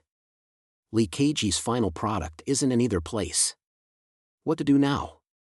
Jenna didn't dare stay in the Mushu Hospital room for too long, quickly leaving the psychiatric ward and coming to the tree-lined road outside, planning to circle to the front of the main building to catch a car home by the roadside. The power of the ice amulet to traverse the mirror world had completely faded, and Jenna didn't want to unnecessarily use another corresponding charm. Walking neither fast nor slow while holding Ludwig's hand, Jenna pondered the possible whereabouts of that therapeutic mushroom. Did it fuse with Lee Keiji and vanish into thin air under Chief Yagut's gaze? Or did Lee Keiji throw it into some corner of Mushu Hospital's basement before receiving treatment? The basement of Mushu Hospital doesn't welcome unrelated personnel. How to search? Use the Liataro spell to split it open, but that would destroy the mushroom too. As Jenna thought about this, she suddenly had a spiritual premonition. She abruptly turned her body halfway, raising her head to look at the main building of Mushu Hospital close by, towards a room high up. A face suddenly appeared behind the glass, sleeping in darkness, a face wrapped in white bandages with only the eyes and nostrils exposed. In Jenna's moment of terror, something passed through the glass, falling down lightly. The bandaged face retreated from the window. With her night vision and eagle-like eyesight, Jenna quickly identified what was floating down. It was a dried, shriveled, lifeless jellyfish-like mushroom. This mushroom corpse fell much faster than leaves, and in just a few seconds, Ludwig reached out and caught it. Seeing this, Jenna had a thought and blurted out a question to Ludwig: "Can it be eaten?" Chapter 10:21, A Night Passes. Jenna had noticed that the jellyfish-like mushroom was already withered and dead, unable to treat in Xiaotian, which was why she asked Ludwig if the mushroom could be eaten. Of course, she didn't mean for Xiaotian to eat it. As a vegetative patient, Xiaotian no longer had the ability to chew and swallow. And grinding the mushroom into powder or juice to provide to Xiaotian via intravenous drip was an area she didn't understand and couldn't judge whether it would be effective. Demonesses had always only dealt with spreading diseases and plagues, lacking knowledge and abilities in medical treatment. What Jenna really wanted to ask was whether Ludwig could eat this mushroom, and if after eating it, he could gain the ability to treat vegetative patients. Ludwig stared at the dried mushroom in his palm, licked his lips and said, "It can be eaten." He paused for a moment, hesitated for 2 seconds and added, "But I don't know what can be gained from it. Even a professional food analyst can't tell the cooking method and effects. This mushroom is indeed very special." Jenna suddenly realized this and quickly said to Ludwig, "Put the mushroom away first." "Give it to me, I'll put it in the traveler's bag." Ludwig immediately clenched his fist. He shook his head while stuffing the mushroom into his coat pocket, as if it were a little hamster, his pet. Jenna didn't have any intention of forcibly taking away the jellyfish-like mushroom. She held Ludwig's hand and quickly walked towards the exit of Mushu Hospital. Only now did she have the energy to think about what had just happened. Lee Keiji's jellyfish-like mushroom actually fell into the hands of that person wrapped in white bandages, and that person even gave the mushroom to us. Right, Lumian mentioned that after his colleagues Old Wang and Old Ding were struck by lightning, they now have this scary appearance. When he came to visit Mushu Hospital last time, Old Wang seemed to be asking him for help. This time at the entrance of the basement of Mushu Hospital, he encountered Old Ding again. Was Old Ding hinting at him to pay attention to the no entry to unauthorized personnel sign at that time? Was it Old Wang or Old Ding who threw down the mushroom just now?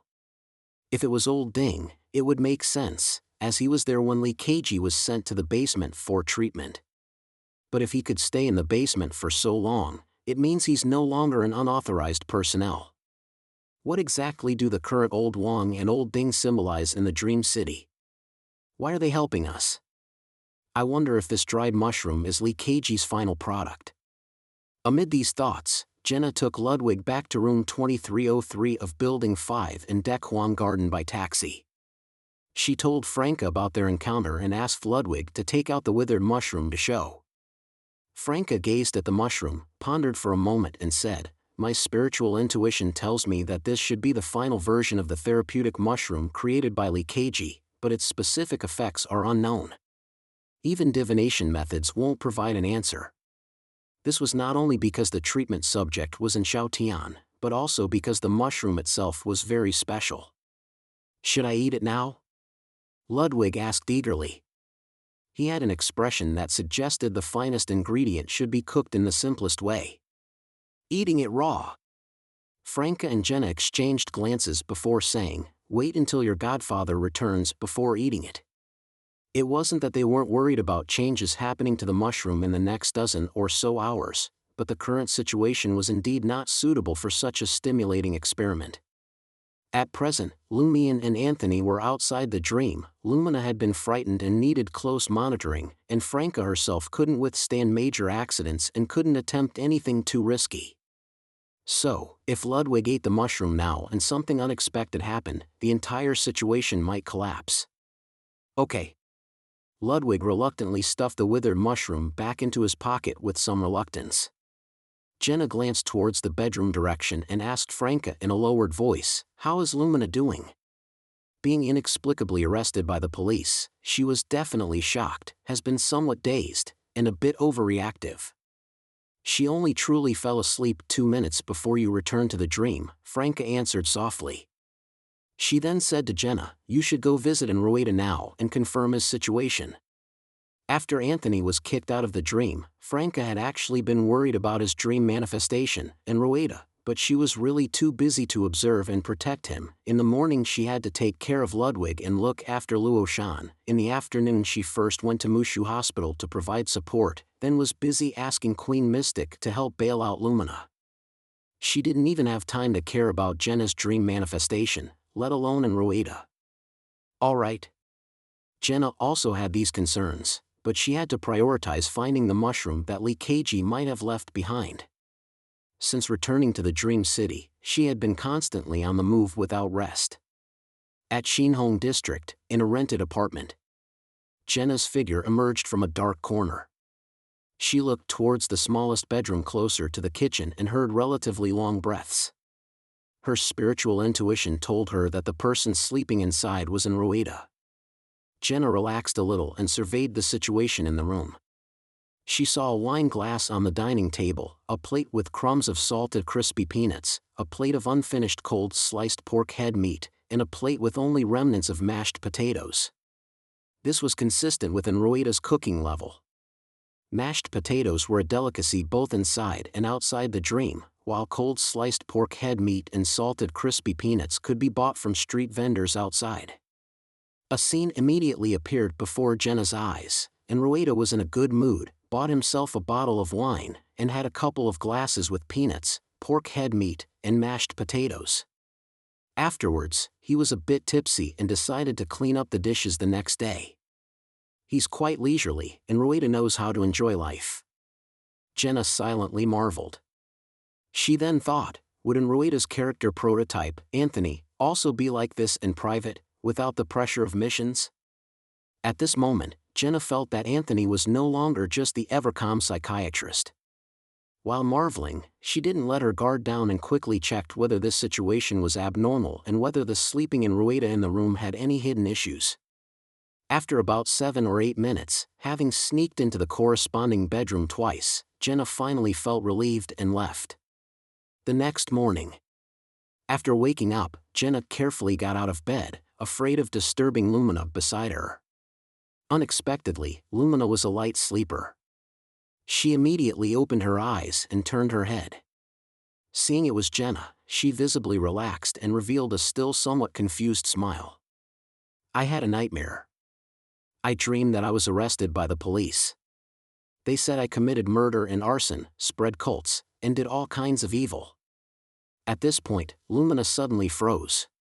Soon, she propped herself up and muttered, "Nana, I was really arrested yesterday. I'm innocent. I just performed magic at the hot pot restaurant, and they said I killed someone." Seeing this, Jenna placed her knee on the edge of the bed, bent her back, and gave Lumina a warm hug. "It's okay, you're out now. Later, there will be top lawyers to help you. The innocent will be cleared."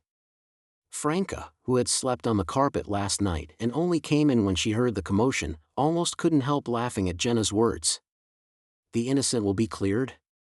There was nothing wrong with this sentence, but we really did kill Zarathustra, we're as guilty as can be. She held back her laughter and joined in comforting Lumina.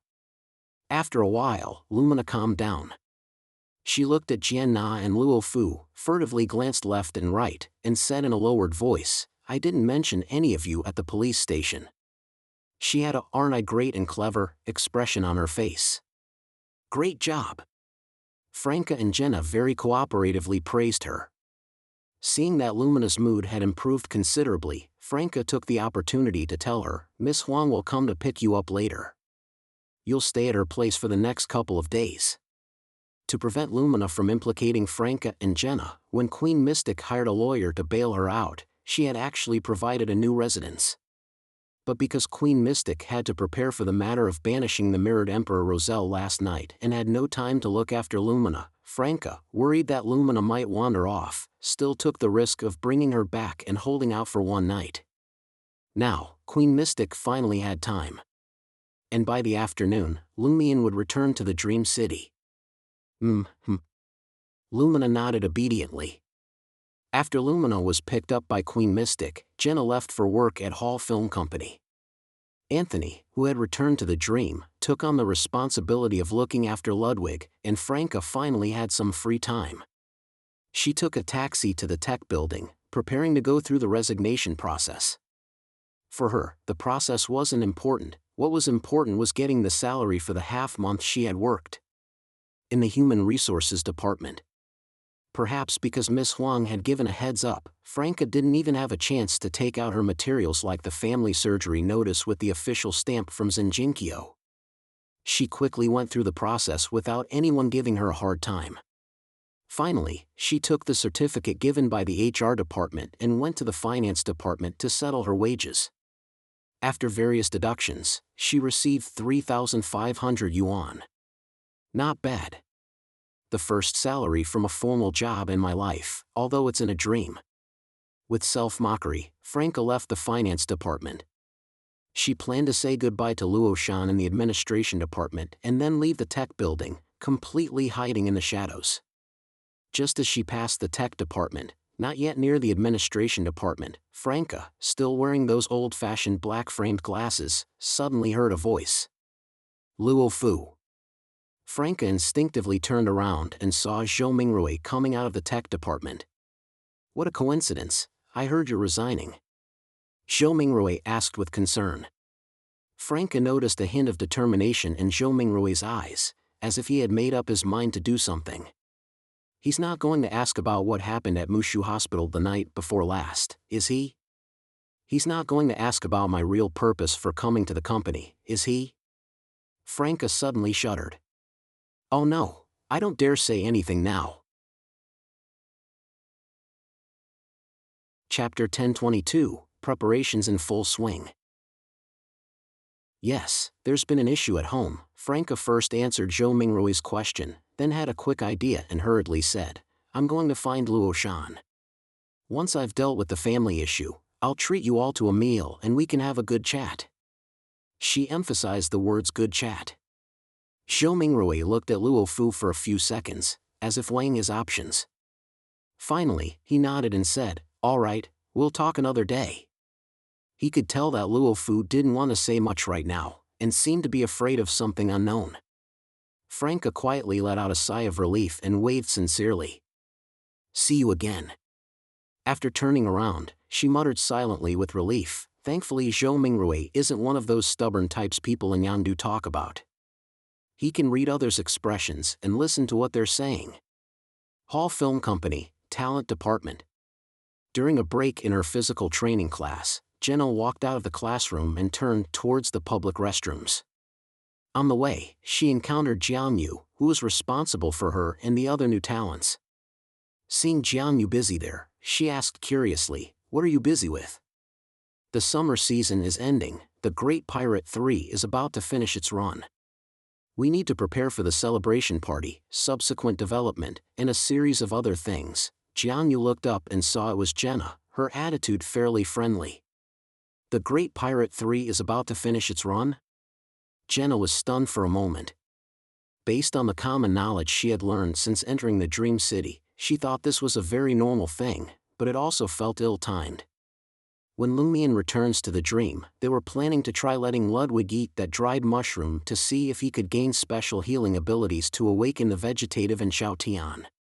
And in Xiaotian was related to the Gehrman Sparrow direction they were pursuing. At this crucial stage, the Great Pirate 3, which further shaped Gehrman Sparrow's character and gave him widespread exposure, was about to completely end its run? Did this hide some kind of symbolism? Jenna chose her words carefully and asked casually, is the stage play for the Great Pirate 3 about to be officially scheduled? Yes, you might be able to try your luck then. Who knows, you might get an important role, Jianyu hinted to Jenna. In a spacious, bright, modern-style department. Bernadette had just entered when she saw Lumina reclining on the bay window, leaning against a pillow, basking in sunlight, leisurely reading a book in her hands. "What are you reading?" Bernadette walked over and asked casually. "A romance novel, one of those melodramatic ones." Lumina closed the book, looking a bit embarrassed. She tried to explain, "I might be put in prison later. I've checked, most of the books there are for learning. I should read some leisure books while I still can." Bernadette looked out the window. "You probably won't be sentenced. You really didn't do what they're accusing you of. Why don't you go out for some activity? It's windy today, not too hot." "I went jogging in the community this morning." Lumina jumped down from the bay window, smiling as she flexed her arm, showing off her not-so-obvious biceps. "I love exercising." At this point, she suddenly became a bit emotional. "My mom has always been in poor health, and so was I when I was little. Maybe it's hereditary. So, they always didn't let me do intense exercise, didn't let me run around and play rough with my classmates. Later, when I became an adult, I rebelled. I often went running, cycling, playing badminton, and so on without telling them. And nothing bad happened. When you grow up, you can do what you want." Queen Mystic seemed to feel something too.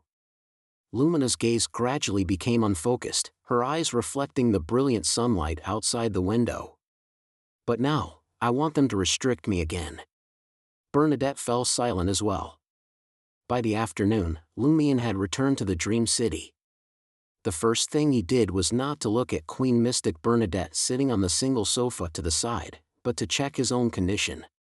Queen Mystic calmly said, "After being kicked out of the dream twice, there will be several major restrictions when you come back in. First, you can't display beyonder powers or obvious hostility in front of other dream manifestations, especially the celestial worthy subordinates. That will also lead to you being kicked out. Second, some hints that wouldn't have gotten you kicked out before will now attract the celestial worthy's attention. Third, you being kicked out will implicate the outsiders around you." Lumion already knew about these restrictions from the information provided by the major arcana card holders. He chuckled. "Quite troublesome." Queen Mystic nodded slightly. "I've transferred that 500,000 to your bank card. We'll take action this afternoon. We can't wait until dark." "All right," Lumion stood up, "I'll go rent an item first." Star Dream Provision Store. Lumion, in his demoness of despair state, walked to the checkout counter and politely said to the shopkeeper, "I'd like to rent an item." "Which one?" the shopkeeper raised her head and asked as the sky suddenly darkened. Lumion thought for 2 seconds, and instead of answering, he asked, "Do you have any recommendations?" He wanted to test if the shopkeeper of Star Dream Provision Store would give any hints. "That depends on your own needs," the beautiful shopkeeper answered with a smile. "No hints possible?" Lumion looked towards the shelves, his gaze slowly scanning over mystical items like the magic mirror roads, the brass book, the quill pen, and others. In less than a minute, he made up his mind. "I'll rent that mirror again." If it was purely for dealing with and constraining the mirrored Emperor Roselle, he would have chosen that brass book based on the brief description from the major arcana card holders. But tomorrow he still wanted to try weakening the celestial worthy and awakening Mr. Fool. And that magic mirror's creation was related to the original God Almighty, having its own hidden aspects. Moreover, it was the only sealed artifact Mr. Fool carried with him, likely to play an important role in weakening the celestial worthy and awakening Mr. Fool. Its history and the treatment it received were incomparable to other items. The shopkeeper's smile remained the same as before. "All right, how many days do you want to rent it for?"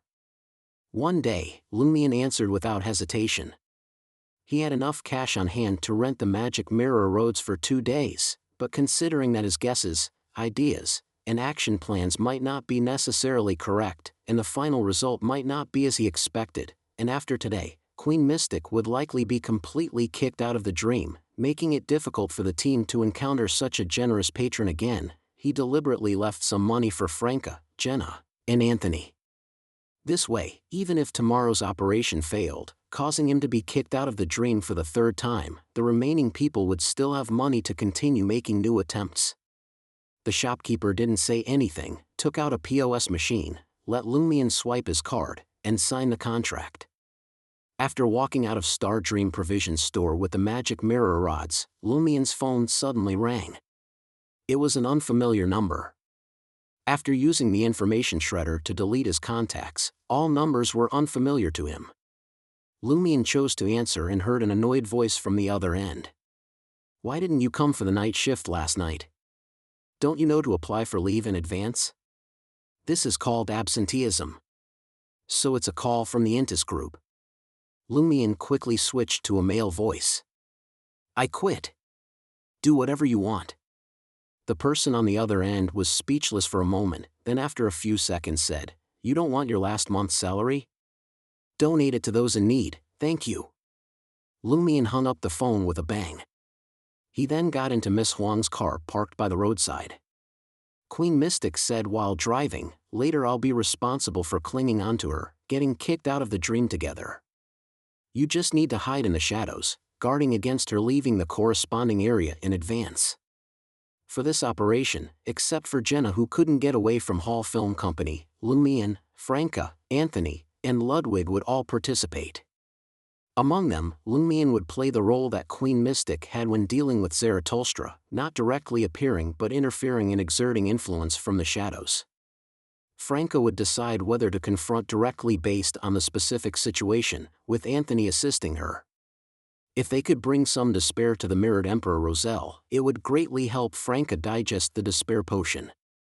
"Do I need to ask the magic mirror some questions?" Lumion cautiously confirmed.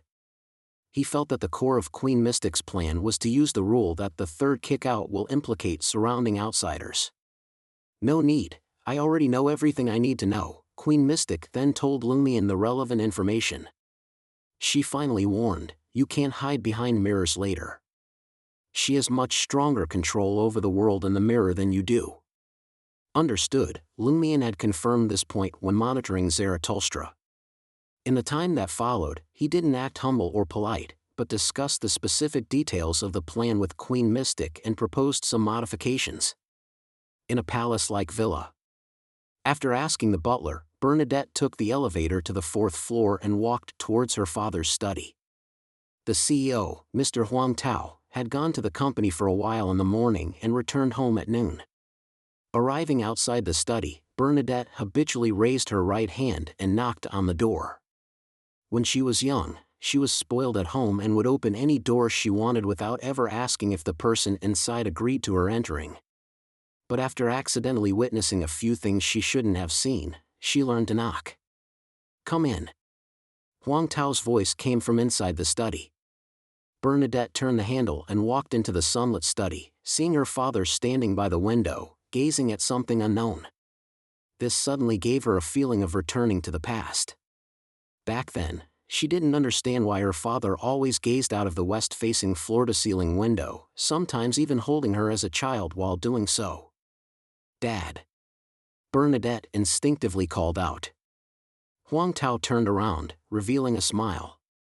"You came at just the right time." "Why do you say that?"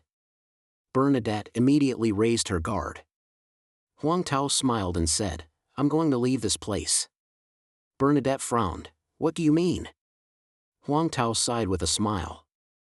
"How could I let my princess be in a difficult position?"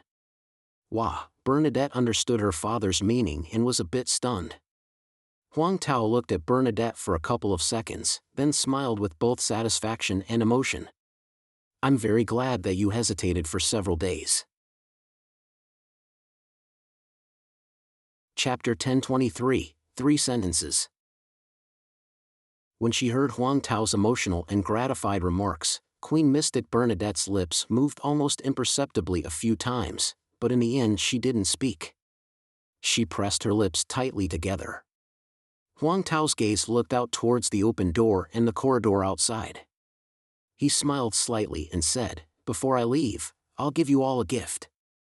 As soon as he finished speaking, all the mirrors in the study lit up with a clear radiance. Huang Tao's figure instantly disappeared from where he had been standing. Trying to run? Franca, who was hidden in the shadows of the corridor in an invisible state, instinctively rushed out. She suspected that the mirrored Roselle had deliberately appealed to emotions just now, preventing Queen Mystic from reacting immediately, allowing him to escape using the mirror world. The next second, Franca, still in her invisible state, saw Bernadette transform into ethereal and complex information, rushing like a torrent into the mirror in front of her. Queen Mystic closely pursued the mirrored Emperor Roselle. Franca didn't hesitate. She reached out her right palm and pressed towards that mirror from a distance. Her body suddenly leaned forward, quickly becoming ethereal, and passed through the glass mirror surface. Anthony, who had snuck in using psychological invisibility, quickly ran into the study. Then Lumion, who had directly teleported over while holding Ludwig's hand, grabbed his shoulder and brought him into the mirror world. They followed the traces left behind by the mirrored Emperor Roselle, constantly moving forward through deep tunnels spread like spider webs in the ethereal darkness. They pursued like this for several dozen seconds. The tunnels around them gradually became sparser, the darkness growing ever deeper. Finally, the mirrored Emperor Roselle and Huang Tao's form stopped and turned around. He was positioned at the edge of an area of void and deep darkness, but behind him there were no more tunnels, only pure, profound darkness remaining. In the depths of that darkness, faint gray fog could vaguely be seen spreading, with an endless city hidden in the mist, like a mirage, yet indistinct. Thump, thump. Bernadette, Lumion, Franca and the others heard the sound of heartbeats. It seemed to be both their own and also coming from the very bottom of that deep darkness. There are some things that can be said now, said the mirrored Emperor Roselle in Huang Tao's form, smiling again. One more step back and he would retreat into that pure, deep darkness. What things? Bernadette's voice was a bit lower and hoarser than before. Huang Tao smiled and said, "The gift is 3 sentences. First, I have preliminarily achieved my purpose for entering this real dream, in every aspect." As he said this, the mirrored Roselle was gazing at Queen Mystic Bernadette. The subtext seemed to be saying, "My greatest purpose was to find an opportunity to truly spend a few days with my princess as father and daughter." Bernadette fell silent. But Lumion was thinking. The purposes in every aspect have been achieved? The task given by the one worshipped by the Aurora Order has been completed, and the one given by the Celestial Worthy has also been completed? What could that be? The mirrored Emperor Roselle seemed to guess what Lumion, Franca and Anthony were thinking, and laughed, saying, "It's the same as what you're thinking." Before Lumion and the others could ask further, Huang Tao, with a somewhat complex expression, said to Queen Mystic Bernadette, the second sentence, "It is possible for people inside and outside the mirror to merge." Hearing this, Lumion and Franca both suddenly remembered something Chris Mona had said to Jenna, "Reconcile with your mirror self." Is this a different expression of the same idea? It doesn't seem so. Reconciliation isn't the same as merging. When Lumion looked towards Franca in front of him, he found she was also looking at him. Bernadette remained silent, not responding to the mirrored Roselle's words. Huang Tao sighed with a smile, the last sentence, "The apocalypse may come earlier than prophesied. Be prepared." After saying this, he looked at Bernadette and said in a joking tone, "There are 4 heavenly kings, and 4 sentences and 3 sentences. It's very reasonable. There's one more sentence." The mirrored Emperor Roselle paused for a moment, then smiled tenderly at Queen Mystic. "These past few days, Dad has been very happy, truly. Remember, I will never put you in a difficult position." Bernadette opened her mouth, but still didn't speak. As Huang Tao spoke, he retreated into the pure darkness outside the current area. His body rapidly changed, transforming from a fashionable middle-aged man into an alluring woman with long chestnut hair, blue eyes, a high-nose bridge, thin lips, a voluptuous figure, and a mature aura. The dream's repulsive force suddenly descended upon her, seemingly triggered by her entry into the deep darkness of this part of the mirror world. The mirrored Emperor Roselle maintained a gentle smile and continued speaking to Bernadette, "I hate him very much, dislike him, but my feelings and other aspects are the same as his, even more extreme, more irrational. I've already left a lawyer-witnessed letter saying I'm going to travel freely for a while, indulge for a while, and that you'll handle various matters of the Intis group on my behalf. Without waiting for Bernadette to respond, she specially reminded, you should all retreat further, otherwise, you'll also be affected and rejected by the dream. Saying this, the mirrored Emperor Roselle looked at Lumion and smiled, saying, we'll meet again. I've also left a gift for you in the desk drawer. A gift? Feeling the dream's repulsive force spreading over, Lumion, Franca and the others quickly retreated into one of the mirror tunnels. The mirrored Emperor Roselle's figure gradually faded, seeming both to dissolve into that deep darkness and to be pushed out of the dream by some force. She smiled at Bernadette, who was still standing in place. Quickly leave this area. Bernadette instinctively stepped back, her eyes already misty. Suddenly, she hummed a melody very familiar to the mirrored Emperor Roselle. The mirrored Roselle was stunned for a moment, becoming somewhat dazed. Then, she began humming along, singing the lyrics corresponding to that melody. The stars in the sky don't speak, the babies on earth miss their mothers. Expressions of reminiscence, gratification, and emotion appeared on the mirrored Roselle's face. She persisted until Bernadette's figure disappeared into one of the mirror tunnels, only then giving up the resistance. Her figure rapidly vanished, dissolving into the darkness. The dream's repulsive force completely enveloped this area, only fully receding after several dozen seconds. After a while, Bernadette, Lumion and the others returned here. She has indeed been permanently kicked out of the dream, said Queen Mystic in a low voice after looking around. Smoother than I imagined. Lumion didn't say this out loud. He felt it would upset Queen Mystic. And for those in high-sequence beyonders, an emotional outburst had a potential hidden danger, the possibility of losing control.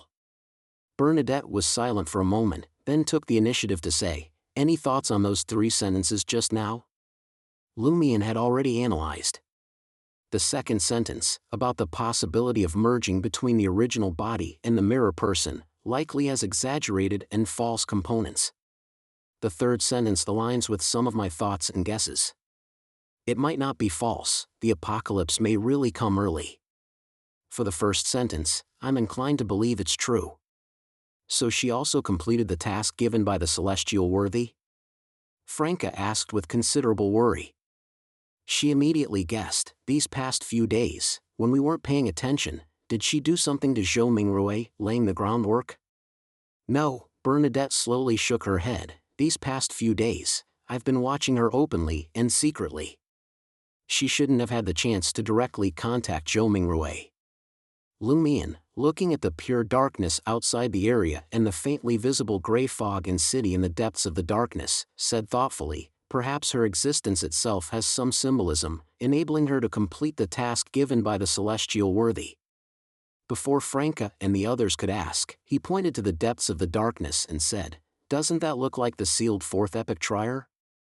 Franca vaguely grasped Lumion's idea and blurted out. A special mirror world? Lumion nodded slightly and said to Queen Mystic, Mr. Fool's dream originally shouldn't have contained the sealed 4th epic trier and the special mirror world that's produced from attaching to the 4th epic trier. This was deduced from Mr. Fool's experiences. Lumion continued, but after the mirrored Emperor Roselle entered, her essence and special nature gave her corresponding symbolic meaning. So, in the depths of the Dream City's mirror world, that special mirror world and the sealed 4th epic trier gradually took shape. And we previously speculated that one of Zaratulstra's main goals was to have Zhou Mingrui drink the witch potion, producing a stable, long-term, corresponding mirror person. Then, the celestial worthy could use that mirror person to accomplish some things, achieving a phased victory. Queen Mystic nodded slightly. Apart from consuming the witch potion, another way to make a person produce a stable, long-term mirror person is to come into contact with that special mirror world. Zaratustra was both looking for opportunities to induce Zhou Mingrui's advancement himself and introducing the mirrored Emperor Roselle so as to bring the special mirror world. A two-pronged approach. Franca drew in a sharp breath.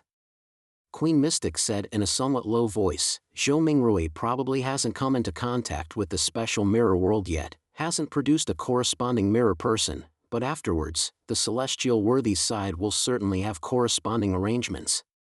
For example, achieving it through Zhou Sasa. Franca suddenly looked at Lumion. Lumion nodded and continued, so, we can't delay our actions. We are on the precipice, there's no backing down. Yes, Franca agreed. Returning to Huang Tao's study, Bernadette walked around behind the desk and, guided by spirituality, pulled open a drawer. There was a gift left for Lumion by the mirrored Emperor Roselle. Lumion, coming around from the other side, suddenly saw a card. The card lay quietly on top of a stack of documents, its surface depicting the image of the mirrored Emperor Roselle from earlier.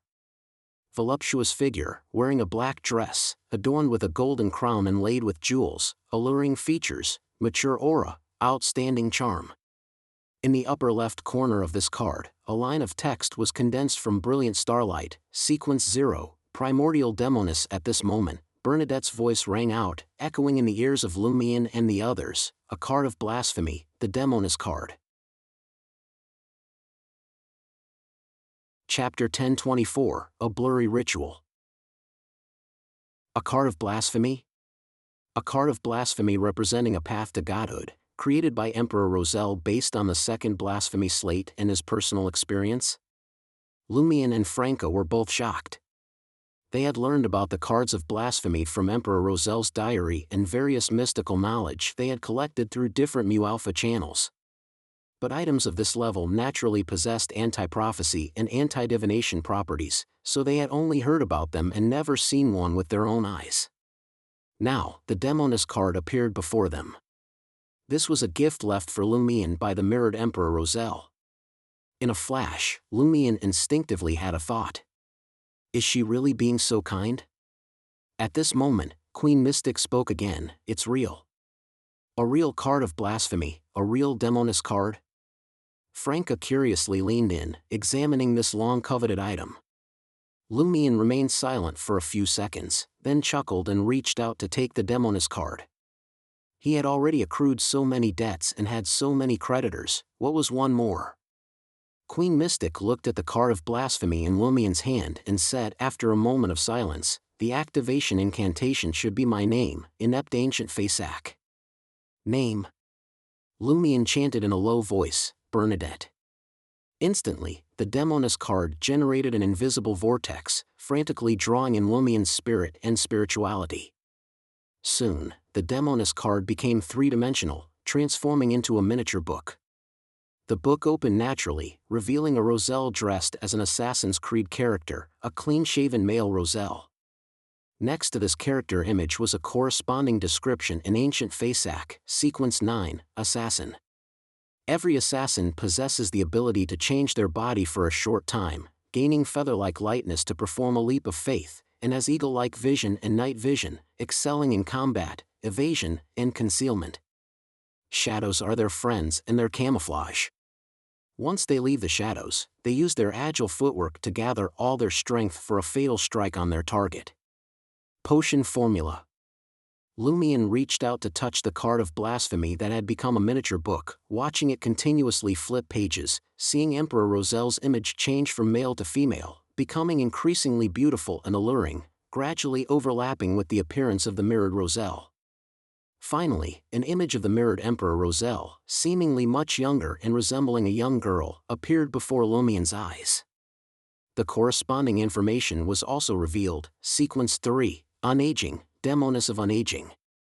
Every Demoness of Unaging is forever youthful, skilled in resurrection, bizarrely difficult to kill, a darling of the mirror world, a true Gorgon. Potion Formula, main ingredients, 1 heart of a mirror god, a pair of Gorgon eyes. Supplementary ingredients, 9 mirror god fragments, 80 milliliters of Gorgon blood, an antique mirror over 500 years old with a corresponding mirror realm, 22 drops of water from a drowned person's lungs. Ritual, find your mirror self, enslave them solely with your own power, or make them truly infatuated with you, or reconcile with them. Seeing this, Lumion and Franca once again recalled Crismona's mention of reconciling with your mirror self. Will different handling methods result in different manifestations later? Lumion pondered for a while, then turned to the next page, Sequence 2, Catastrophe, Demoness of Catastrophe. Demonesses of catastrophe bring various natural disasters such as blizzards, floods, tsunamis, earthquakes, meteor strikes, etc. Everyone who mentions their names feels fear from the bottom of their hearts. Potion Formula. Ritual, as a participant, cause a disaster affecting the entire continent, and advance during the disaster. Lumion didn't read the specific formula in detail, just skimmed the sequence name and corresponding ritual. He turned to the next page, Sequence 1, Apocalypse, Demoness of Apocalypse. Ritual, advance at the universally acknowledged end of an epoch or the beginning of the next, advance during the signs and process of the apocalypse's arrival, advance when one's own involvement leads to the fall of a deity. Any one of the three rituals is effective. According to the mirrored Emperor Rosel's words and my deductions, the apocalypse will come early. Disasters frequently occur during the apocalypse, which indeed suits demonesses. Lumion unconsciously held his breath and turned the card of blasphemy to the last page, Sequence 0, Demoness, Primordial Demoness, Chaos Demoness, the source of catastrophes, symbol of the apocalypse, the Demoness who wields chaos, ruler of the mirror world, corresponding to the feminine aspect of the original creator. Potion Formula, Ingredients, Demoness Uniqueness, 3 Demoness of Apocalypse beyond her characteristics. Ritual. Lumion wanted to see what the apotheosis ritual for the Demoness pathway was, but found that the corresponding text was blurry and unclear, as if obscured by some force. Did the mirrored Emperor Rosel do this when leaving this gift, or was it like this when she obtained this Demoness card? Lumion turned his head to look at Queen Mystic. Your Highness, can you see the content of the apotheosis ritual clearly? Bernadette stared for a moment, then slowly shook her head. The power obscuring the corresponding content is of a very high level, at least Sequence 0. Lumion and Franca exchanged glances but didn't pursue the matter further. For them, the apotheosis ritual was a distant matter. They should focus on the Demoness of Unaging first.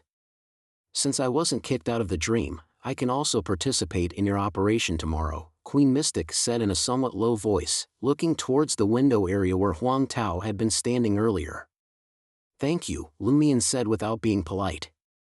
He put the Demoness card into his traveler's bag.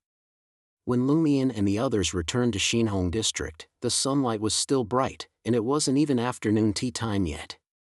Should we let Ludwig eat that mushroom now? Franca pulled out a chair and sat down, asking with a mix of nervousness and curiosity. Lumion thought for a few seconds, then said with a smile, yes. But you should leave first, go back to Dequan Garden. I'm afraid your life might be ended by the mutation brought by the mushroom. This wasn't saying that the mushroom could directly harm Franca, but that the corresponding mutation might be very extreme, drawing the celestial worthy's attention, which would be completely unbearable for Franca, who hadn't fully digested the despair potion. All right. Franca suppressed her inner emotions and returned to Dequan Garden through the mirror world. Only then did Lumion sit down in the chair Franca had just pulled out and say to Ludwig, "You can eat it now." Ludwig had been holding back for a long time and quickly took out the dried jellyfish-like mushroom. Seeing this, Lumion turned his head to Anthony and said, "Pay attention to placating his mind and emotions." Okay, Anthony's eyes became vertical, reflecting Ludwig's figure in that pale golden color. Ludwig swallowed and looked at the mushroom with a hint of fear as he stuffed it into his mouth. He chewed it up, then swallowed it with satisfaction. Lumion and Anthony's spirits instantly tensed to the extreme. As time passed second by second, Ludwig finally opened his mouth and evaluated the changes after eating it. I can create a kind of spore that enters the human body, repairing nerves and flesh, merging with spirituality and soul. This might wake up people in vegetative states, but the condition of patience after merging with the spores is currently unknown. As Ludwig spoke, Lumion and Anthony saw masses of flesh writhing under his skin, sometimes bulging the skin outwards, sometimes sinking inwards. This made Ludwig look like he was wearing a skin suit. Suddenly, the skin on his neck split open, and a wet brown mushroom grew out of the flesh. Ludwig raised his right hand nonchalantly, plucked off this mushroom with a snap, and stuffed it into his mouth, chewing and swallowing it. The wound on his neck quickly healed. And so, mushrooms intermittently grew out of Ludwig's body, sometimes of the same species, sometimes different, and he plucked them all off, using them as snacks. This formed a strange balance. Can eating these mushrooms make you full? Lumion asked curiously, secretly breathing a sigh of relief. Ludwig glanced at his godfather. Can you get full by sucking your own fingers? Lumion and Anthony immediately understood the answer. Anthony then looked at Lumion. Should we take him to Red Moon Hospital now to try and treat in Xiaotian? Lumion pondered for several minutes before answering, there's no rush. Let's wait until tomorrow, when we officially take action. Anthony didn't hide his confusion, but seeing that Lumion didn't explain further, he calmly closed his mouth. If he's not saying, there must be a reason for not saying it. The next morning, Lumion stood on the balcony of the master bedroom, gazing at the tree-lined internal roads of the community and the slowly passing electric cars and bicycles. After a while, he reluctantly withdrew his gaze, walked into the living room, and placed the magic mirror roads on the dining table. After the previous rental, they had figured out the rules for using this magic mirror. Only 3 questions could be asked within 24 hours, and they could be asked at intervals. Lumion looked at the silver mirror with ancient patterns and a black gemstone on each side, and calmly said in the presence of Anthony and Ludwig, Great Erodes, I want to ask you a question, the first question of today. The surface of the ancient silver mirror suddenly darkened, and lines of blood-red ancient Fasak words appeared. I can answer any question you ask, but you must also answer an equal number of questions from me, in the presence of at least one witness. If you refuse to answer, or if you lie, you will face punishment. Lumion nodded and revealed a bright smile. My question is it a coincidence that the celestial worthies' attempt to use the mirror people and your birth as a mirror occurred at the same time? On the magic mirror, the blood-red words quickly lost their color and contracted into a single, lonely word, no. Chapter 1025, Sudden Event. Not a coincidence, so it was intentional? Did the original God Almighty see a certain scene while dying and disintegrating, and make corresponding arrangements? Lumion revealed a thoughtful expression. He immediately said in a satisfied tone, Thank you for your answer, Great Erodes. This was the answer he wanted. This also indirectly confirmed that the celestial worthy was trying to use the mirror people. The surface of the magic mirror rippled, and blood-red ancient Fasak words were outlined again. Based on the principle of reciprocity, it's my turn to ask a question. If you answer incorrectly or lie, you will be punished. Lumion nodded slightly, then saw the ancient Fasak words on the old silver mirror change. Are you prepared to be scared out of your wits by that individual? What a gentle question, not embarrassing at all. Anthony thought instinctively. Then, he realized, this seems more like a hint. A hint to Lumion that the upcoming action might directly face the celestial worthy or his consciousness and power. I'm ready. Lumion answered with a smile. He also noticed the hint from the magic mirror roads. Then, he faced the magic mirror, pressed his hand to his chest and said, I'll ask the other 2 questions later. By 11 in the morning, Franca and Jenna had also arrived at the rental house in Shinhong district, each finding a chair to sit on. Queen Mystic is maintaining the illusion of Lumiana, preventing the police from discovering that I've left my designated residence, said Lumion, who had resumed his Li Ming identity. He stood up and looked at each companion. We need to hurry now. Okay, Franca had been curious about Lumion's plan since yesterday. Of course, she inevitably felt a bit nervous and uneasy, because if others failed, they would most likely just be kicked out of the dream, while she had a significant chance of dying. Lumion smiled and said, I've been pondering the phrase filter out the interference of complex information and see the most fundamental facts all day yesterday, and finally thought of a few details. One of them is that Chief Yagits only has the spiritual imprints of Mr. Dor and the celestial worthy, with maybe a little bit of Amon's at most. If interfered with by complex information, one might deduce that Chief Yagats would likely lean towards the celestial worthy at crucial moments, or that he has always been feigning neutrality, and we must avoid encountering him. But I did stimulate Mr. Dorr's spiritual imprint with matters related to the Abraham family and our purpose for entering the Dream City, preventing me from being completely kicked out of the dream. Moreover, the official forces of the Dream City have indeed shown neutrality before, being impartial and following the law, otherwise we would have been finished long ago. So, what is the most fundamental fact among this information? Franca, Jenna, and Anthony fell into thought, while Ludwig continued to noisily eat from a large bag of chips, occasionally plucking a mushroom from his body to go with it. After about 10 seconds, Jenna said in a quiet voice, filled with doubt and uncertainty, "The celestial worthy is too weak?" Lumion chuckled. "Correct. Unlike Amon, Mr. Dorr passed away long ago. On Chief Yagats, who is the uniqueness of the Dorr pathway, there exists only his remaining spiritual imprint, without external help or subsequent replenishment. And it's this remnant imprint, along with a bit of Mr. Fool's cognition and a little of Amon's spiritual imprint, that has managed to resist the spiritual imprint of the celestial worthy, this great existence, maintaining balance most of the time and even gaining the upper hand when stimulated occasionally. What does this signify? It indicates that the celestial worthy's current state is much worse than we imagined, and the limitations he's under are far greater than what we see daily. This is the most fundamental fact. And why is this so?" At this point, Lumion closed his mouth, clearly not wanting to share his speculations and thoughts. "Hey, you're just going to pique our curiosity and not say anything?" Franca felt uncomfortable all over, just like encountering certain authors and storytellers who leave a cliffhanger at the end of a chapter.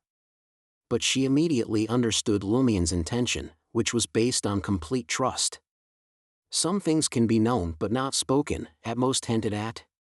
Franca asked carefully. Lumion showed an expression of satisfaction that made Franca want to hit him. "Didn't we already conclude earlier that except for outsiders, every manifestation in the Dream City is a product of the subconscious cognition of Mr. Fool and the celestial worthy combined?" Lumion extended his right hand, pointing at the green trees outside the window, at the surrounding walls, at the hot wind blowing in from outside. "What I want to say is, apart from the dream characters, the birds, rats, cockroaches, earthworms, plants, buildings, and even the air in this city are all products of Mr. Fool's subconscious and the celestial worthy's subconscious combined. In other words, we've been living in the thoughts, cognition, and consciousness of Mr. Fool and the celestial worthy all along."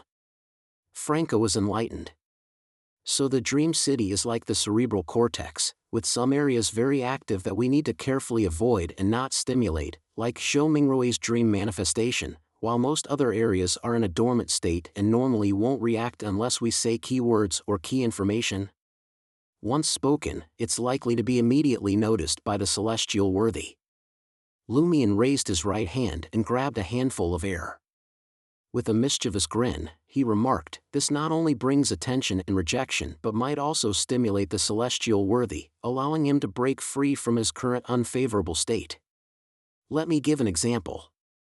The fundamental facts revealed by the information on Chief Yagats aren't that hard to figure out, but even with Amon's reminders and hints, it took me a long time to understand, and you and the major arcana card holders haven't even thought of it.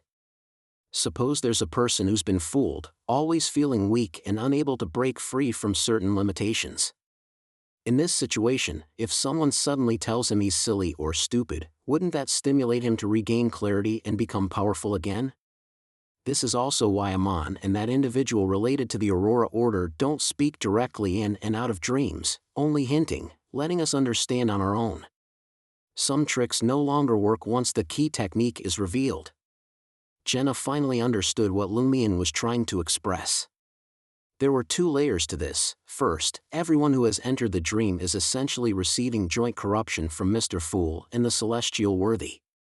It's just that due to differences in dream entry time and actions taken, the degree of corruption varies, and the corresponding influence will persist even after returning to reality. Second, certain words and facts might stimulate the celestial worthy under similar corruption conditions, causing him to wake up. Just assign the tasks to us, you don't need to say anything else. Jenna said with a sigh. Franca and Anthony also had some realizations and nodded in succession. Just as Lumion was about to assign the corresponding tasks to his companions, Franca's phone suddenly rang. Franca picked it up and looked, her expression changing slightly.